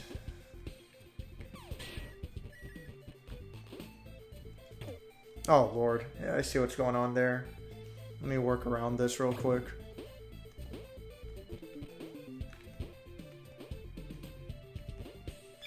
There we go. That's better. Speaking of plushies, yeah. I'm excited for my orange juice plush, but it's going to take until February estimated. Orange juice? What, like, there's a plush for 100% orange juice? Is that what you mean? I'm interested in that. Omocat has a life-size $80 something plush that just came out with the new stuff. Let me check that out. Omori store. I'm sure that'll get me on the right track. Oh, there it is. God damn, that's big. So this is part of their Christmas collection, huh? Man, that is huge.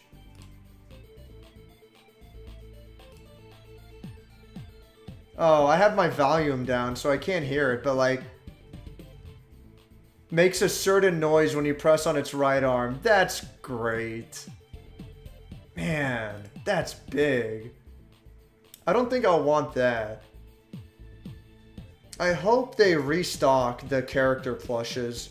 God damn it, they're out of stock.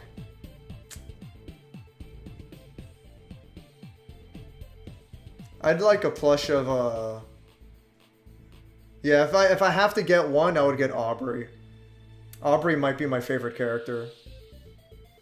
I might want to get the Nailbat plush too. Or plush. The Nailbat shirt. That looks fucking cool.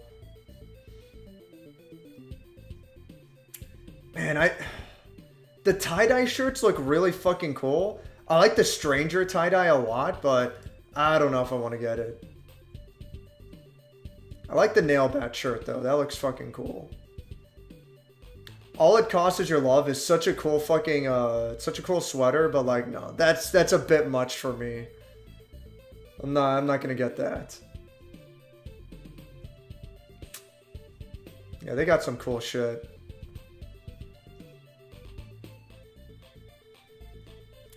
Damn, man, like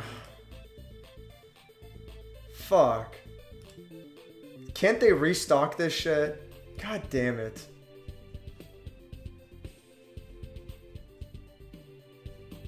There we go, yeah. Send me an email when it's restocked, motherfucker. I'll do that right now. Notify me. Notification has been created. I don't know. I mean, I'd like all the plushes, but like, I'm not gonna fucking get them all. But Aubrey's probably my favorite character. Aubrey's fucking cool.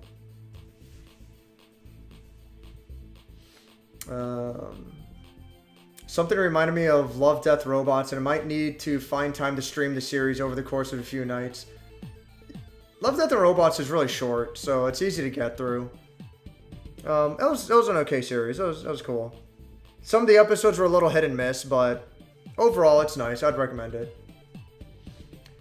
I say people like the feeling of being a powerful warrior from the past. It's just one of those things. Sure, I get that, but I don't know, man. It's like I first played a Dynasty Warriors game when I was like way younger.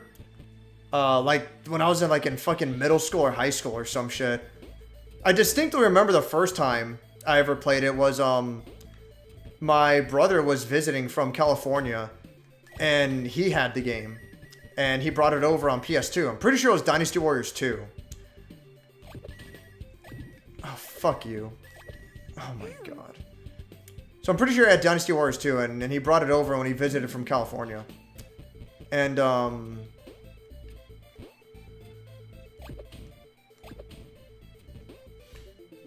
at first I was like really impressed. I'm like, oh my god, there's so many enemies and it's such a big map and this is crazy.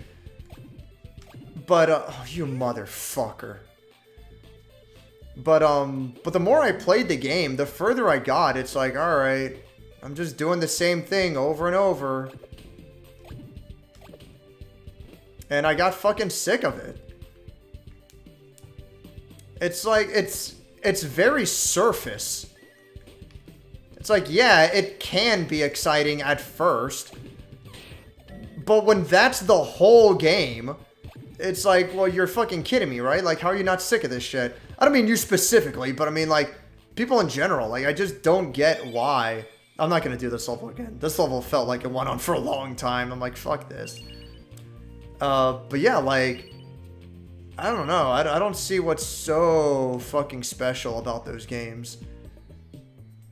Like, sure, it's exciting at first, but like, god damn, you don't get sick of it after a while? I don't fucking know. It's whatever.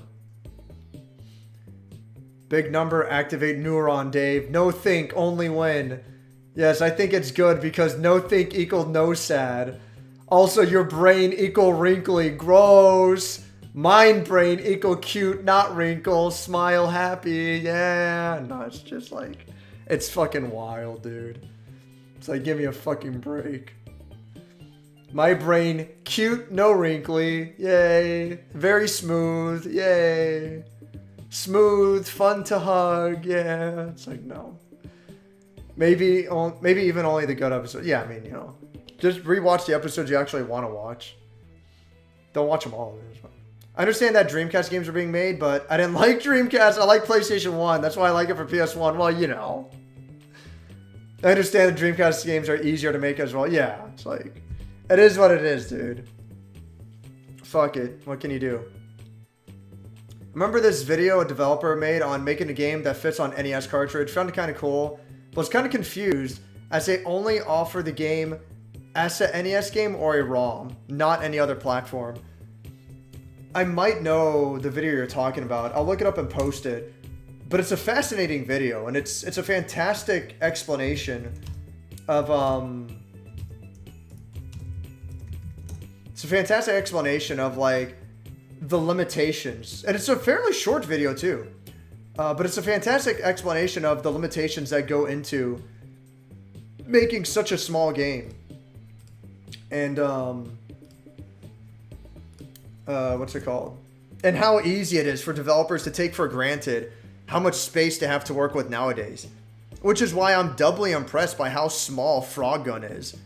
You can tell that the guy at least tried to limit himself and, you know, only include the bare essentials for this game. You know, not to keep it bloated.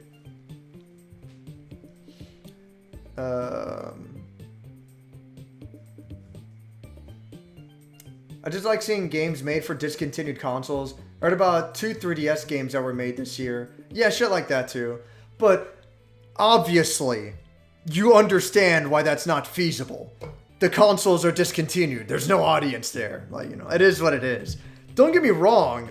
I like the idea too. And I'd buy a PS1 game. I'd buy a brand new PS1 game if I was interested in it, you know? But I understand why it's not typical. And, you know, by that notion, all those games on Video Game New York that are for the Dreamcast, they're like fucking $40. And there's no way it's worth the price. Like, those indie games, like, look extremely simple and very small. I could be wrong, but there's, like, no fucking way it's worth that price. But they do it because they're trying to recoup their costs.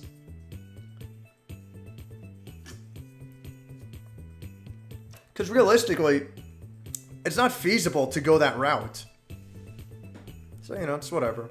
It's just a cool little thing.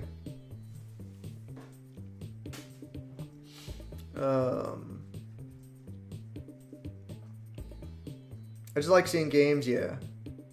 I wait so I can own the game and have the feeling of holding it in my hands. Plus, I got butt fails physically, yeah. Hate limited run games because their motto is physical forever, but also limited run if we feel like it, yeah. So I looked into that. From what I understand, the way it works is,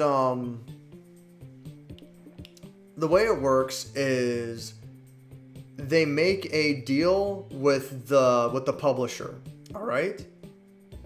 Because they're just a distributor. There's the game developer, there's the publisher, there's the distributor. So they make a deal between the publisher and the developer, and they're like, we can go one of two options, all right? Either you make the games, like, we'll help you out, but like, you cover most of the production costs. And then if you want, like, we can sell the game through our website, you know? Like, we'll help you out with production costs, but you're going to front more of the money. And then, like, we can help, we can, like, handle all the distribution through our website. You know, we sell it as a normal game. And they do that. And there's games on there that, like, they just sell all the time. So there's that. Or the more common route, which is what they make their name on, they say, we run a pre-order window for like fucking 4 weeks, 4 or 6 weeks or some shit, or shorter, I don't know, for like a short time. We have this pre-order window. And then we only make games to fulfill that window.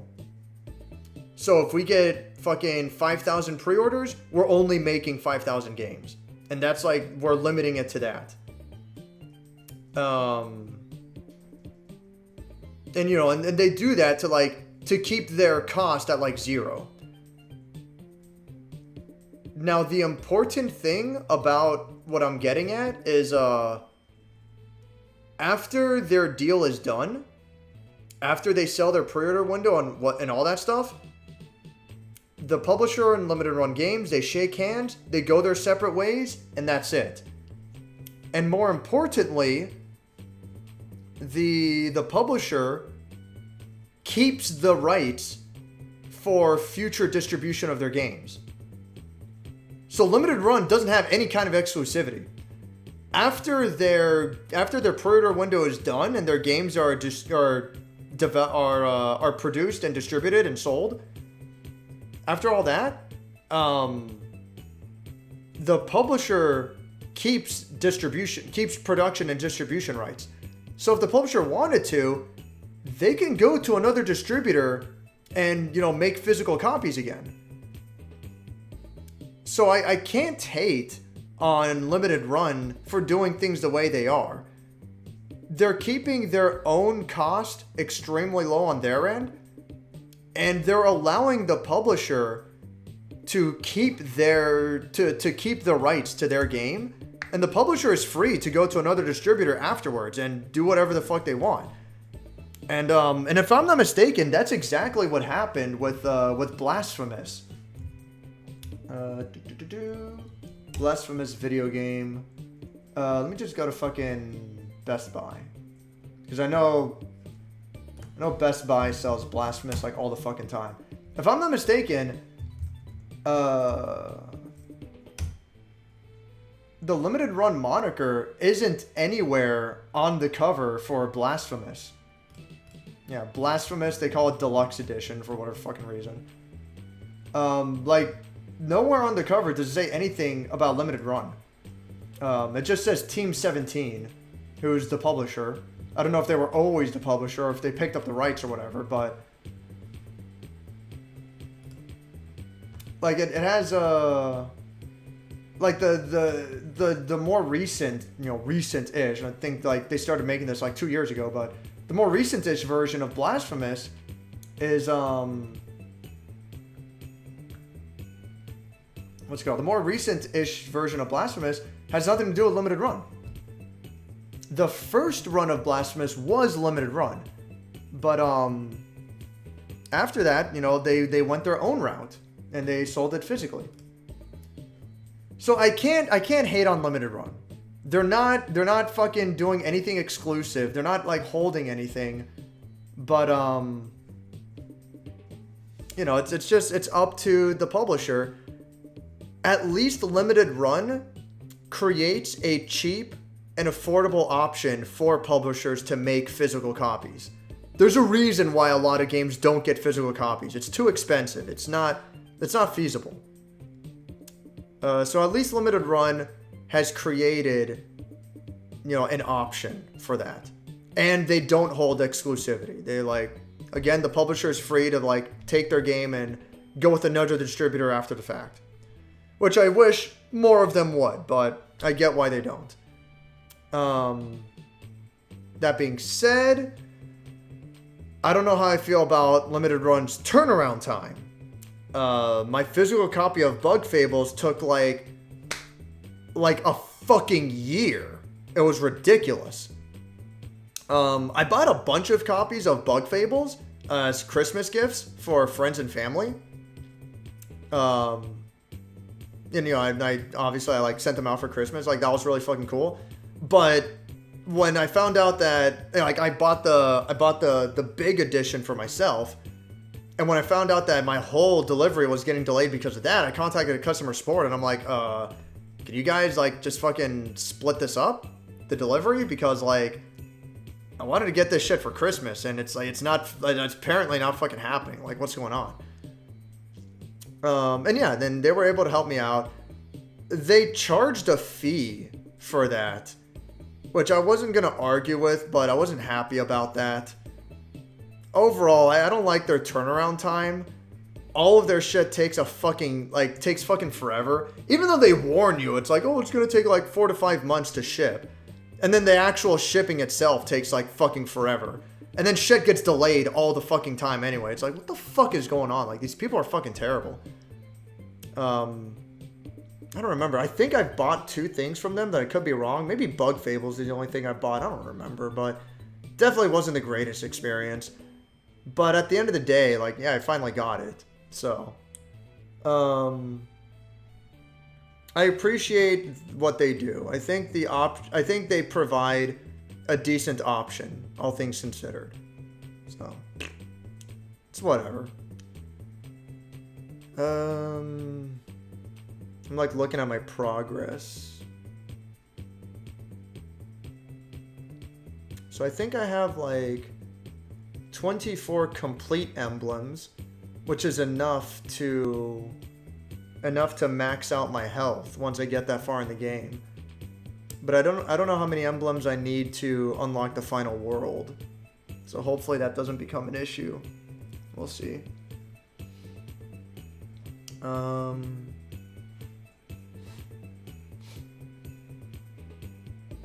There's numerous blunders with their collector's editions when being shipped out of country. Out of country, man. My fucking Bug Fables physical big box, like, that shit took like fucking forever. That was a pain in the ass. Well, that's whatever though. Where was I? I live in the same country that Limited Run Game does, so it's fine with me.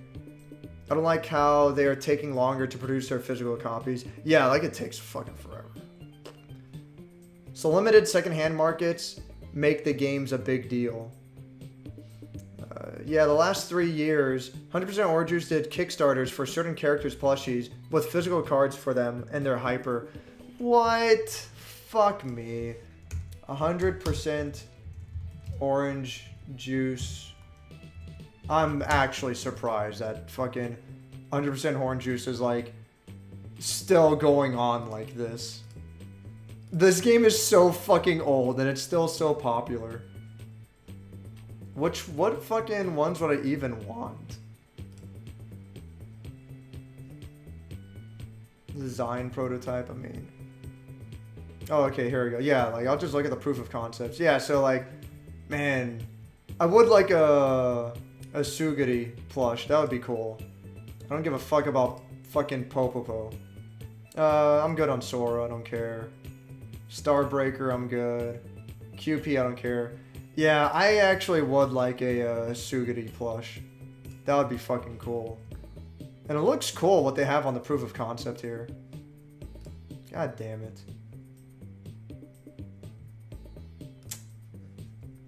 I shouldn't be spending stupid money though. Order now. For how much? For how much? Fruitiest Orange Juice plushies. They have like a bunch. Jesus fucking Christ. Buy all of them from Wave 1, $240. All of them from Wave 2, another $240.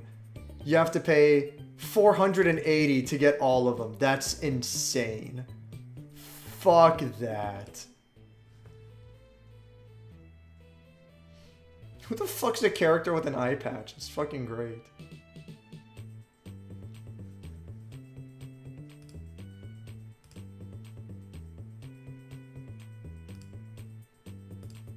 I should look into this more. That's pretty cool. But $40, I don't know. That's a bit much. I don't know how I feel about that. I'll think about it. But that's really cool. I had no idea they were doing that. That's great.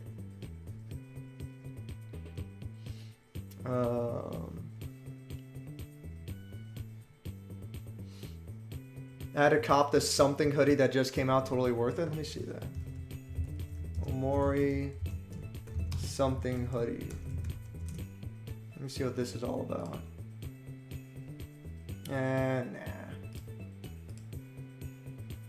I don't know, a little weird, a little too minimalist for me.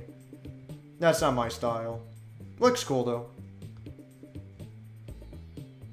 Yeah, not bad at all, but that's not for me. But that's pretty cool though.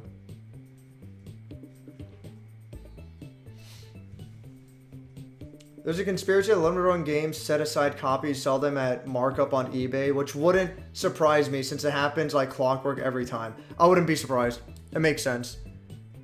I mean, that's the thing. Like, I can't say I blame them because it's an easy way to make money.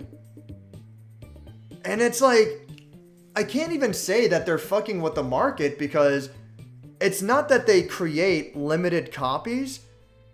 I believe there's like an unlimited number of pre-orders. Like, you can take as many fucking they'll take like fucking 20,000 or 50,000 pre-orders if I'm not mistaken. They'll take as many as they can get, and then they just make the games to fulfill the pre-orders, and that's it. Yeah, like if they make additional copies and then sell them on, aftermarket afterwards secretly, it's like, all right, I mean, if you still didn't get your copy, then there you go, I guess. And at the end of the day, like, getting it physically is really nice, but like, just fucking buy it digitally, you know? It's like, fuck it, I don't know. I don't disagree, that is kind of scummy and dishonest, but it's whatever, I guess. Fuck it. Let me see the... Oh, that looks pretty cool. Damn. The Mari shirt looks pretty fucking cool. Oh, yeah, I think you showed the Omori shirt. I would like the Omori shirt, the one where like his face is like a mask. I would like that a lot more, but I wish it wasn't in a fucking box. I hate that shit. Like, fuck, dude. I really want the Guilty Gear Strive May shirt, but I hate that that shirt's in a fucking box. It's so fucking... Like, I hate the design of that shirt, the graphic, it's in a box. It's like, whatever. Should look over this this store after I beat the game. This shit looks pretty fucking cool. I'm sure there's gonna be some stuff I'm gonna want to get from there.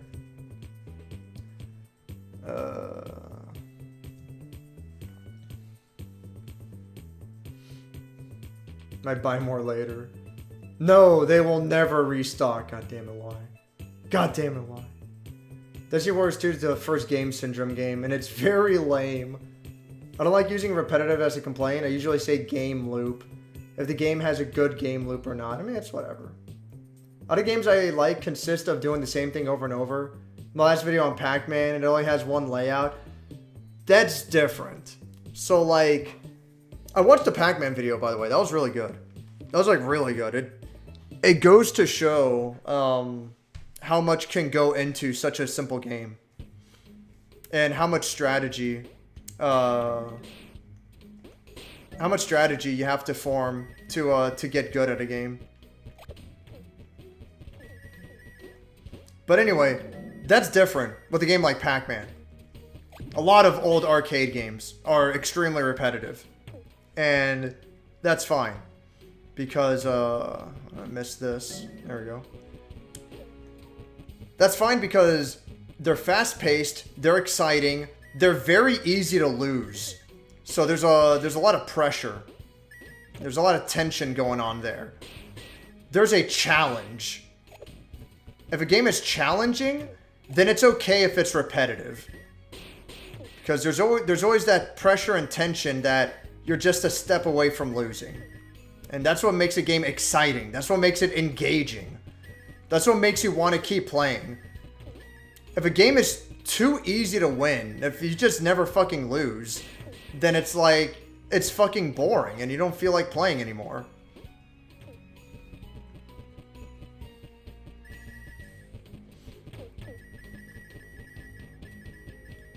you know, a lot of games like fucking...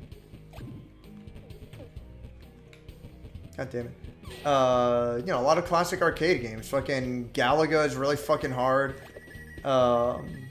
Pac-Man is super fucking hard. Like, yeah, they're easy enough for, like, the first level, but overall, they're not easy fucking games at all.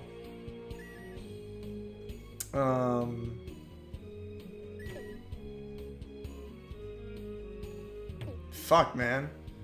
Just thinking about, like, the Capcom shooter game, 1942. That game's fucking hard just to beat the first level. And every level is just more shooting, but, you know, there's more to it than that. Like, it's... You have to actually pay attention. You have to try. Like, it's not easy. Mosu games are like, I don't know, maybe I'm wrong, but... I remember I played a lot of Dynasty Warriors 2, and I remember I rented, like, one of the later Dynasty Warriors games. Like, fucking, it was like Dynasty Warriors something Extreme Legends. You know, it was like an updated version of one of the later games. I want to say it was still on PS2, but I could be... Yeah, you know what? I'm almost positive. I rented one of the, probably like Dynasty Warriors 3 or 4. Like Extreme Legends or whatever shit. I rented one of those games on fucking, PS2. And I was really disappointed that I'm like, well, yeah, I see like little changes here and there, but for the most part, this is like the exact same fucking game. And I was like, whatever. And then I rented Samurai Warriors, and I'm like, oh, dude, fucking Samurai? Like, oh, this is gonna be fucking sick. Samurai is way fucking better, you know. Japanese history is way fucking cooler than Chinese history. Like, I don't fucking know. And then I'm playing Samurai Warriors, and I'm like, dude, this is literally the same exact fucking game again. And I was just like, you know what? I'm good. I'm done. I was like, I had it. I tried. I gave them multiple No. There we go. Oh, that was close. I gave them multiple chances. I fucking tried. Like, I fucking had it. No thank you.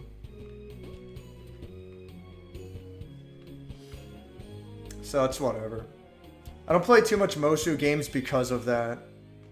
It's like, fuck it. But I don't know. Maybe I'm wrong. Maybe I'm just talking shit and being ignorant.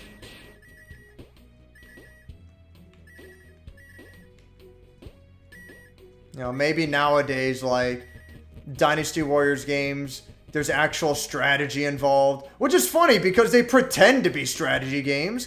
They have, like, a map, and you have this big fucking army, and it's like, oh, fucking, we're losing morale. Our morale meter is going down. It's like, who fucking cares? Who fucking cares? You literally don't need anyone else. You're a fucking one-man army. The only fucking threat on the entire fucking battlefield is Lu Bu. Like, who fucking gives a shit about your morale? It's a fucking joke.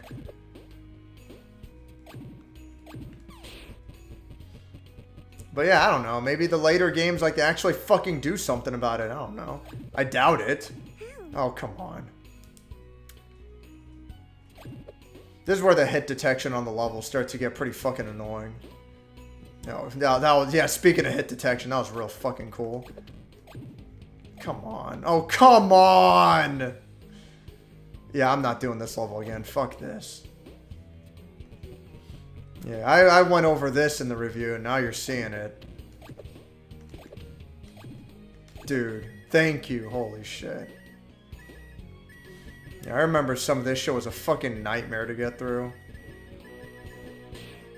Hopefully I won't have to repeat too many of these levels to unlock the final world. We'll see once I get to that point.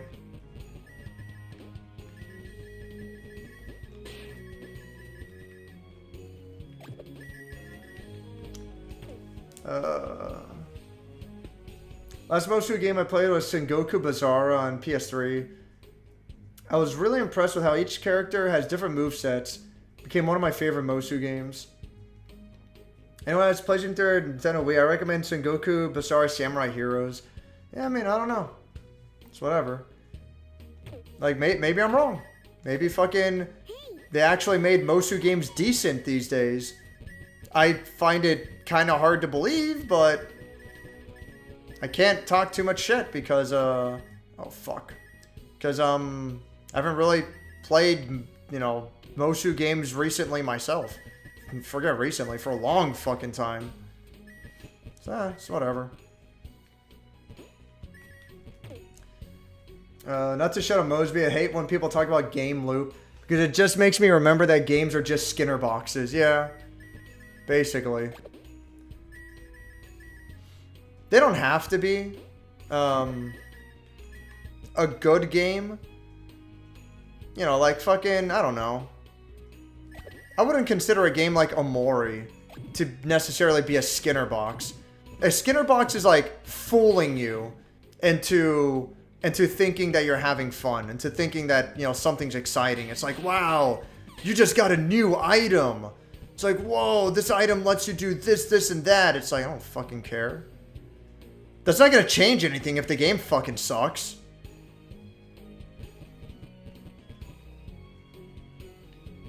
How the fuck do I get over there? Fuck it. I should just give up on this level. It's not worth it. But, you know, if you have something like Omori, Bug Fables, games that are, like, actual good and they don't have necessarily an ulterior motive, and they're just fun for the sake of being fun, nice. I'll take it. They're just fun for the sake of being fun, and, you know, you keep playing it if you want to keep playing it, and that's the end of it. Oof.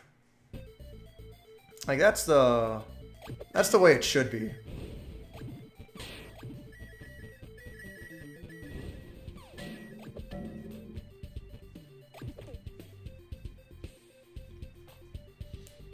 That's the game I was talking about. Oh, okay, yeah. I thought that was the game you were talking about, yeah. What do you mean by Skinner boxes? There was a psychologist named B.F. Skinner who made an experiment with rats. If they pushed a button on a box, they get food. The rats decided that they would just push the button to get that pleasure until they died. Yeah. And did nothing else. Yeah.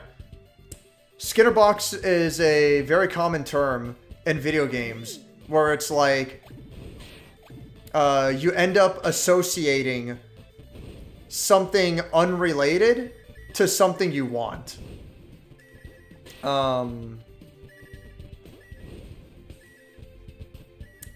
YouTube channel Core A Gaming had a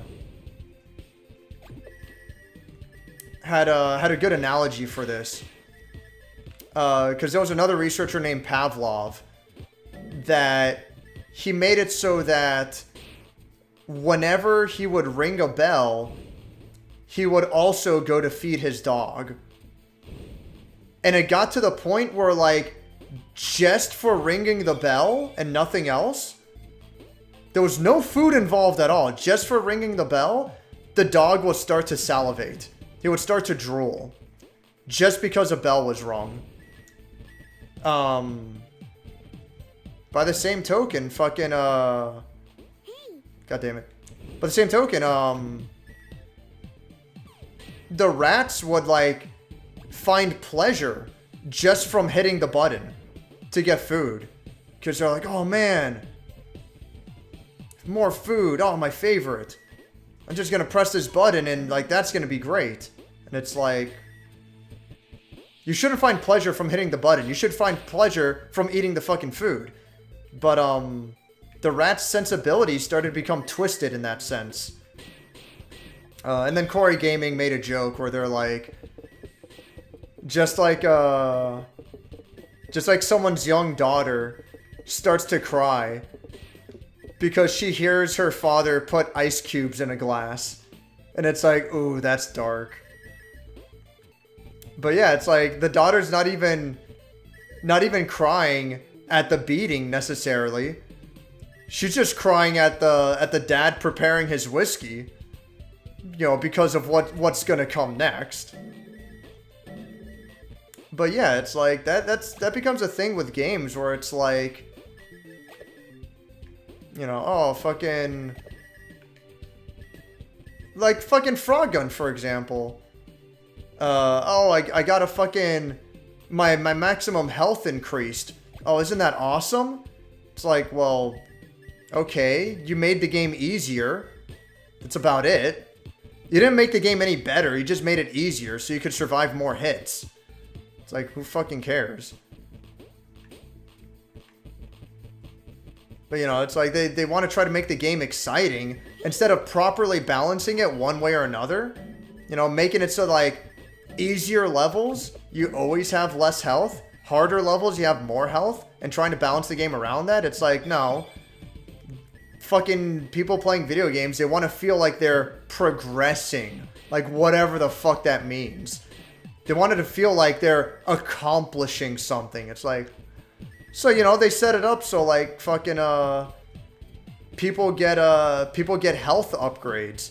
They get upgrades to their damage output. And it's like, why? Just fucking balance the game properly in the first game. Like, it doesn't make sense. It's a little bit different with RPGs. God fucking damn it. I was afraid that was going to happen. There. It's a little bit different with RPGs. Leveling up essentially becomes a difficulty modifier in and of itself. And you can rush through the game as quickly as possible. And that'll make the game a little bit harder.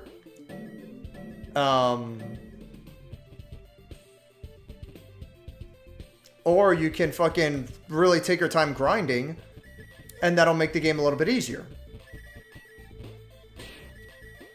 Obviously, there's exceptions, you know. Final Fantasy VIII is being a really weird one. But yeah, like, that's a little bit different. Didn't you have cases like fucking Legend of Zelda, where every dungeon gives you a new item? And it could be cool at first, but after a while, the dungeons are just like, they're just handing out items just because. And some of them just start to feel pretty fucking useless. Okay, I was gonna say. So I'm trying to think of like a good example. Oh shit. There we go. I'm trying to think of a good example. It's probably not the best example, but like the flute in the first Legend of Zelda game is so fucking specific. Like, you have no real good reason to use it. Fuck. You have no good reason to use the flute outside of like extremely specific circumstances. And it's like, does this add anything to the gameplay? It's like, no. It's like, you just created a fancy fucking key. Like, who gives a shit? Oh, but dude, I got a new item. Isn't this cool? It's like, no, you're a fucking retard for thinking you accomplished anything. This is fucking retarded. I'm not saying Legend of Zelda is a bad game by any means, but, you know, I'm just, like, putting out an example. Like, this is a common thing in video games, and it's really obnoxious that this has become an accepted norm. You motherfucker. And it sucks.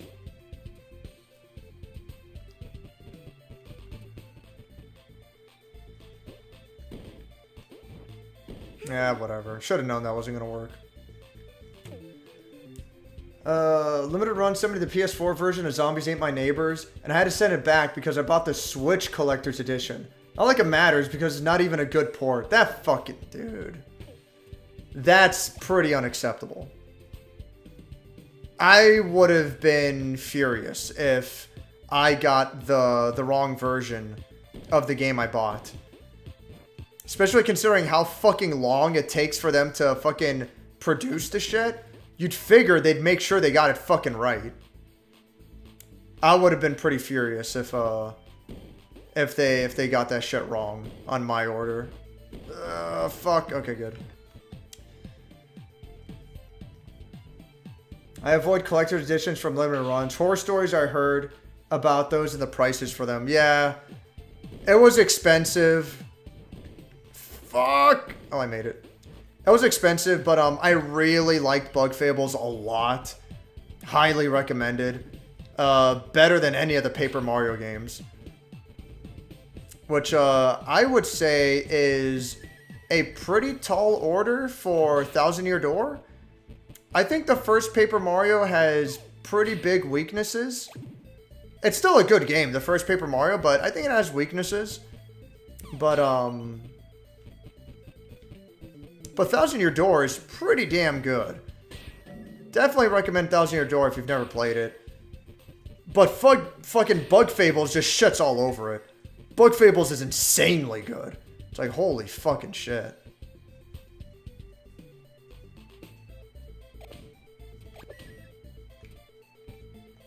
There we go. Did I at least get all the money? Yes. Okay.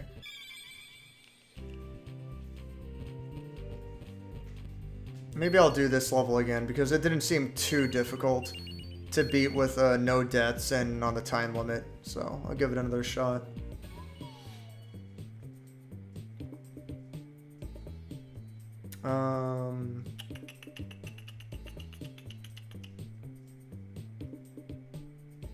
That type of game loop. Glad that Blasphemous got non-limited run gaming physical copy. Got my copy at GameStop, yeah. Blasphemous is bad. Back to shed posting now, yeah. Blasphemous Team 17 is Deluxe Edition too, yeah. I've heard a lot of complaints about Blasphemous from you guys, and I'll definitely take your word for it. It's unfortunate. The game looks cool. I was interested in it when it was coming out, but like everything I've heard about it from you guys is like, you know what, I'm probably not gonna fucking bother. This doesn't seem like a great game. It's unfortunate, but you know, oh Jesus fuck, now I have to restart. It's unfortunate, but you know, sometimes you just have to cut your losses. It is what it is.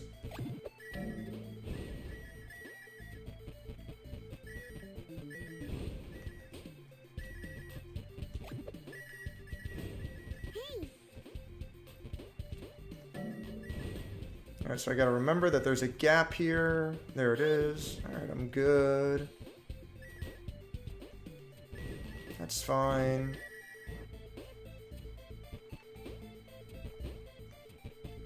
Okay.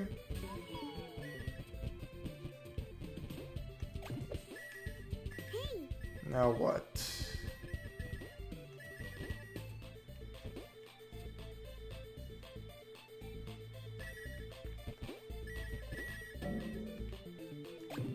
Come on, there. Are you fucking... It went right through it.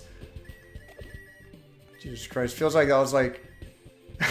It's like some angry video game nerd shit. Oh, god damn it. Like, dude, like, seriously, rewind that shit. It went right fucking through. Like, there's no fucking way. Alright, let's see.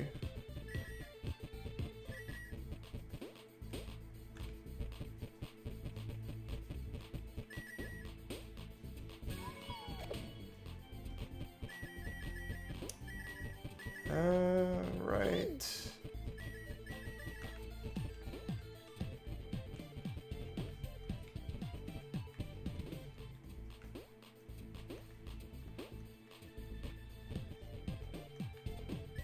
Fuck, why did I go for that? It wasn't worth it. It's fine. Alright.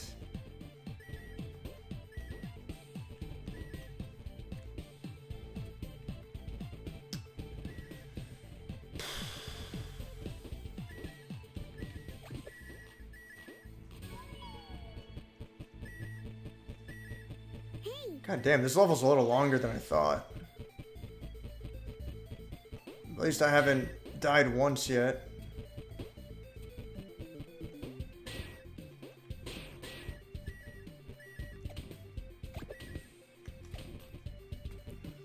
Hopefully I made it. Hopefully I got... I know I didn't die, but hopefully I got the time trial. Yes. That's good. So that's another complete emblem. Got that out of the way. Strictly limited run games was like that for me. Bought Clockwork Aquarium on 2020 game. Came in 2021. Waited a whole year for it, and it wasn't worth it. It's an unreleased arcade game. Just emulate pirate. Yeah, it sucks. It takes like 6 to 8 months. Yeah, like it's fucking annoying, dude. Team 17 also made Golf with Your Friends, which is a great game. Zombies Ate My Neighbors. Took fucking a year and 3 months. Fuck that, dude. Only reason I care for Team 17 is because of the Worm series, yeah. Those games haven't been good since the PS3 era. Yeah. Worms is like one of those fucking classical games. It's been around for a long time. Usually go to these indie AA games myself. Yeah, Play Asia's fine. Great selection of stuff. Made an account. When I heard they were producing Saga Frontier Remastered Physical, yeah. Play Asia's a good one to keep an eye on. If I buy plushies again, I might go for Jack Frost. That would be a cool one. Krillalaris? The fuck are you? Oh, is that the plush that you're going for? Oh, that's the one with the eye patch. Okay. Whatever. Character looks fucking lame. Character is not based Sugiri. Hell yeah. Best character in the game. $480 for cotton fluff and material skins, which I assume isn't expensive. That's kind of crazy. The tie-dye one looks sweet. It looks cool, but I don't know. It seems like a bit much. Not for me, but it's fine. Cube Prejudiced? The hell? Dynasty Warriors isn't strategic unless you make it that way. The Empire games are more strategic, as I heard. I don't know. You do need to block in Muso time and time again when enemies can do a lot of damage. At least Muso games don't require mods to make them playable on console. Oh, that you need mods to make it playable on PC? That's great. Maybe I'm just taking a shit and being ignorant. Yeah, well. You know, maybe I'm just talking shit and being ignorant. Yeah, you know. That's all of V, yeah. That's whatever. The moral meter was just added in. Lubu is a threat, though. Like, Lubu's the only threat, though. He's, like, the only one. That's it. It's like, whatever. Dynasty Warriors 9 is a downgrade. Open world Muso? Oh, please. They don't have square and triangle combos. Just square, while triangles counterattack like Arkham. Jesus Christ. I'm done. Yeah, loot boxes, yeah. Oh, I'm so excited. What am I gonna get? It's like, no, dude. It's like, this is fucking garbage. Artificially lowered odds to increase microtransactions. If this were done in person, that'd be regulated like casinos. I don't know. First time I heard of Skinner boxes, it's very, very common. Dog hears bell, dog drools. Gamer sees flashy QTE, gamer hands over wallet. Many such cases. Sad. Yeah. Yeah, no, it's stupid. It's fucking garbage. It's like, it's just what I find upsetting is like, wow, this game is awesome. Why? Oh, because it's cool when Kratos rips the guy in half. It's like, alright. Like, what led to that? Oh, I just pressed circle a bunch. It's like, dude. I don't know, dude. I'll just play fucking Devil May Cry 5 and I'll have fun with that. Look at the Rat Utopia. Oh my god. The Rat Utopia is an insane... That's an insane story, dude. That's crazy. Hot take, I don't like Legend of Zelda. Didn't see the appeal. I think some of them are fine. I think the series as a whole is somewhat overrated. I think the first Legend of Zelda is fucking rough to get into. Like, Jesus Christ. I posted it on Discord before, but who knows how buried deep that is. But I can take out my, my hand-drawn Zelda maps if anyone's interested, and I'll, like, show them off on stream. Oh, I almost forgot Jake's here. Oh, hey there, Jake. Hello, Frog Girl. I bet you didn't expect to see me here. You're right on time. It's honestly amazing. And annoying. I'm a master of surprise. Not at all. Anyway, fancy for another race, frog girl?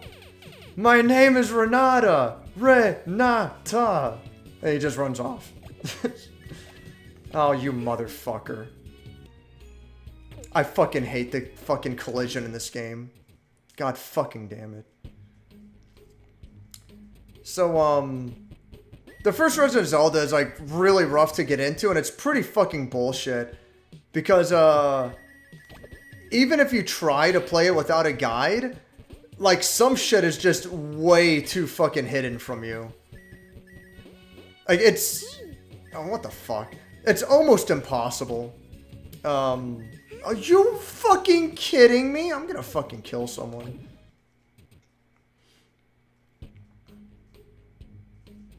Like, it got to the... So, I was in that phase of my life where I'm like, oh man, I'm gonna play these classic games, and I'm gonna play them the way they were intended. I'm not gonna use guides, I'm not gonna use cheats, I'm not gonna use save states, I'm just gonna play the game legit. Play the classics. And I did that for fucking, Mega Man 1 through 6, and that was fucking awesome. That was a lot of fun. And then I tried doing that for Legend of Zelda 1, and it was a fucking nightmare. How do I get across? Shit. Oh, I see, yeah. What he did. I'm an idiot. It was fucking bullshit, because it's like... Sorry, I'm like kind of focused. I still have 3 health for now. There we go. It was kind of fucking bullshit because, like, I scoured the entire map. Like, literally, oh, Jesus Christ. Oh, fuck! Hate this game. I scoured the entire map. I covered the entire map. And I drew out the map myself. Like, fairly detailed. And I wanted to do that because, like... Oh, you motherfucker. I had the impression that, like, alright, as long as I explore, I'm gonna find every dungeon entrance eventually. And, no, it doesn't work that way. Like, some shit is just really fucking cryptic and hidden. The part where I first got lost was you have to use the flute and the, and this empty patch of land. So, like, in one part of the map, there's a lake. And then nearby, you go to the next part, and there's a dried lake. You have to use the flute on that dried... You son of a bitch. Whatever. You have to use the flute on that dried lake in order to make the next dungeon appear. And it made me feel like a fucking idiot because you son of a bitch made me feel like a fucking... No! God damn it! Made me feel like a fucking idiot because, like, you don't get that flute until, like, 2 dungeons earlier. So by that point, like, I basically forgot about it. I'm like, alright, I used the fucking flute for that dungeon. What the fuck else am I gonna use it for? And apparently you need that flute to, like, access another dungeon, like, 2 dungeons later. And it's like, what the fuck? And I just got frustrated at that point. Like, I felt bad that I had to look up a guide to figure out how to proceed in the game. It made me feel like a fucking dumbass. So then at that point, I'm like, you know what? Fuck it. What's the rest of the game? Like, what do I have to do now? One of them is I had to use fire to burn a specific bush. Oh, you son of a bitch. And that one I would have figured out because I had heard about that one before in the past. So that one I already knew about ahead of time. So it's like, alright, it is what it is. Like, what can you son of a motherfucker. So it is what it is. What can you do? But then I found out about, like, using a bomb to blow up a very specific spot in order to access the final dungeon. And I'm like, no, go fuck yourself. Like, I fucking had it. That, like, I didn't even get to that part of the game, but just reading about it, I'm like, that takes it way the fuck too far. I'm good. The first Legend of Zelda, I don't hate it, but it is most definitely a fucking Nintendo Power game. They expected you to, you son of a bitch. They expected you to buy the fucking magazine, to buy the magazine subscription in order to beat that game. Like, it's fucking ridiculous. There we go. Oh, wow, there's a... Fuck, I was fast. Dang, you're good, Frog Girl. You can keep this one, but next time it's gonna go all my way. But yeah, fucking... I don't know how I feel about the first Legend of Zelda. Not the biggest fan.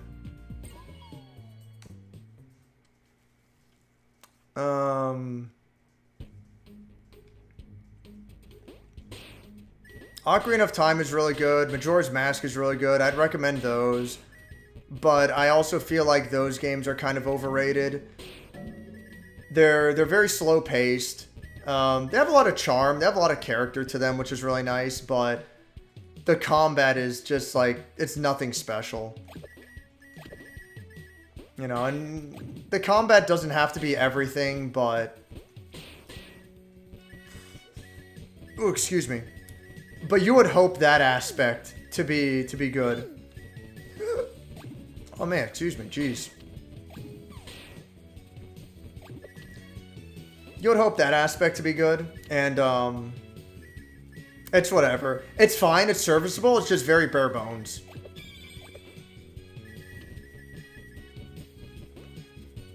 Fuck, I'm gonna have to come back for this later. Because if you actually lose the race, then you get a game. Well, you don't get a game over, but you have to restart the level. So even if you're going for 100% completion, you still have to win the race.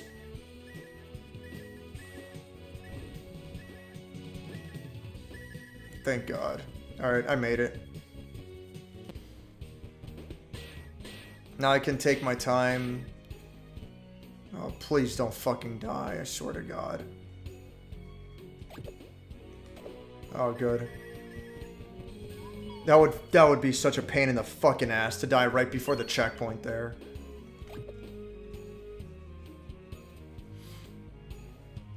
But yeah, I don't know, like...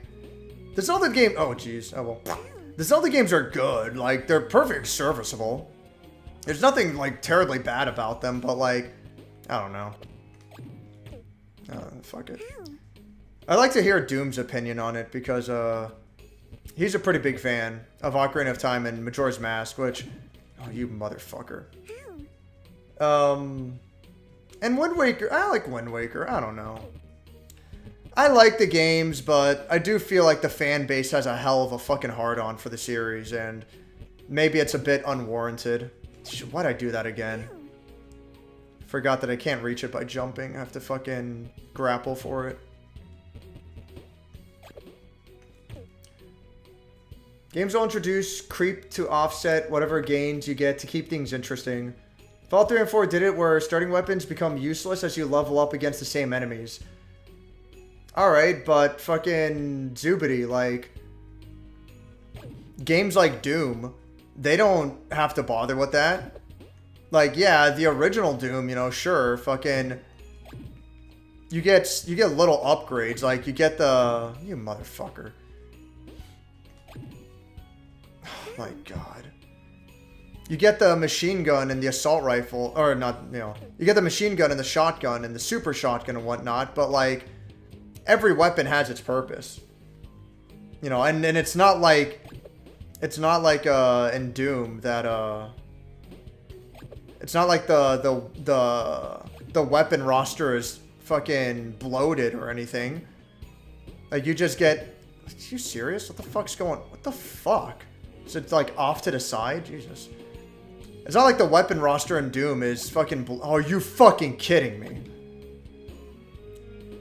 It's not like it's bloated or anything, like... You son of a bitch. You know, you get every weapon you need. Like, would Fallout be worse if there were only, like, 10 guns in the whole game, you know? And it's not like, what's the difference between having, like, 10 guns and that's fucking it? Versus having 500 fucking guns. And they're all just, like, slightly different due to the stats. Like, is that better?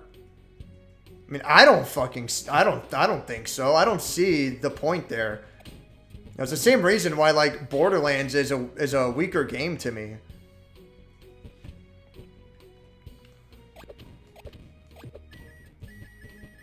You know, and if you love Borderlands for that, it's like, fine, I'm not gonna judge you, but like,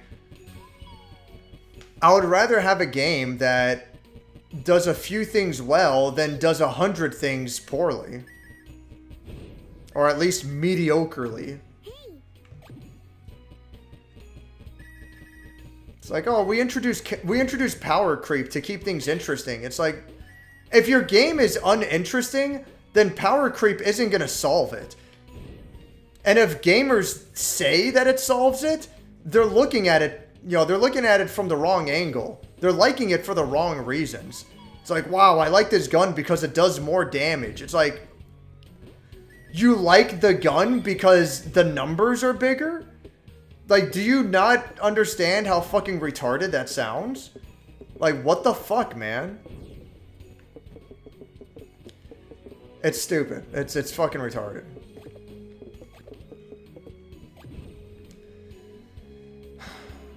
I can see, like, better ways to handle it. You son of a bitch. Oh my god, that was close. Oh my god, it's that glitch. I'm not jumping high enough. There it is. Oh, god, thank fucking god. That was a glitch that is, like, kind of soft locking. But thankfully, like, I was able to jump over. But there's a glitch where sometimes, like, I guess the hitbox for the mushrooms unregister. And they get kind of fucked.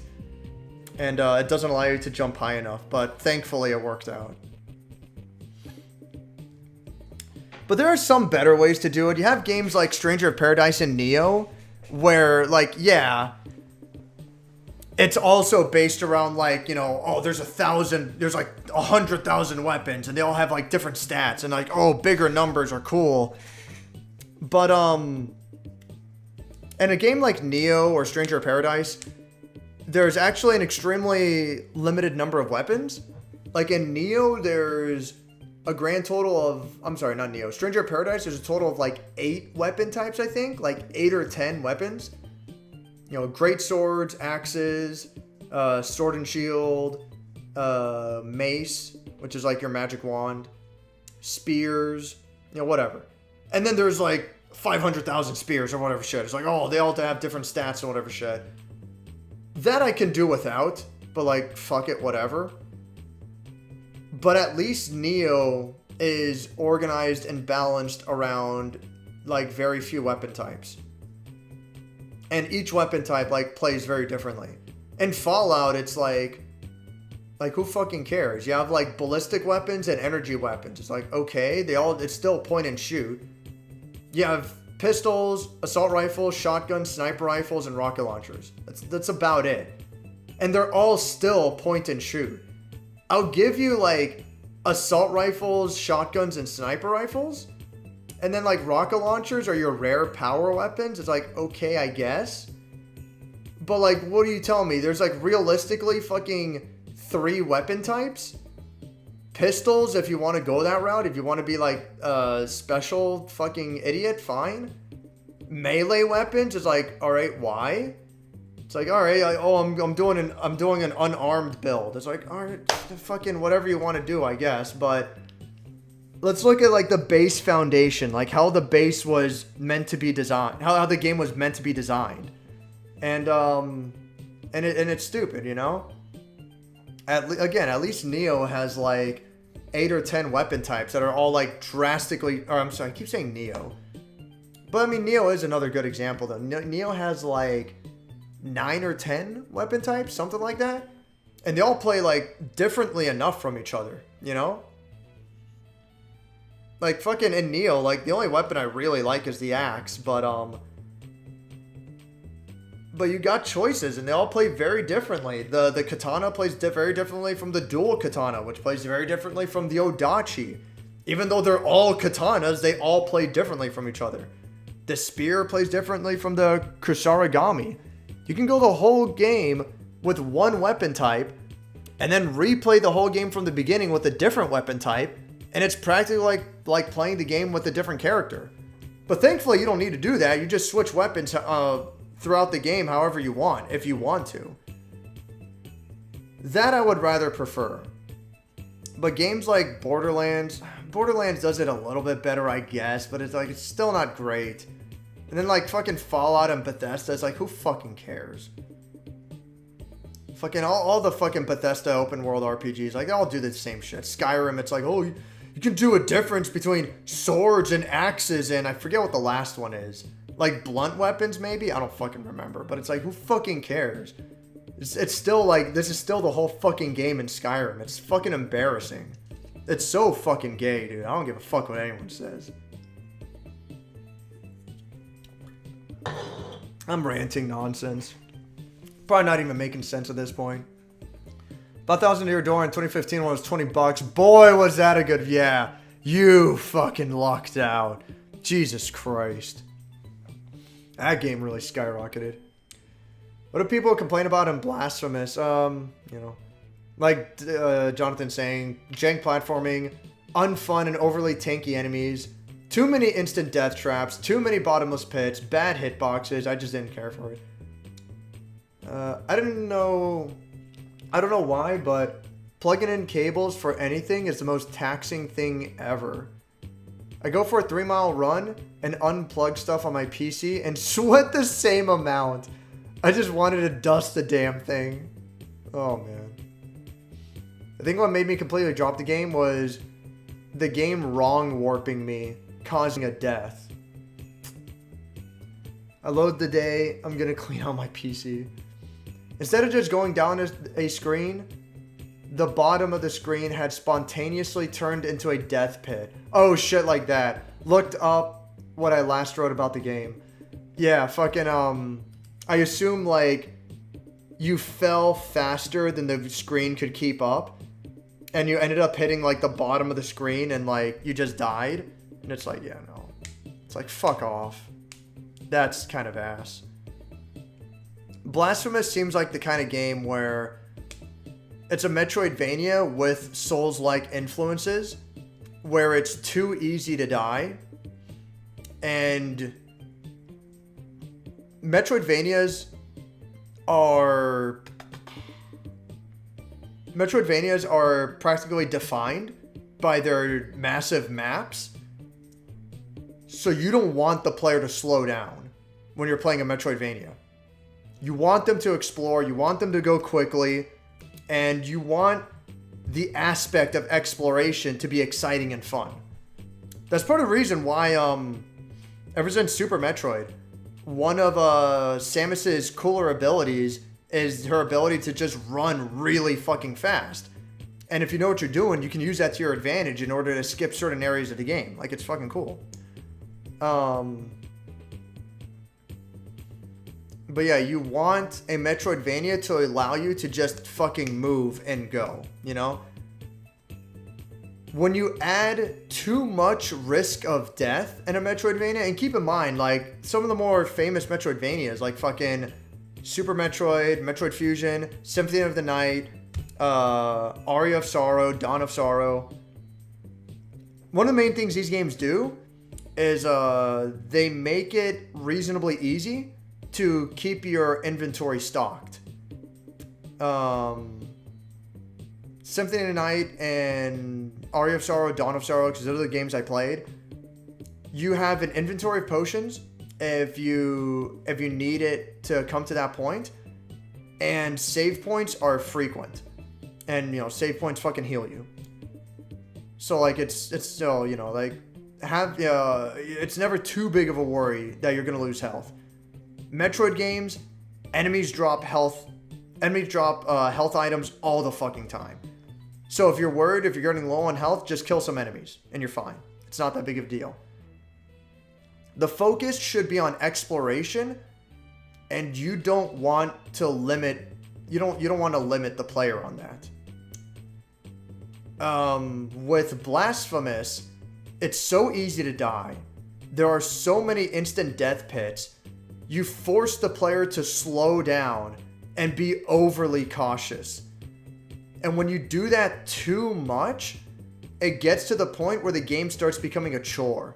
It starts feeling like the game just goes on forever. That's my impression of what I've seen of the game and what my friends tell me about it. I haven't actually played the game myself, but that's what I'm seeing of the game, so I don't know.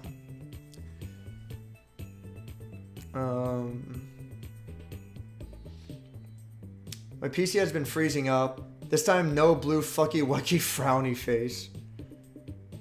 Your PC is so cursed, dude. That sucks. I do look for Zelda-inspired games to see if they make it interesting or mix things up. Yeah, I mean, Zelda is such like a famous game. It seems like every once in a while someone takes their hand at trying to make, you know, take the formula in their own way. I wonder how, though. I think the problem I have with Zelda is that, like, the combat is too simplistic.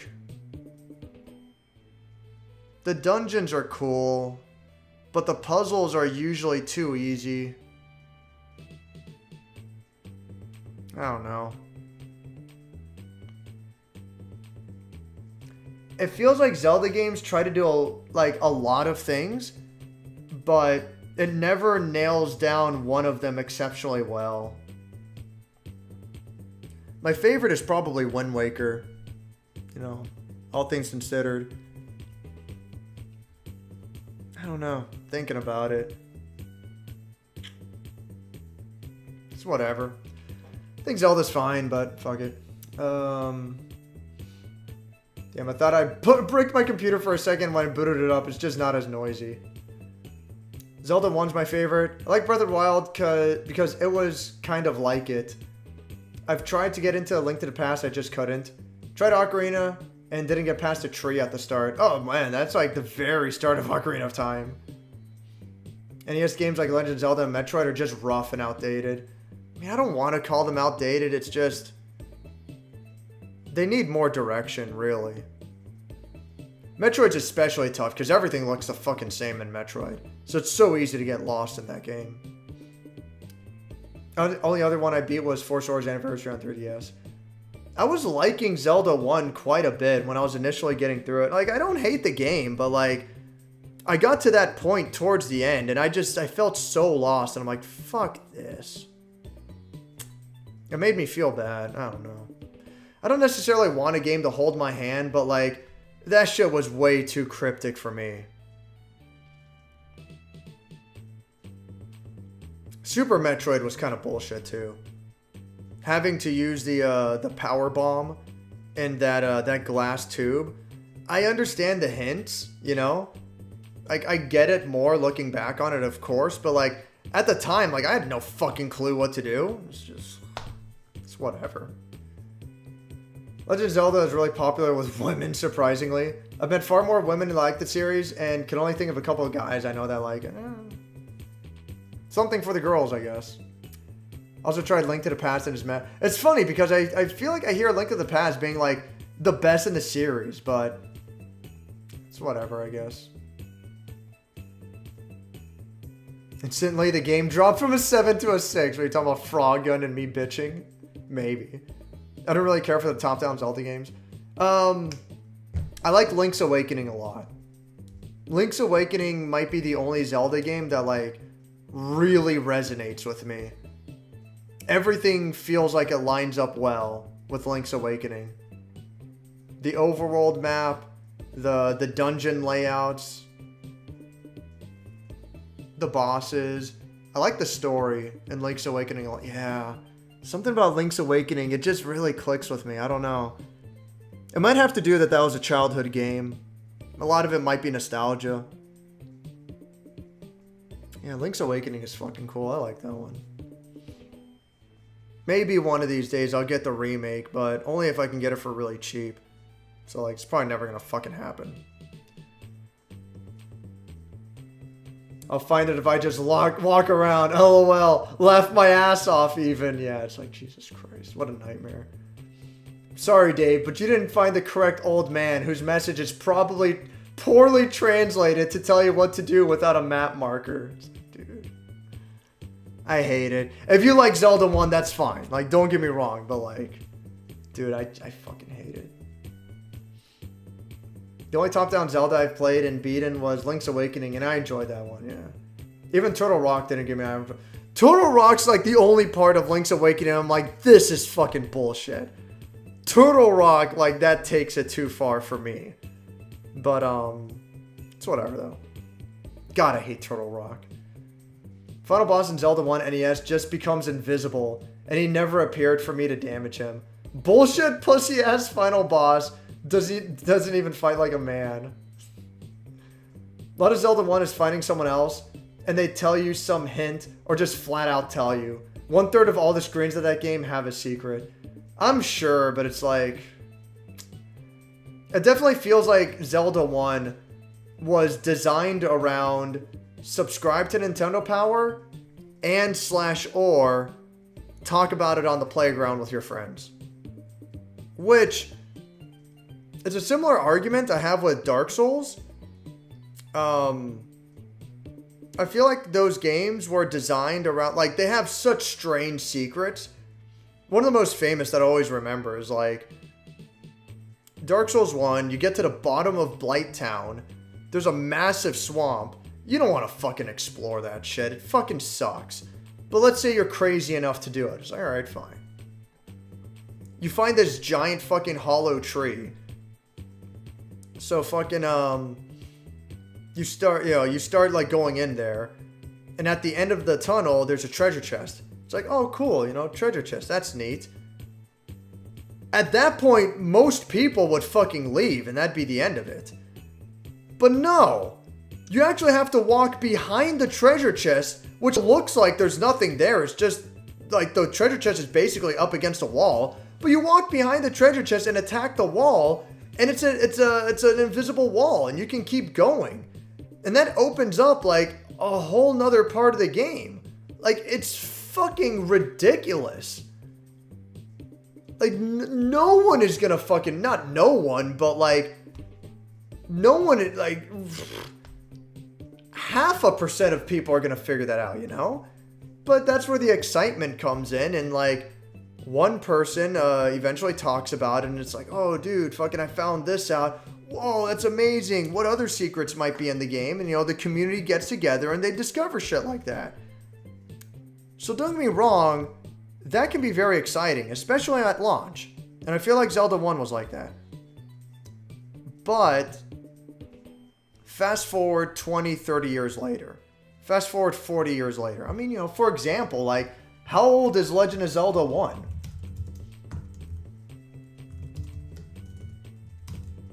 Come on. Oh my god. There we go. Thank you. Legend of Zelda NES. 1986. I'm bad at math. 1986 minus 2020 fucking 2. It's fucking 36. Is that really? Is it 36 years old? There's no way. Zelda 1 launched in 1986. We're in the year 2022, right? I'm not crazy. Yeah, wow. Really? I'm surprised. I didn't even think I was that old. Zelda 1 is fucking 36 years old. That's fucking crazy.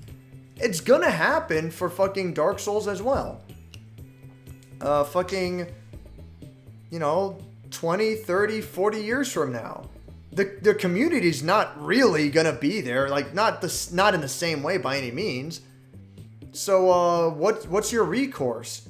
You're going to fucking play through Dark Souls 1. You're going to beat it because, you know, it's not the most cryptic thing in the world. At least you can fucking beat the game without a guide.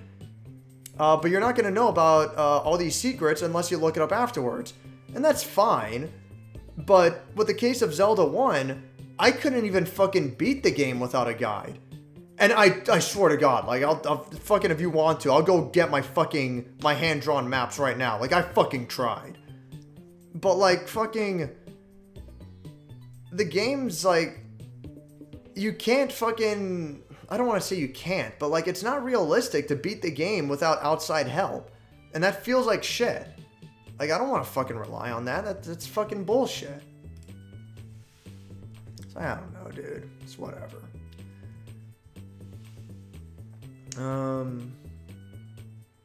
Personally, I'm going to avoid all Zelda games going forward. I don't tolerate lame combat. Plus, Zelda has some off-game design. I think Link's Awakening is good, even though, like... No, I mean, just overall, I think Link's Awakening is good. I think Link's Awakening and Wind Waker are both really good. You just have to be patient. But I think those ones are worth playing.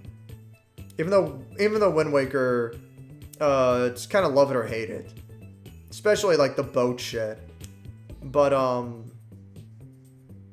think Link's Awakening is good. I think Wind Waker's good. But if you've tried Ocarina of Time and you don't really care for it, then it's like, fuck it. Like, the series is not for you. Ocarina of Time is basically like the starting point for everyone. Like, everyone pretty loves it. And if you don't like it, it's like, that's fine. It's just not for you then, which is cool. It's Nintendo and people grew up with Zelda games, so they're the best games ever. Yeah. Yeah, I like Mario. I love Kirby. Metroid's good. I like Metroid Fusion. I'd like to play Metroid Dread at some point. I like Metroid Prime 1 and 2 quite a bit. Oof. Oh, dude, like, Star Fox 64 is fucking solid. Star Fox 64 is good. Golden Sun's okay. I don't think Golden Sun's, like, the best thing in the world, but, I do like it, though. Golden Sun is pretty cool. And Custom Robo for GameCube is interesting. It's a neat game. The story is fucking bonkers. Like, holy fucking shit. Custom Robo for GameCube's pretty cool. Might be it for Nintendo first-party games. If you're into racing, I recommend F-Zero on GameCube. But, wow, that's a rough fucking game. That's a tough one. Also recommend Paper Mario Thousand Year Door. Really if you haven't played. I know you said you bought it, but if you haven't played it yet, really recommend it. I'm like just looking at my shelf of games, just thinking, it's whatever. Oh, Pikmin. I think Pikmin's good. Pikmin 1, 2, and 3. I recommend them all. I like them all. Pikmin 2 is my favorite. People have complaints for 3, which, I won't argue against. But I liked 3 quite a bit as well. I like them all. Highly recommend the Pikmin games.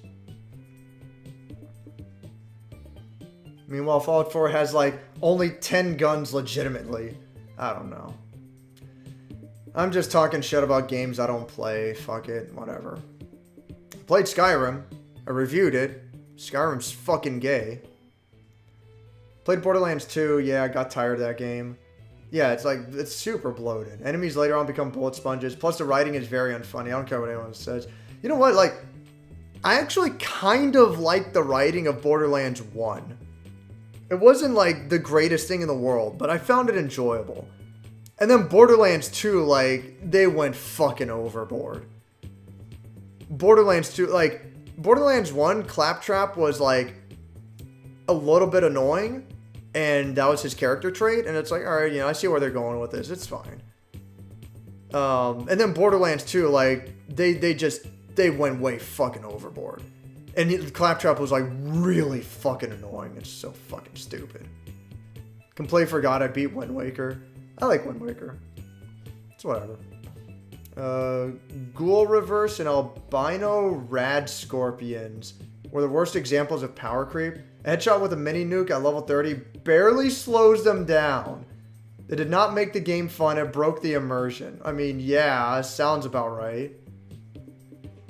Had that experience when sniping enemies didn't do much damage to them. Yeah, it's like, that's fucking stupid. Breath of the Wild has like 6 weapons, really. They are stat sticks, yeah. That's what I've heard. It's whatever. Mods really saved the game. Fallout 3's case, I don't think I'll be able to get it to launch until I figure out Tale of Two Wastelands mod in New Vegas. I don't know. If a game needs mods to have it playable, it's like there's a fucking problem.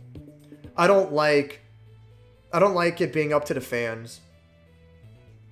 I don't like it being up to the fans to make a game playable. That's fucking bullshit. It's not their responsibility. They bought the fucking game. Why do they have to fix it too? Don't mention mods to Dave. It's whatever. He knows. You're gonna have to play Neo to hold you to that. Because I don't believe that switching the weapon would change the game any more than switching the weapons in Dark Souls would. You dodge and hit. Neo does a bit more. I'm not going to say it's like the most advanced thing in the world, but Neo does a bit more with its combat.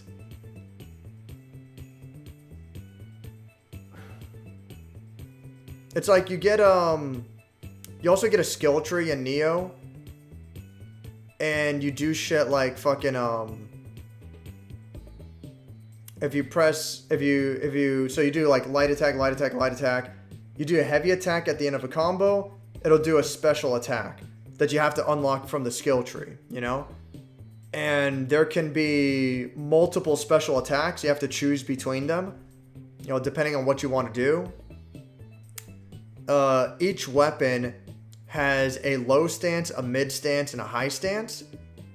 High stance leaves you the most vulnerable, but deals the most damage. Low stance gives you the fastest speed and the best dodge, but it has the shortest range and deals the least damage. Mid stance is average, is the in between, is average between damage and speed, but it also has the best blocking. For the most part, you're probably gonna do mid stance most of the time. But maybe you have a playstyle that works for you where you're going to be in low stance most of the time. But you'll definitely want to quickly switch to high stance when an enemy is stunned or, when an enemy is open for an attack. Neo does more with its combat. It also has the flux mechanic where, like, just like Dark Souls, taking actions causes your stamina to drain. But if you swing your weapon and then you press a button with the right timing, it's like it's the stance change button. You'd have to play it to really understand it. But when you swing a weapon and then after you swing, you press a button with the right timing, you instantly restore a shitload of stamina. And it keeps the game moving at a good speed. It keeps it exciting. And you have to get used to that against bosses. Because you'll be in situations where, like, this boss is open for one swing.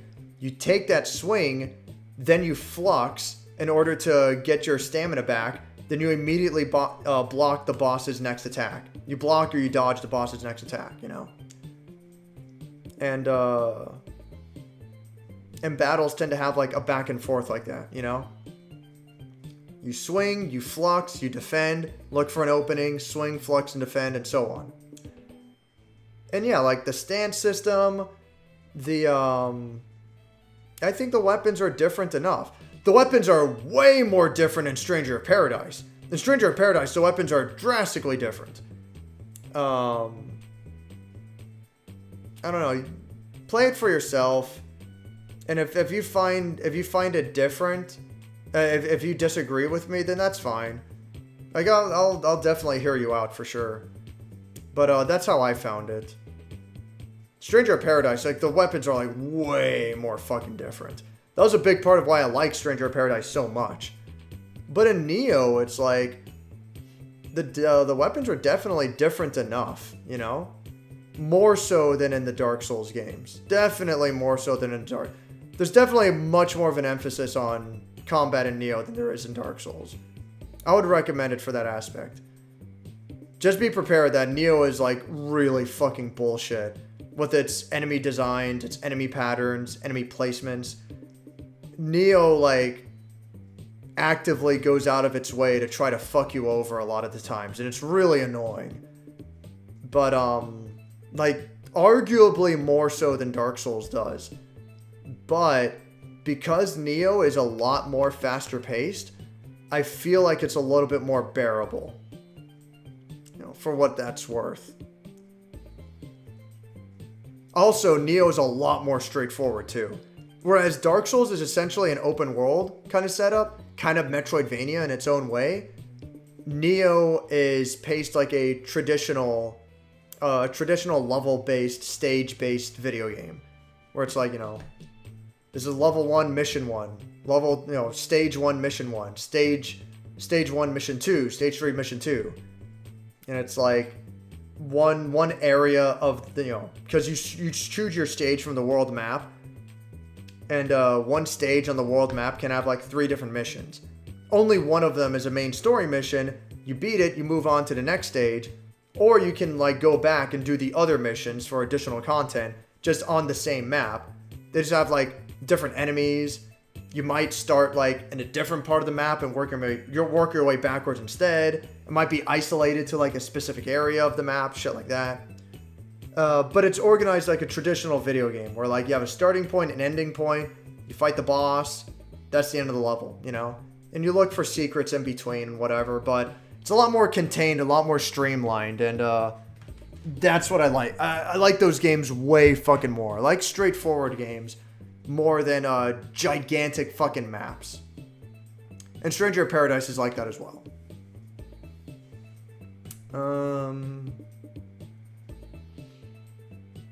Like, don't get me wrong, a lot of it is still you dodge and you hit. That's still the foundation of Neo for sure. Same with fucking Stranger of Paradise. That's still the foundation. But in my opinion, there is enough of a difference between weapons that you will find a favorite not just based on, you know, attack speed or fucking, or style or whatever. Not, or like attack power or whatever. Not just based on that, but based on how the weapon feels. You know, like you form a play style. Like in Stranger of Paradise, I fucking love the fist weapons, but I don't care for the daggers at all. I really don't like the daggers that much. Even though both are fucking up close speed weapons, but they both play like so differently from each other. Like, I don't really get the daggers, but the fist weapons are fucking crazy. If anything, like, I'd argue they're kind of overpowered. They're pretty overpowered. It's ridiculous. And I like the axe in Stranger of Paradise a fair bit too. The greatsword, I'm not a fan of the greatsword. I'm not a big fan of the spear. The mace is kind of cool. It's okay. But definitely my favorite are the fist weapons and the axe. Like, they're just fucking cool, and they're fun to play. I don't know. Try yourself out. See how you feel about it. Fuck it. New Vegas had a rebalance mod made by the game's original director, which really ramped up hardcore mode. I forgot about that. Whatever. Even mods could have saved Dead Money expansion. Ran perfectly until I'm about to start the gala event to open up the casino. It just sucks how broken those Bethesda games are. It shouldn't be this way.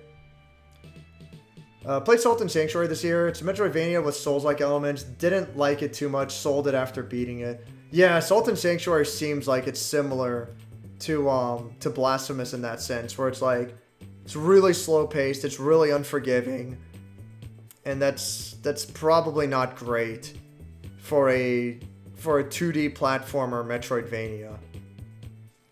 It just seems like a pain in the ass. I don't know. My character gets stuck in this auto attack loop. Mouse click stop registering. Any level interaction will cause a runtime error. So that save is That save is dead. Oh, that save is now dead since I can't proceed anymore. That sucks. I can only say you have yourself to blame for even fucking playing a Bethesda game at all, but like it's unfortunate. It shouldn't fucking be that way. I beat Salt and Sanctuary a few times. Has some bullshit. Salt and Sanctuary is easy to die as well, especially since fall damage is easy to die from. Fall down a small amount of height and you just die. Try not to blame the game thinking I messed up, but Salt and Sanctuary does have a good amount of bullshit, which is why I didn't like it all that much. I think I enjoy Zelda games because I don't ask a lot for it. Combat's usually fine. I like the puzzles. Exploration decent. Story's memorable. Yeah, it's like Zelda seems to have like several elements, but they're all baseline. Maybe barely above average, but like it's rarely ever anything special. It's like, I don't know. I think Wind Waker and Link's Awakening do it well enough. And Majora's Mask I respect just for being like really unique overall. So a really weird game. And it does quite a bit differently. But most of the entries, like they're just, I don't know. They're just so simple. I guess I like Ocarina of Time well enough too. That's whatever. I only played 5 hours of Blasphemous, but it felt longer. Same with Salt and Sanctuary. Outdated is outdated, I guess. I don't know. So easy to get lost. And you know how the best Metroid games fix it? They just told you where the next progression point is. That's the way I see it, you know? Like, I remember at the time, and maybe even today, like, when Metroidvania was the newest game in the series, people like hated it compared to Super Metroid because Metroidvania held your hands too much. But like, fuck, man, I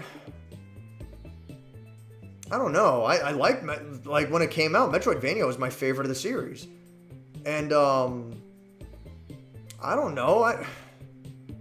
There's a certain level of hand-holding, you know? You hand-hold too much, and you're not... If the game hand-holds too much, then you're not even playing the fucking game at that point. If it hand-holds too little, then it's fucking cryptic and annoying. There's a fucking balance. I feel like Super Metroid went too far in one direction, and Metroid Fusion was just fine. It was good. It's whatever.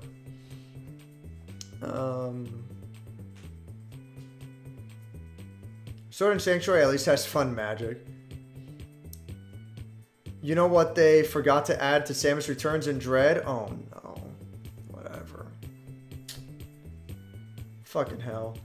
It's hard to make a game when you only have 1 megabit to work with. I'm surprised people are ever able to make anything, seeing how bloated things are today. The only reason why games are bloated today is because they can get away with it. It is what it is. What Super Metroid had a better hint to use the power bomb for that? Yeah, dude, that's what. Did a Metroid 2 remake really tell you where to go? I can't remember. Been years since I touched Metroid 2 remake. Was some time before it got the cease and desist. Nintendo can go on sale, just rarely. It's like super rare. I beat Zelda 1 in middle school on my Wii, and even today, the hardest thing for me to get is the entrance to level 2. I don't know how to get to it without walking everywhere else around that area. That sounds familiar. I think I remember finding level 3 before I found level 2, and I had to like really look around for it. That sounds familiar. Can I just say I hate the excuse, it's a community building thing? Oh, I hate the it's a community building thing as an excuse. I don't like it either. I don't like it either. I don't like it because once the community is done with the game, you're left with a game that no longer has its community. Does that make the game weaker? Well, if your game was built around the community, like by its very nature, like yeah, it's probably weaker now. Like it is what it is. So I don't know, dude. Fuck it, I don't know. I think Dark Souls handles it better than most. Dark Dark Souls 1 specifically. Well, I don't know. I don't know, because there's also like that, the dark ending. Like, no one's gonna fucking figure that out on their own. You have to specifically go to New Londo Ruins early. Like, as early as possible. Like, no one's gonna fucking do that on their own. That's whatever, dude. I don't know. Maybe Dark Souls sucks. Fuck it. Oh, isn't it cool that you can do things out of order? It's like, dude, just make a good fucking game. That's all I fucking care about. Innovations arise when humanity chokes. Shed developers are bloating things because they are limited, like past devs. Yeah. Oh, because they aren't limited. Yeah, exactly. Exactly. The other one definitely had the intention of having a lot of people get together to tell each other what they found. Namco's Tower of Drauga was similar that way. People would leave sticky notes. And it's like, that's fine, but what if I want to play the game today? And like, I don't know. I'm looking up Tower of Drauga right now, by the way. But like, fucking, what if I want to play the game today and I don't want to rely on outside resources because it feels like cheating? It's like, fuck it. I don't know, man. And these games are getting older. I'm surprised it's that fucking old. Jesus. I understand some people doing things by themselves, and sometimes you need direction. When I think of NES, I always think of the early 90s. Forget all. No, yeah. NES was like mid 80s. Mid 80s, late 80s. One of the last, I mean, keep in mind, like, one of the last NES games to get made was Action 52. And when Action 52 came out in 1991, if I'm getting my dates right, I hope. When Action 52 came out in 1991, the Super Nintendo was already out by then, you know? So like, yeah, like mid 80s. I think the NES came out in 1985. Oh, people would leave sticky notes on the arcade cabinet for others to progress farther than the last because of how huge and cryptic it was. Several items were in the games that wouldn't be used for like 20 to 30 levels later. Fuck off. Like, that's interesting, all right? That's exciting to have this kind of game where the community gathers around an arcade cabinet and leave sticky notes on the cabinet. Like, that's really interesting. That's such a unique concept. But does that mean that the game cannot fare on its own? And it gets to this point where, like, how much of the game is meant as an artistic piece? Because, I mean, video games are art, you know? Video games are artistic expression. How much of the game is seen as art, and how much of it is seen as, like, I don't know, like a party game, you know? I guess games like Tower of Drauga, where it's so fucking cryptic and so huge that you end up having a community, you know, play together around the game in order to figure it out. I guess that like blurs the line between, you know, games as art and games as like some kind of group party thing, you know? It's weird.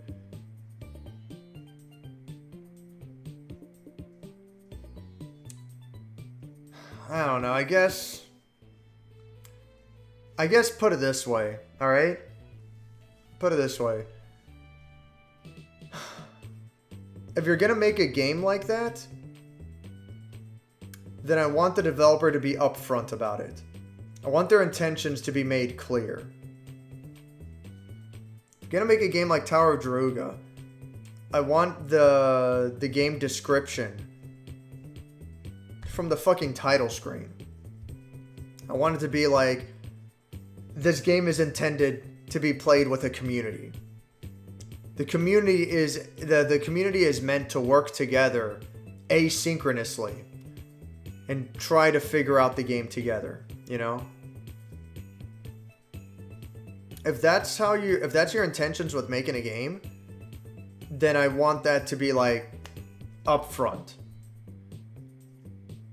Because like, I don't know, dude, like looking up guides feels like cheating.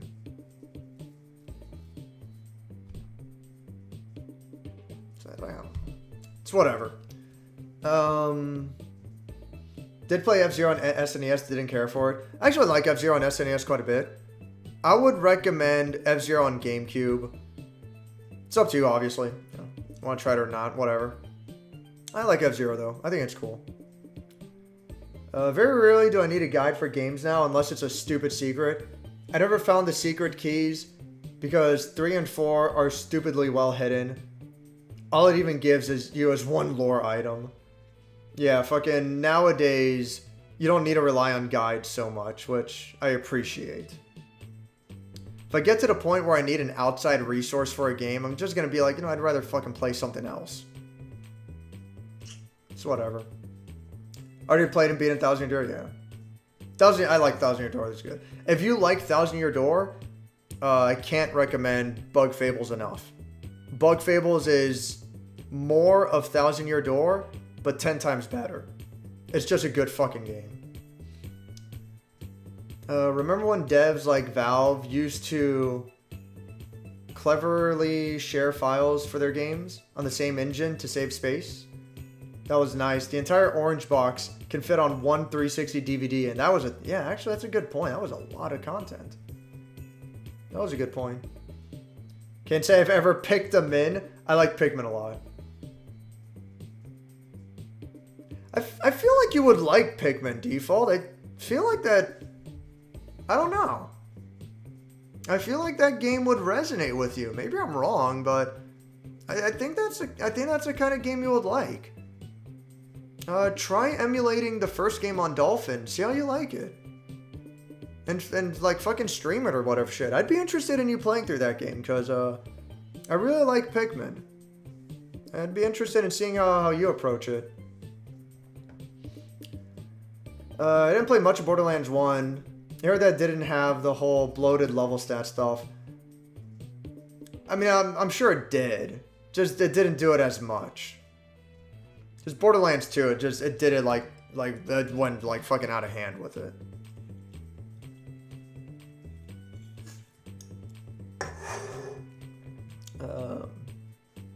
Something I noticed with PS3 exclusives is they seem crazy bloated because a Blu-ray can hold 50 gigs. Part of me wonders if, in that case, if they just filled the disc with junk data. You know, just for the sake of filling the disc. I remember that was a practice used for PS1 and PS2 discs. Or probably like disc-based games in general. That was a common practice used back in the day. Where the games might not have been that large, but the rest of the disc was just filled with junk data just for the sake of filling it up. I'm just a picky fucker with boomer taste. I like games that do a lot with only a couple of things. I respect that for sure. I respect games like that a lot as well. But, I can't just like... I can't be like, well, this game's fucking great because it does a lot with a little. And, that's that. It's like, well... If I find bullshit with a game, I find bullshit with a game, and it is what it is. I don't know. Borderlands 1 has drier, darker humor, and actually good, serious moments. Yeah, it sounds familiar. I don't want to go on a big rant, but I hate what Borderlands became. Yeah, no, I'm with you on that. The only thing that calms me down is knowing that I will never be Anthony Birch. You know what? No matter how fucking bad your life is, you're never Anthony Birch. Thank fucking God. A friend of mine said Borderlands was alright, but 2 went, oh yes. Absolutely. Once heard someone say Borderlands 2 has the writing of an insecure 12-year-old that isn't sure if he is funny enough. Yes. That's a really good way to put it. It's true. It's very much true. It really is. Dark Souls 1 second half dragged for me. Yeah, it does. It absolutely drags. The second half is a bit rough. Heard that the second half of the game was unfinished. If that's true, it doesn't surprise. Yeah, that's the commonly said, you know, whatever. Neo's levels would be a nice change from playing Bloodborne and needing tour guidance from Zyno. Yes, yeah, dude. Like, fuck, man. I like Bloodborne, but like, yeah, that one can be pretty bad about it. It's surprisingly easy to get lost in Bloodborne. It's pretty obnoxious. Tannis in Borderlands 1 was slightly wacky because it's how she was coping with being abandoned on a hell world. Then she is an obnoxious Redditor later. Yeah, okay, so I thought you were going to complain about Tannis in the first game. I actually kind of liked her in the first game. I think she was kind of fun. She was obviously like overly goofy and it's like, you know, very dumb, but I thought she was a fun character. And then like, it just everything in Borderlands 2 is just overboard. And it's like, dude, enough. Like, just fucking tone it down. I've beaten the game twice. At this point, I still can't tell you still can't tell you where it's supposed to go. Yeah, like, fuck. I know in Bloodborne, you don't need the $10,000 key. However, I think it's 10,000 souls, whatever shit. Or blood echoes. Ooh. You don't need the $10,000 key, but I can't fucking... Like, I found it once. I can never find it again. I can't figure out the fucking path you're supposed to take to bypass the gate. It's so fucking strange. I don't know. Sorry, Jonathan, but you can't escape the cringe. I like the Neo levels because it also lets me do the missions as in arrange mode. Yeah. Yeah, like do the alternate missions. Yeah, it's cool. And in Neo 2, it's so fucking easy to do co-op.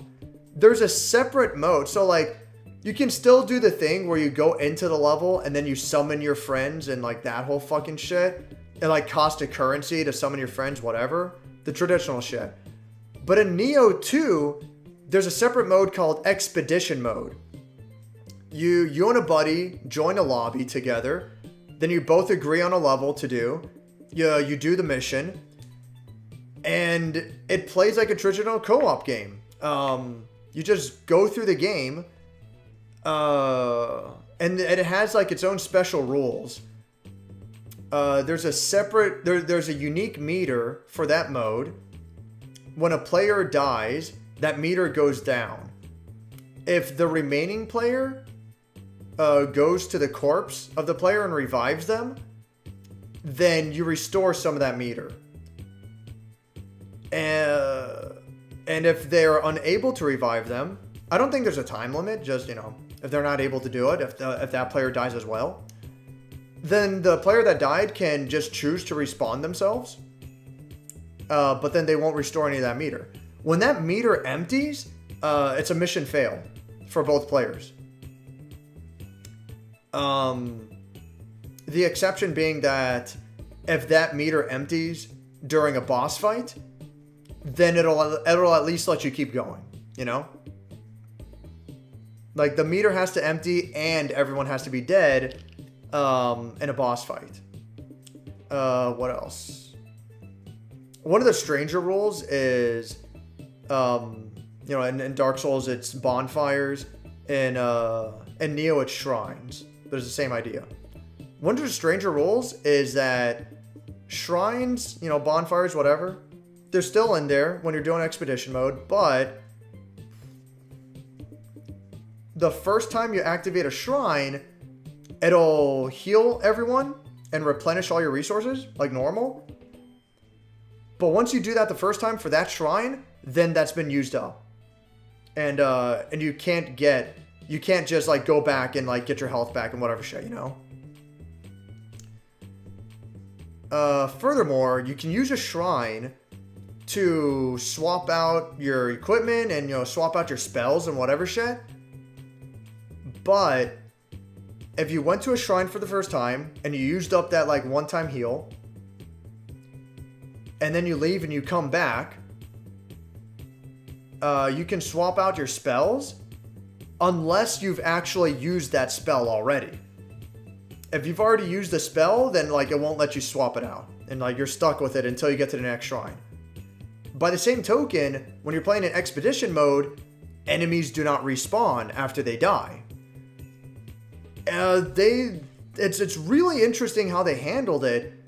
You keep the whole like, you know, rest at a shrine, you heal yourself, enemies respawn. You can keep that for single player, and you can keep the summon co-op stuff, or you can have a more traditional co-op experience within the same game. And like it's fucking great. Like it fucking works. It's good. It's still really fucking hard. The fact that you can't just use a shrine willy-nilly without any issues, like it's still hard, but it works and it's good. And it's the kind of thing I've been asking for from all these fucking games for the longest time.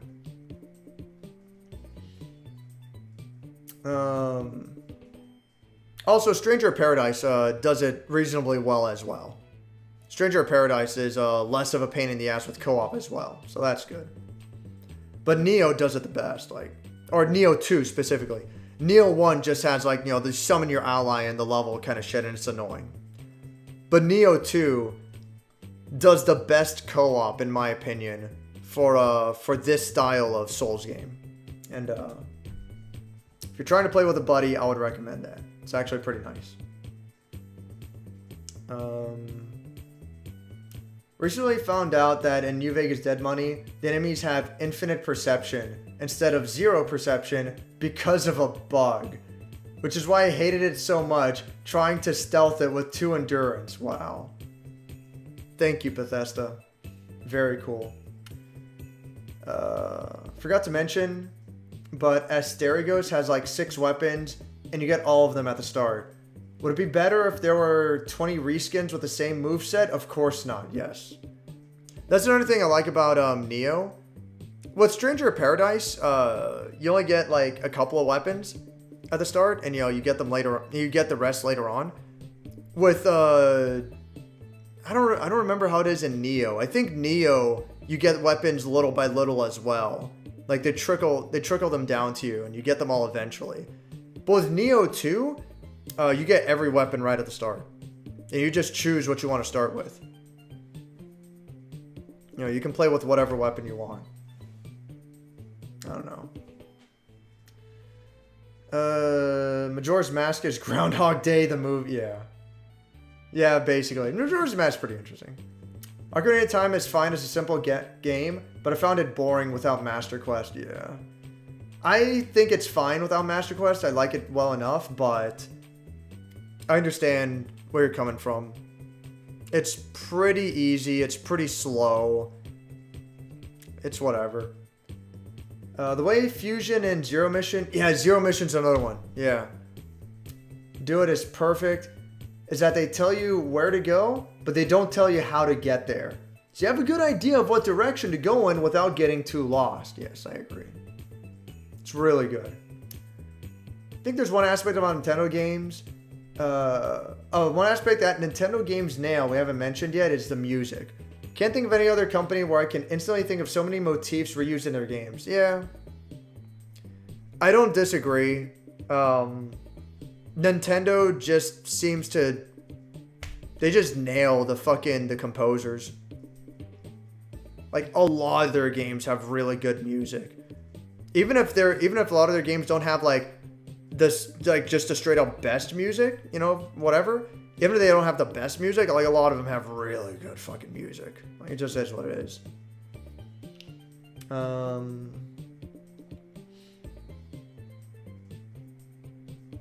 They built their image like sales reps pine for in a commercial. An earworm. Oh yeah. Yeah, no, they did it all right. Yeah, a lot of Nintendo games have like really good fucking music. Ghost Song has 5 markers on the map, and they say you should go green first, but it doesn't force you to do it, and it's not holding your hand. You know the where, but not the how. Yeah, that doesn't sound too bad. I wouldn't say Dark Souls is shit, but I'd say it's overrated, yeah. I don't disagree, yeah. I'd say it's overrated, yeah. Zelda's kind of like Mario Kart, in that it's the entry level of its genre. Yeah. That's a good way to put it, yeah. I can agree with that. That's why so many people say, why doesn't Mario Kart have more skill stuff like Crash Nitro Kart? Because it's simple one, yeah. It's trying to be simple on purpose. That's how it gets its audience, and it's been fucking working for them. Yeah, that's a good way to put it. I agree with that. Space Invaders is also in its own little box, where if they do too much, it won't be Space Invaders. Enemies come down, you shoot one at a time, it's simple. What about, I wonder if I can search for it on the PlayStation Store.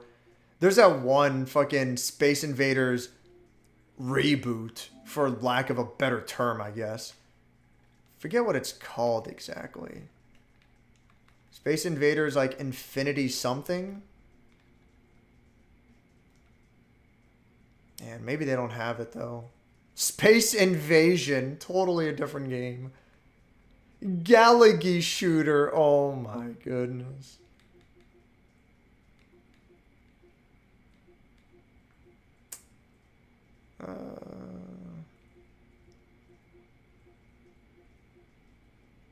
Oh man, maybe I don't have it anymore. I have to look it up online. If I put Infinity, nothing, right?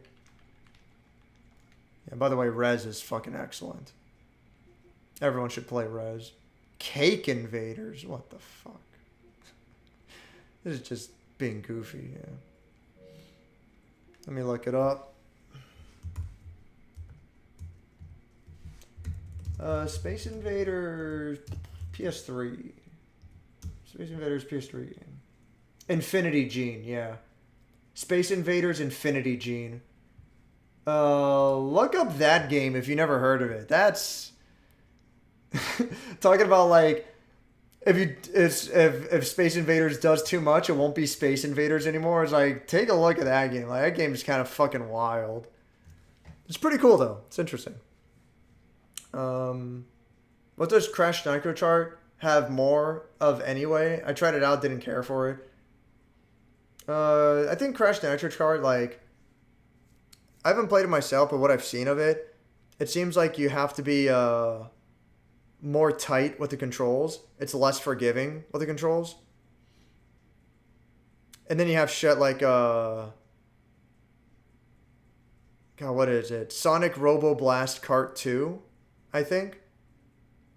Which is a fan-made kart racer, but it's supposedly exceptional. But Sonic Robo Blast Kart 2 is like super fast-paced and like really unforgiving. Like, you really got to be on your shit for that. But I mean, it's whatever. Action 52, more games, yeah, yeah. Oh my God. That's one of the better Angry Video Game Nerd episodes. I ran into an issue with Hellpoint because... What the fuck is Hellpoint anyway?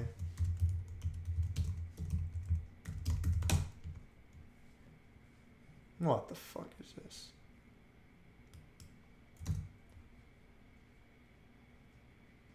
Is this that game that Wes streamed at one time? It is, isn't it? I remember the gameplay looking janky as fuck. But the boss design in the demo was really fucking cool and interesting.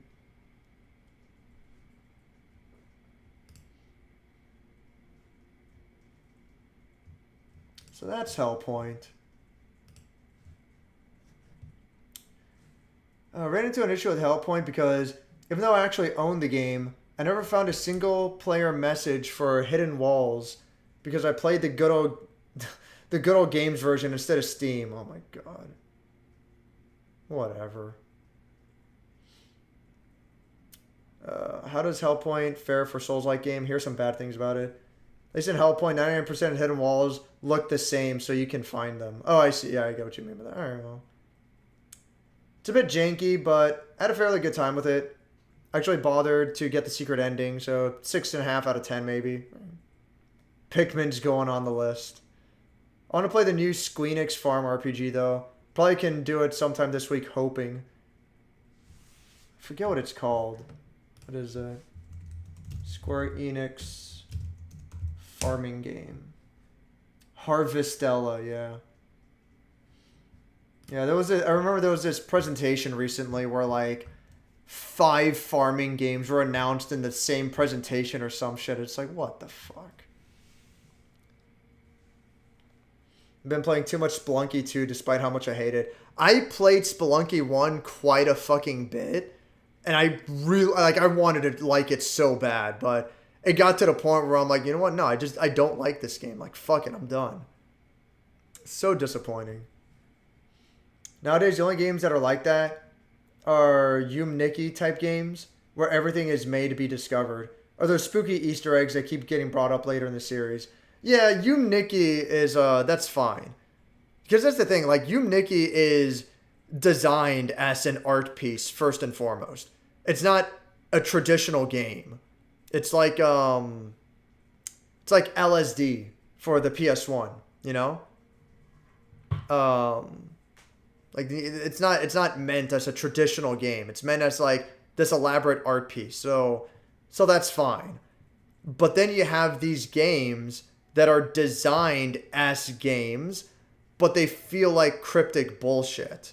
So then it's like, how exactly do we categorize this? And it's weird. I don't know. My biggest gripe is the difficulty curve.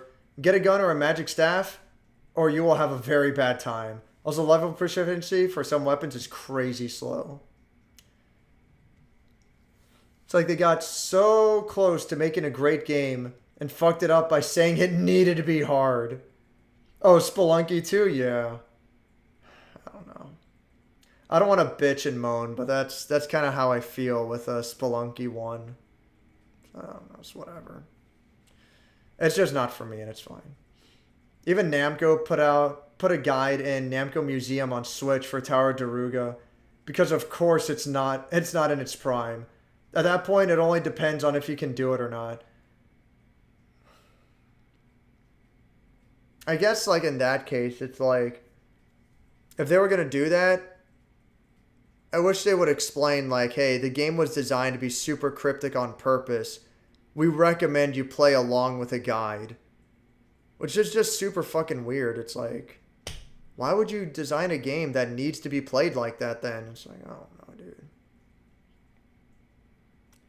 Maybe it's not my place to say.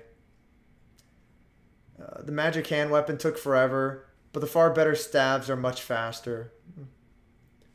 Dude, holy shit, if you want to talk about Borderlands being annoying, 3 literally killed my momentum in the series. And I played 2,000 hours of 2, goddamn. And I know you're stubborn, Zino, like, you'll really go far in your favorite game. To hear, like, Borderlands 3 killed it for you, that's crazy.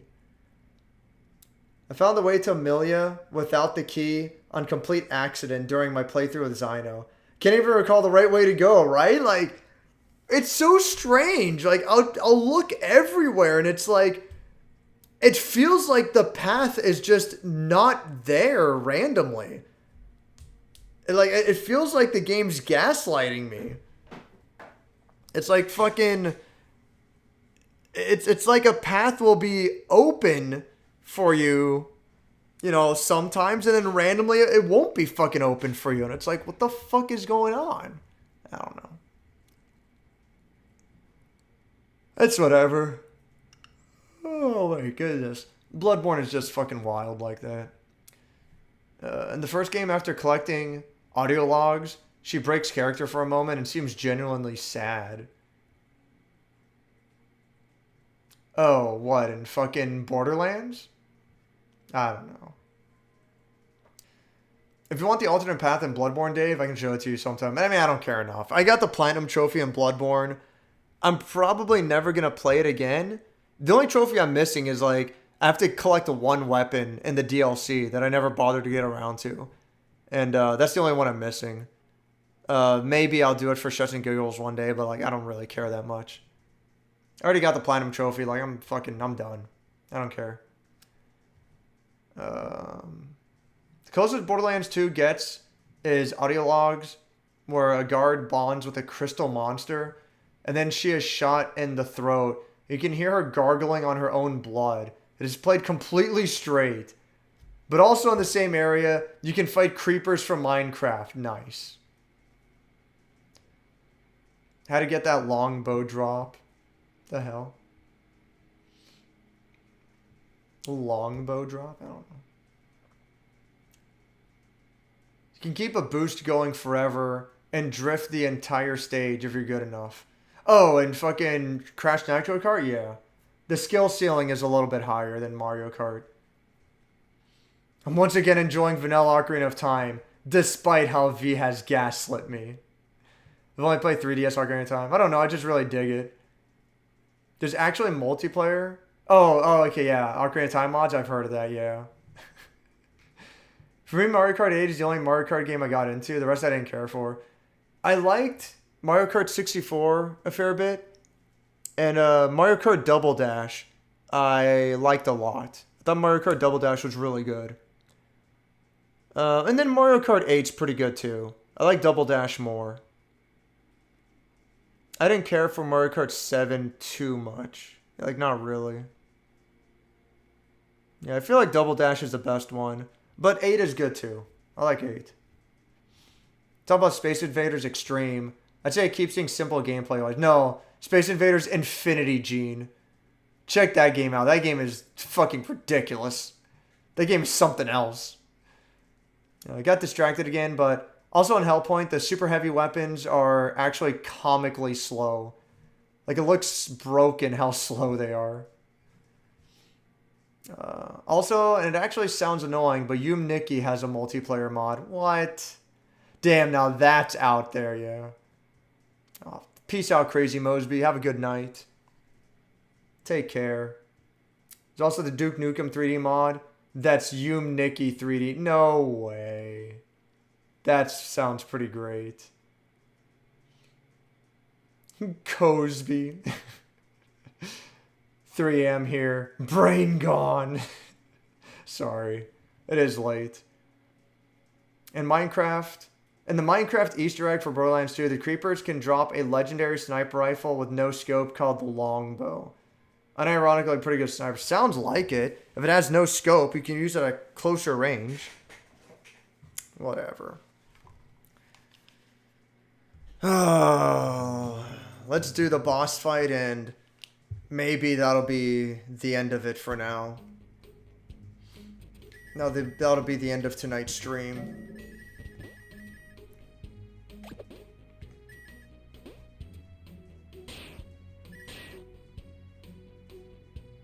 It's so annoying that I have to go around like that.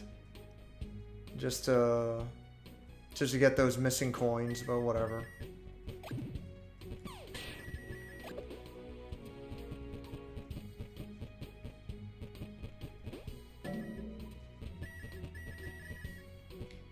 Can I get... There we go. That's a nice shortcut. Alright.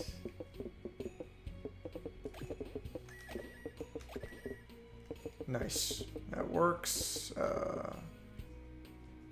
Oh, I was gonna say, like, wait, what the fuck now? I was like, yeah, I got it now.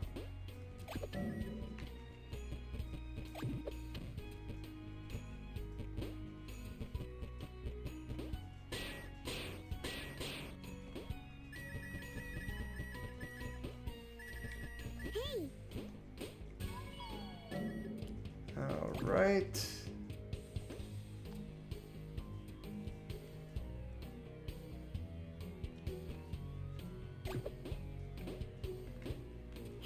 Fuck.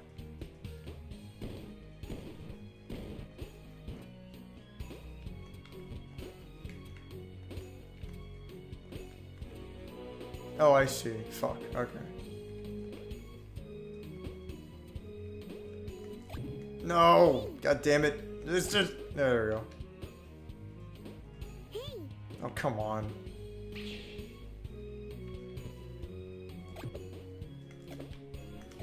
Yes. Whew. Jeez. still think they should be made. Only those that were there to experience it will know the feeling of going through it. Like how people that watch AFV with family will know how that feels. Oh, motherfucker. God damn it. So fucking gay. I think that's fair. It's a pretty fair argument.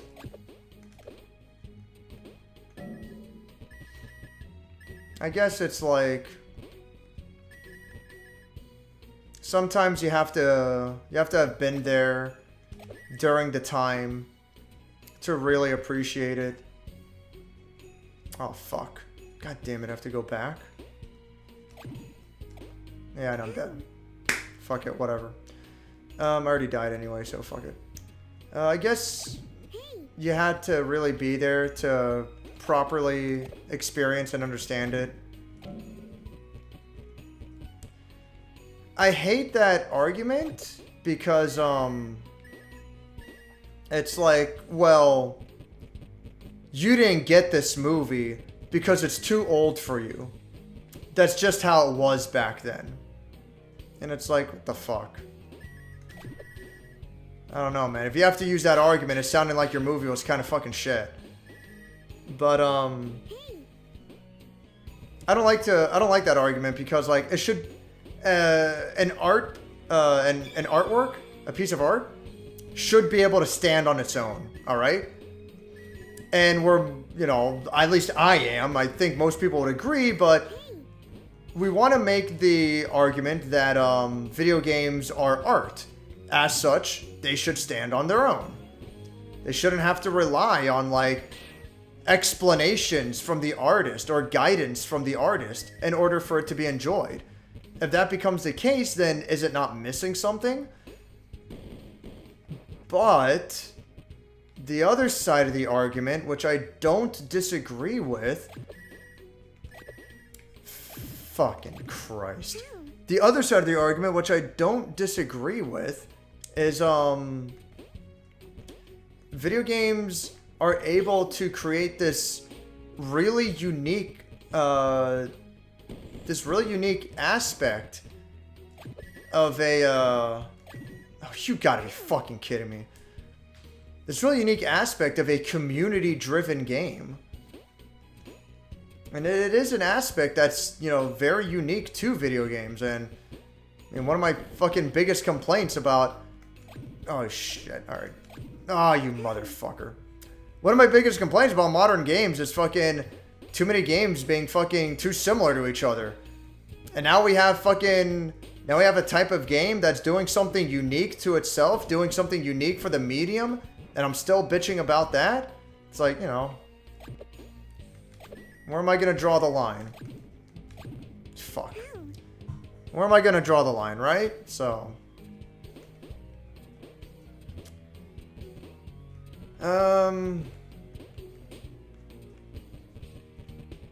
So I can see that. I can definitely meet you halfway there. You son of a bitch. I hate this fucking jump. I remember this part giving me a really hard time when I was doing the review.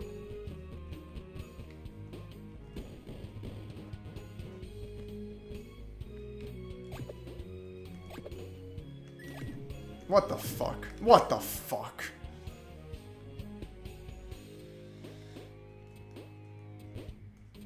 So, I'll concede. It's fine. I don't like the idea of... Oh, you son of a bitch, I forgot. I don't like the idea of a piece of art not being able to stand on its own. I hate the idea of, like, you know, watching a movie and it's like, oh, well, you just didn't get it. I didn't get it? Or the director didn't fucking... You son of a... What the fuck? Oh my fucking god. I didn't get it, or the director didn't fucking express himself properly enough. Like, what? Am I supposed to have the fucking director here fucking holding my hand and being like, oh, you see, this represents so-and-so, and it's like, well, no, how about you just make your fucking movie well in the first place?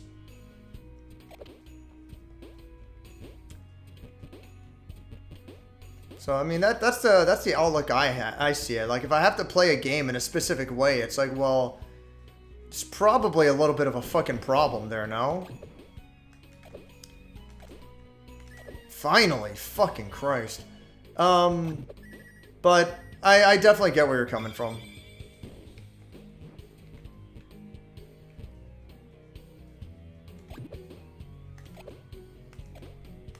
Ah, okay, there we go. Thought I was gonna miss it again. Nice. I got everything. Finally.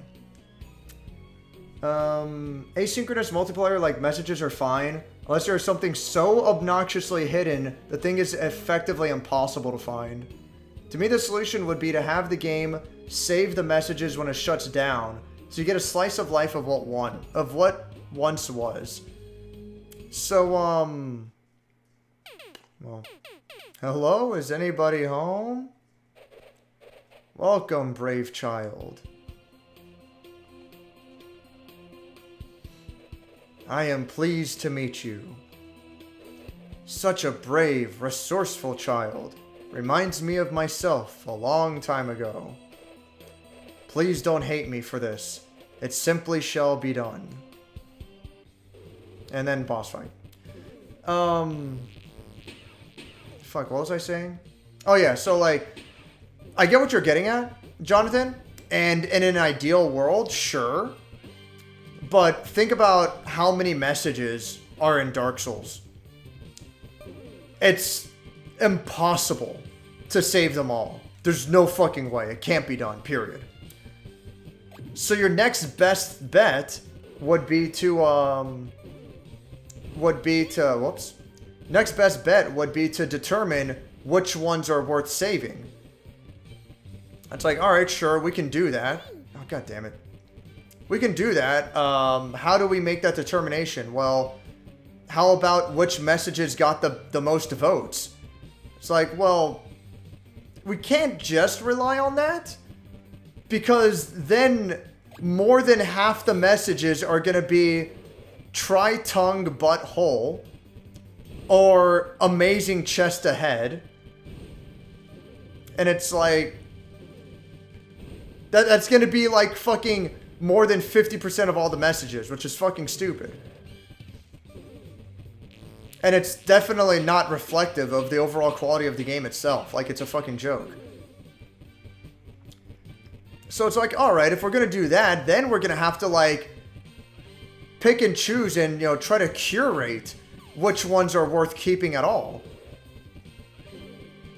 And they're not gonna, FromSoft is not gonna fucking do that. They're like, fuck that. That's way too much fucking work. Like, it's way too much work, and it's not fucking worth it. It's not worth the return on investment. It's like, you're out of your fucking mind. So...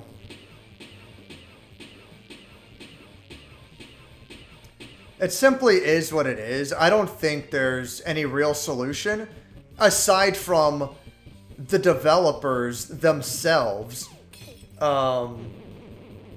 put their own messages in the game. Not just the ones that, like, launch with the game, because there's like one or two or three of those in the game, and it's, like, impossible to find them normally. But, not just those, but, like, to fucking, to just, like, you know, start putting a whole bunch of them throughout the game after the servers are destroyed. That way, like, you know, the idea of once was still exists to a certain extent.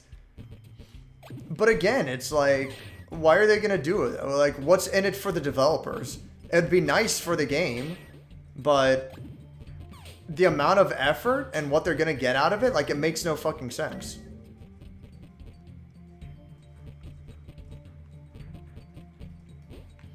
I mean, fuck, like,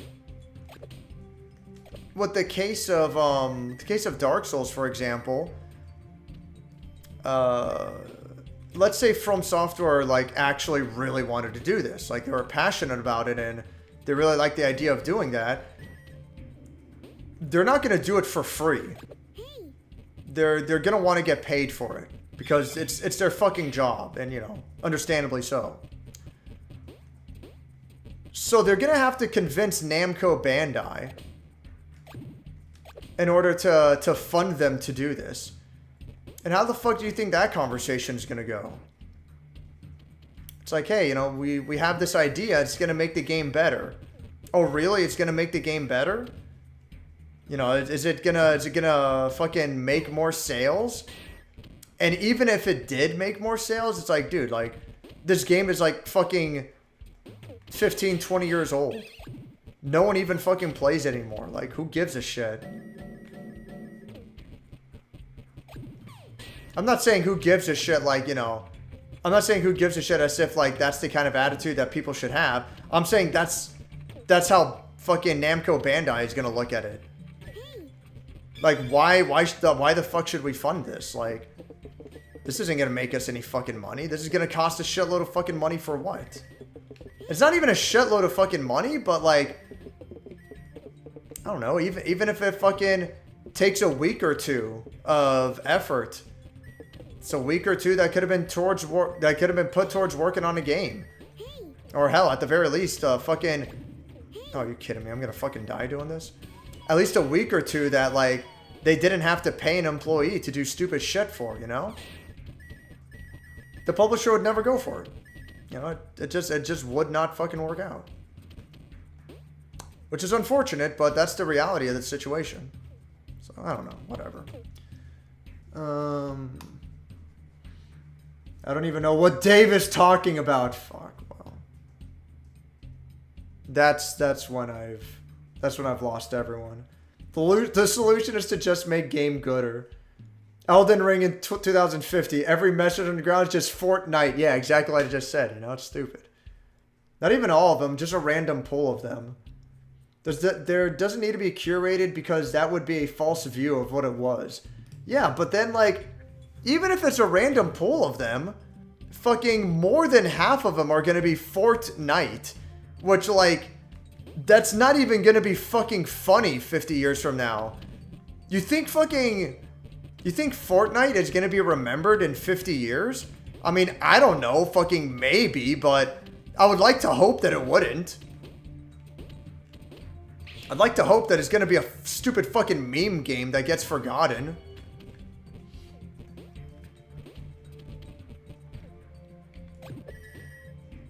You know, like, fucking the majority of the messages are going to be amazing chest ahead and try finger butthole. Which, you know, it's like, haha, that's funny, but is that really how you want the game to be represented? It's like, alright, well, man. Maybe From Software does see it that way. Maybe that is how they want the game to be represented, but I kind of doubt it. I don't think that's the case. I don't know. Whatever.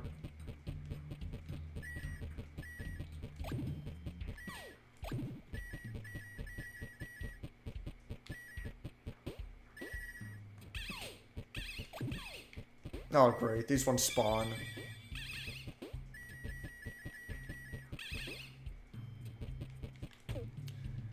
I think one thing they should have done was hide lots of offline messages around. In 2 or 3, there's a spell specifically for revealing messages, so I think they could have utilized that more. Or I think in 2, it was the hollow skin you wore that did that. I don't remember exactly. Yeah, Dark Souls 1 has it as well. I guess they all have it. I haven't played one in a long time. A deal solution is rarely a realistic solution. Yeah, no, that's true, yeah. An ideal solution is rarely a realistic one. But yeah, Dark Souls 1 had it as well. And I always thought it was a really interesting and cool idea. But there were almost like no messages for it. There's only one message that I know of that utilized it, and it was fucking useless. I don't even remember what it said, but it was somewhere in the catacombs.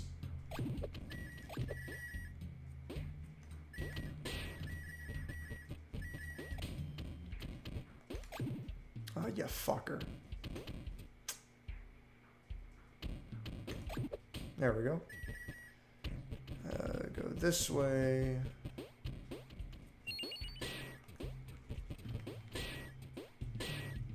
Nice, that's all of them.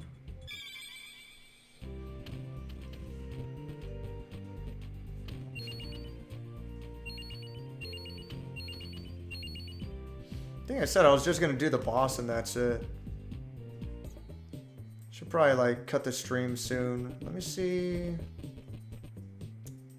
Maybe I'll try beating this boss under. Nah, fuck it. I'm gonna stop doing the. I don't know. I mean, this should be a shorter level.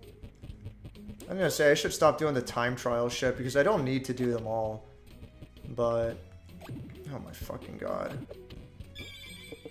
But it would be annoying to get to the end of the game and then, like, having to backtrack to older levels and, you know, have to, like, relearn them and then do the time trial and shit.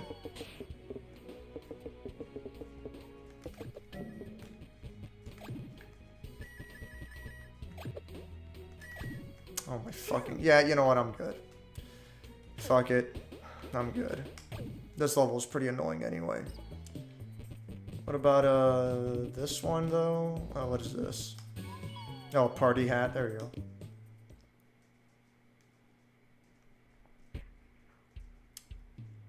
Let me see if I could just beat this level real quick.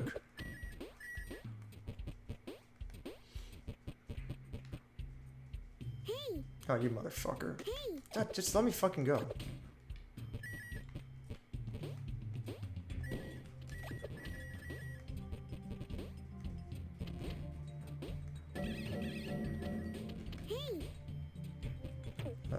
Right. Come on.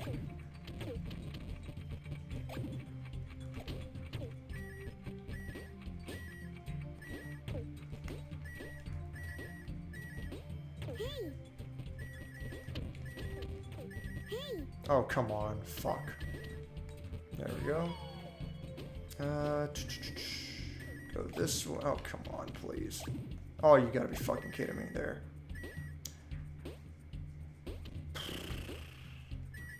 Fuck.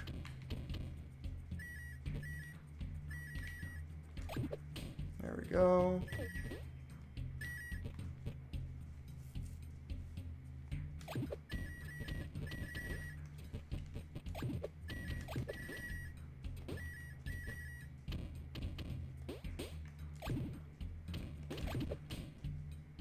That wasn't so bad. That was pretty good. Alright. I think that'll be enough for me. Wait, I didn't get the fucking... Damn! What's the time trial? Oh my god. A minute 22? And I did it in a minute 24. Well, just under a minute 25. Fucking Christ.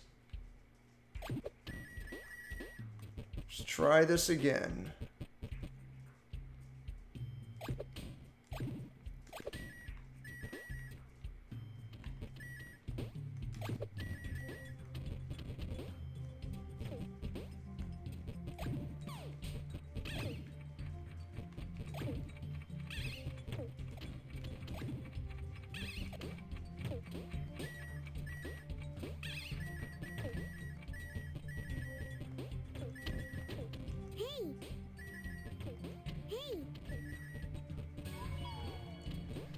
Alright. Nice. There we go.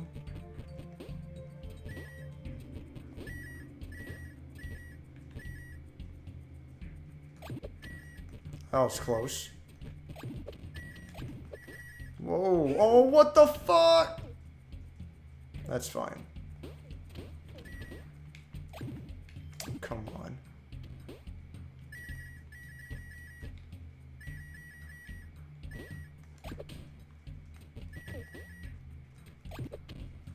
That works.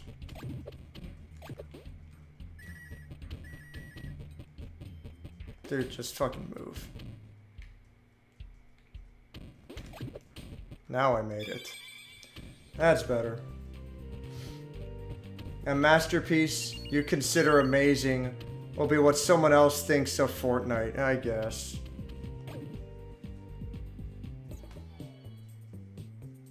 That's whatever. Oh, that's the final world. Ugh. Well, actually the second to last world. Like, this is the last world for the main story, and then there's the bonus final world. Almost done.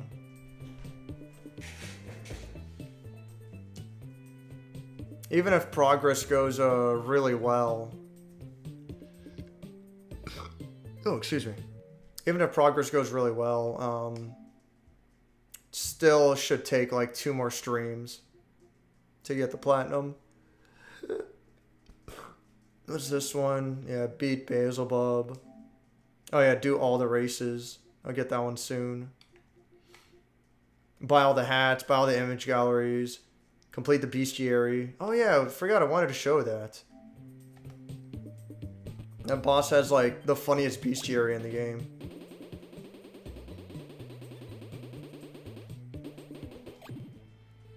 A big dragonfly with a hot temper. Acts like a stereotypical delinquent from an anime. So I'm sure he's actually a big dork. It's fucking great. So dumb. Alright, making progress. Getting there.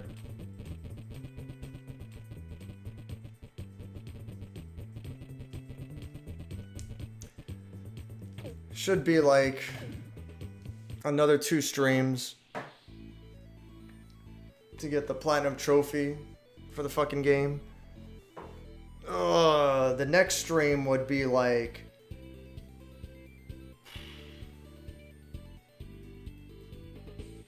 the next stream I either like get right before the boss rush or I beat the boss rush. One or the other. And then the stream after that, it's just grinding money for fucking hours to get the last shit. Big dork. What a fool. Thanks for coming back. Hanging out, Doomed. I've had enough. No more from me. Thanks for hanging out and having stupid discussions with me. Making me feel like I might be smart, but I am fully aware of how impossible that is. I won't know the next time I stream. Hopefully it's this coming Tuesday night, as usual, you know, but we'll see. Depends on how my job situation is going to be looking.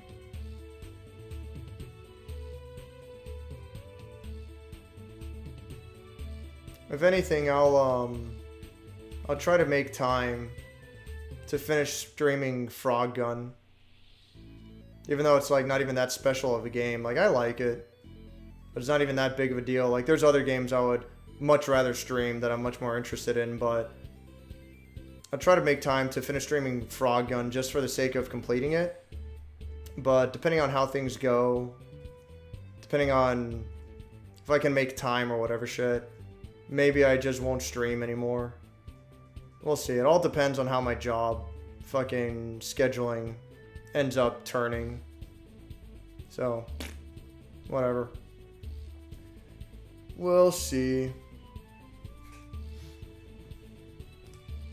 These are fun. You don't gotta lie. You don't have to lie. No. No, thanks for hanging out, dude. One day, Skullgal. Yeah, one day.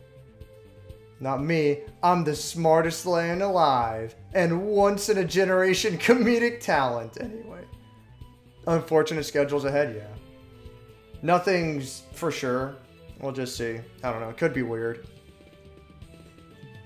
Could be fine. Who knows? Whatever. Thanks for hanging out, guys.